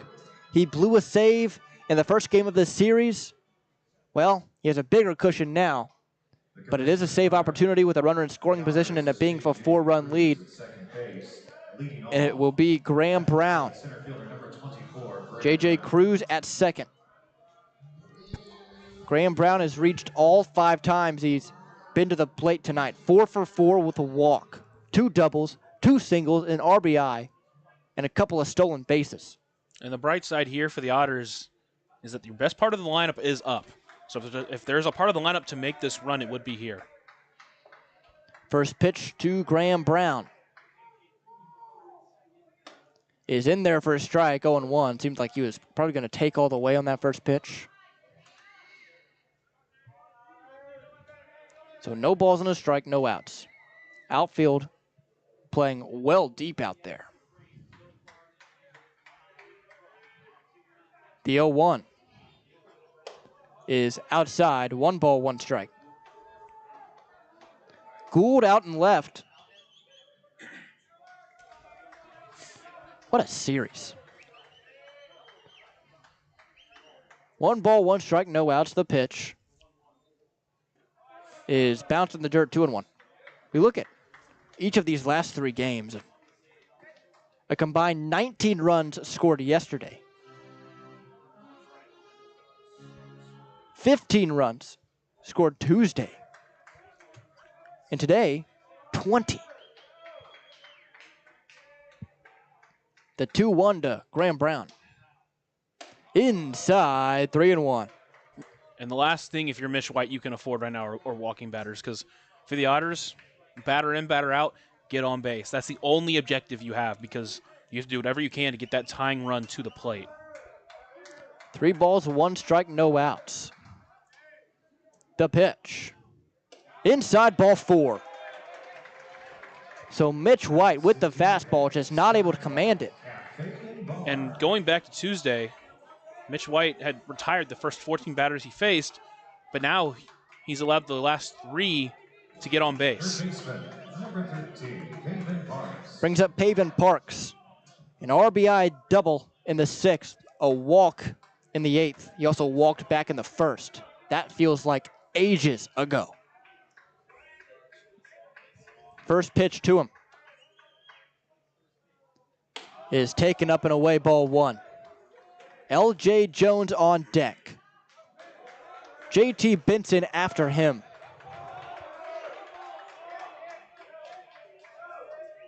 One ball, no strikes, no outs. 2 runners on. Bottom 10, the pitch. Up and away, 2-0. And that's going to draw a visit. Yeah, I mean, similar to what we saw with Valdez, he just can't control the fastball right now. And, I mean, at this point, you just got to calm down and come at these batters. Because in the tying run's not even on base yet. Yeah, that's But right. if Parks reaches here by walk, hit, whatever, tying run is at the plate all of a sudden. And it becomes much more difficult. At this point, really, just what you want to avoid is the rollover. Just don't roll over.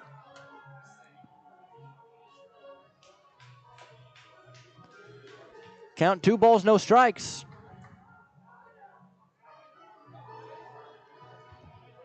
Nobody out, bottom 10. 12-8 the score. Schaumburg in front of Evansville. Pavin Parks, the batter. And the pitch is swung on and missed. 2-1. A fastball that was probably above the zone, but Parks took a big old hack. Yeah, he was trying to jump him there. He was expecting fastball all the way, but that's a tough one to swing at when he hasn't thrown a strike to you yet. 2-1. Swung on and missed as well. 2-2.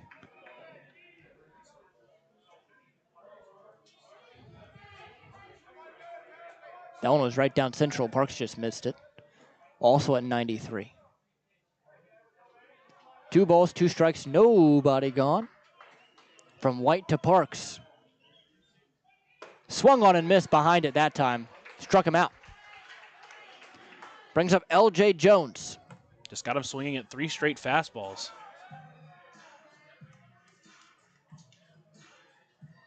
Still just 1 away.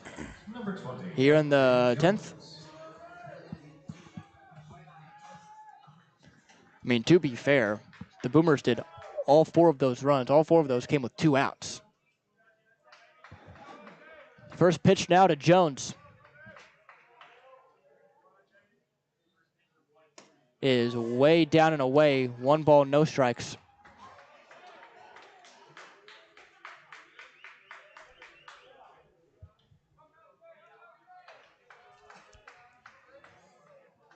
One-0 offering. Swung on, fouled right back, up overhead. Well, eventually gets back on the field, but so we won't say at that time. Didn't go all the way over. Just at the lip of the roof. Good thing we're not playing banana ball. That's true. I don't know the rules of banana ball, really. Honestly, I couldn't tell you either.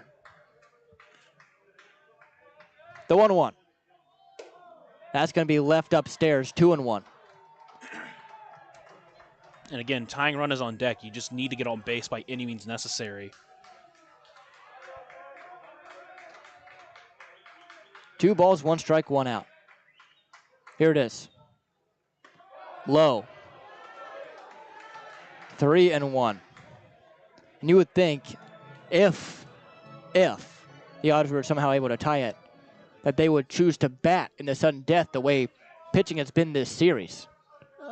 That's a decision for later. True. Let's get there first. The 3-1. Swung on and missed at ball 4.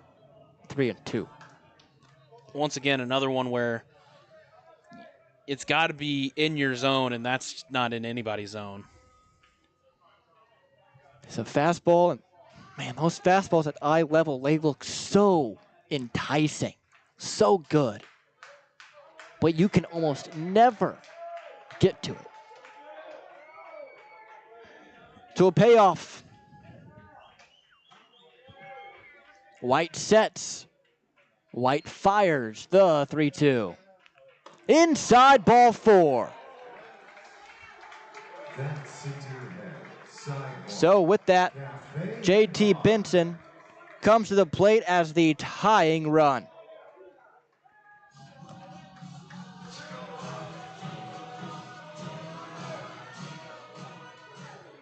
Right fielder, number 31, JT Benson. Again, this guy has not been able to find the zone, so a situation here where if he takes a little bit off, potentially just trying to get me over fastball, try to ambush it. Pitch. Left on the inner half for a strike. 0-1. Good pitch there from White. Up and in on the 94-mile-per-hour fastball. Benson with some pop in that bat. 2 homers on the year. This time just want to get a base hit. The pitch. Swung on, fought off foul. 0-2. Still here to tell you that our hip hop ball is brought to you by Heads On deck is Alay Camus. He reached on an error and eventually scored an inning ago in the 9th. The 0-2 here to Benson. Swung on and missed. Strike 3.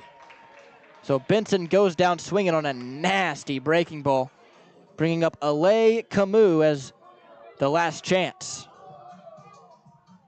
The shortstop, number 1, Alay Camus. Camus, as mentioned, reached on an error, came around to score an inning ago. And the first pitch to him is low, a ball and no strikes.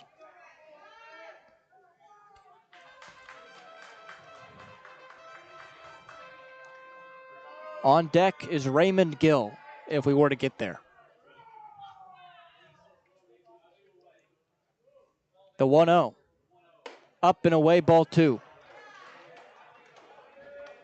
Just weird that against Benson, he had full control of his pitches, but really that's the only time he had, because now he's struggling again against Camus.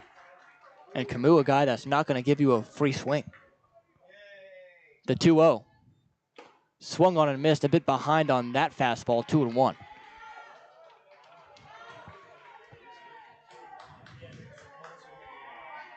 2 balls, 1 strike, 2 outs. Base is loaded, 4-run lead for the Boomers. The pitch. Strike, 2-2.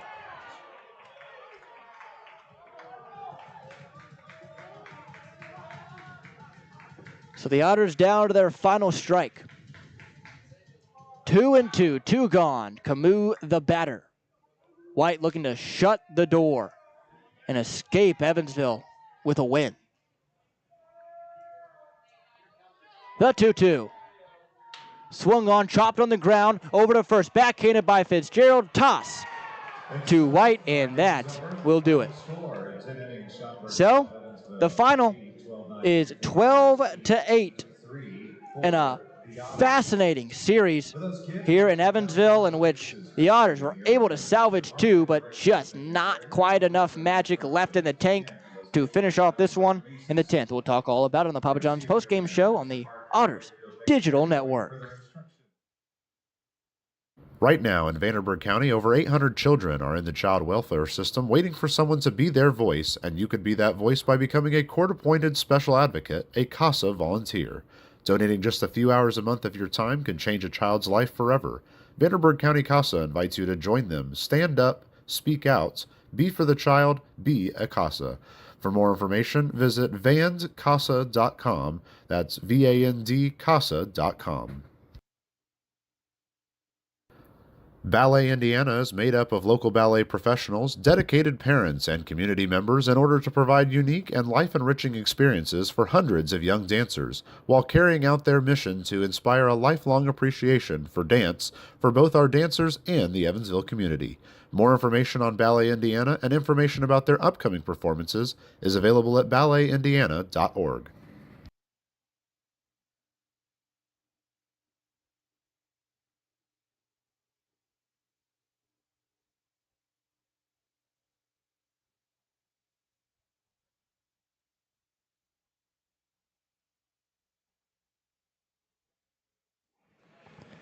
Welcome into the Papa John's postgame show. Papa John's is the official sponsor of the Otters pregame and postgame shows, available every game night, 20 minutes before and 10 minutes after each Otters game on the Otters Digital Network and the Home Team Network. This one exactly at 4 hours in length, but a loss for the Otters. They fall 12-8 in 10 long innings here in Evansville, Indiana. It was Schaumburg with a 4-run 10th in the top half to spoil the Otters' comeback fun, and they end it with a winning margin of 4 at 12-8. Lucas, another one where the Otters, they get down early. They get down 8-2, and they somehow find a way to fight back into it. This one just came up a tiny bit short, but man, just a lot of good things coming out of this 3-game stretch. Yeah, and the offense looks really good.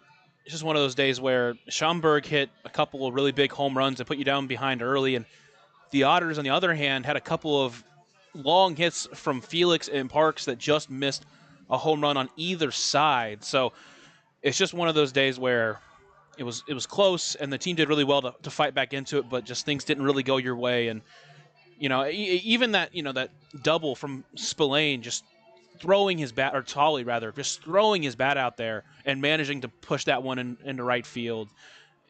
Those kind of things are going to happen throughout a long season, and it's one of those things where you still took 2 of 3. You're looking really good again, with a big series coming up, but obviously it still does hurt not being able to close this one out.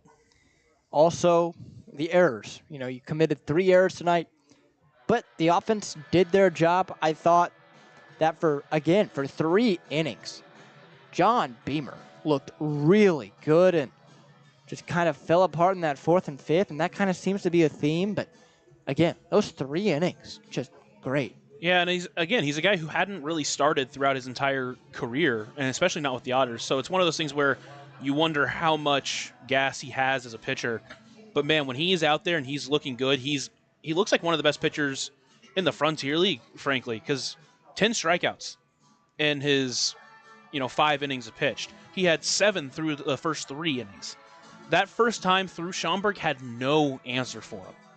They were able to get to him eventually, and mostly it was just due to the long ball. A couple of 3-run home runs against him. But man, he looks really good at moments, and he's a guy that especially with some injuries, they're going to need to expect a lot out of. Tomorrow they welcome Lake Erie to town. First place Lake Erie, who is 9-2. Evansville will still be in third place, but Florence will be a game closer with their win today. Just what do you expect to see from Lake Erie? Obviously, we get to dodge those big arms in their starting rotation, but the way this team played this week against Schaumburg, I feel like Lake Erie's is a winnable series again. I think Lake Erie is a very similar team to Schaumburg. They're good hitting team. At the top, they're a really good pitching team, but you miss both of those arms. So hopefully the offense can come out and play well like we've seen over this series, and the arms can go out there. We'll see Montilva tomorrow. C.J. Backer will go on Saturday, and then Braden Scott is back up on Sunday. So, and we've seen some good things from those guys, and obviously we've seen a lot of good things from Braden Scott. So you have some good arms going out there. You just took 2 of 3 against Schaumburg, who looks like one of the best teams in the league. So this team is showing, especially at home, they can beat anybody in this league. And Lake Erie, who, coming from a long distance, hopefully the Otters can ambush them early and, take another series win. Well, that was the Papa John's post-game show. Papa John's is the official sponsor of the Otters pregame and post-game shows, available every game night, 20 minutes before and 10 minutes after each Otters game on the Otters Digital Network and the Home Team Network. Tomorrow, here at Bosse Field, Lake Erie coming to town. That one at 6:35 p.m. Central. So you are more than welcome to join us here at historic Bosse Field for that series opener. Lucas, anything else? At the end of the day, you still want a series, and really to start crawling back in these in the standings, you just need to keep winning series. You don't have to win a bunch of games in a row, but if you keep putting series win after series win after series win, you'll start crawling back into the standings, and you'll definitely be there for a playoff push. So a huge series win for them here, and then they got a huge series coming up against Lake Erie, and hopefully they'll be able to take that series as well. Well, with that, thank you so much for listening to us or watching us on the Otters Digital Network or the Home Team Network. Hopefully you can join us tomorrow. For Lucas Macklin, I'm Riley Angel, and as always, have a good night.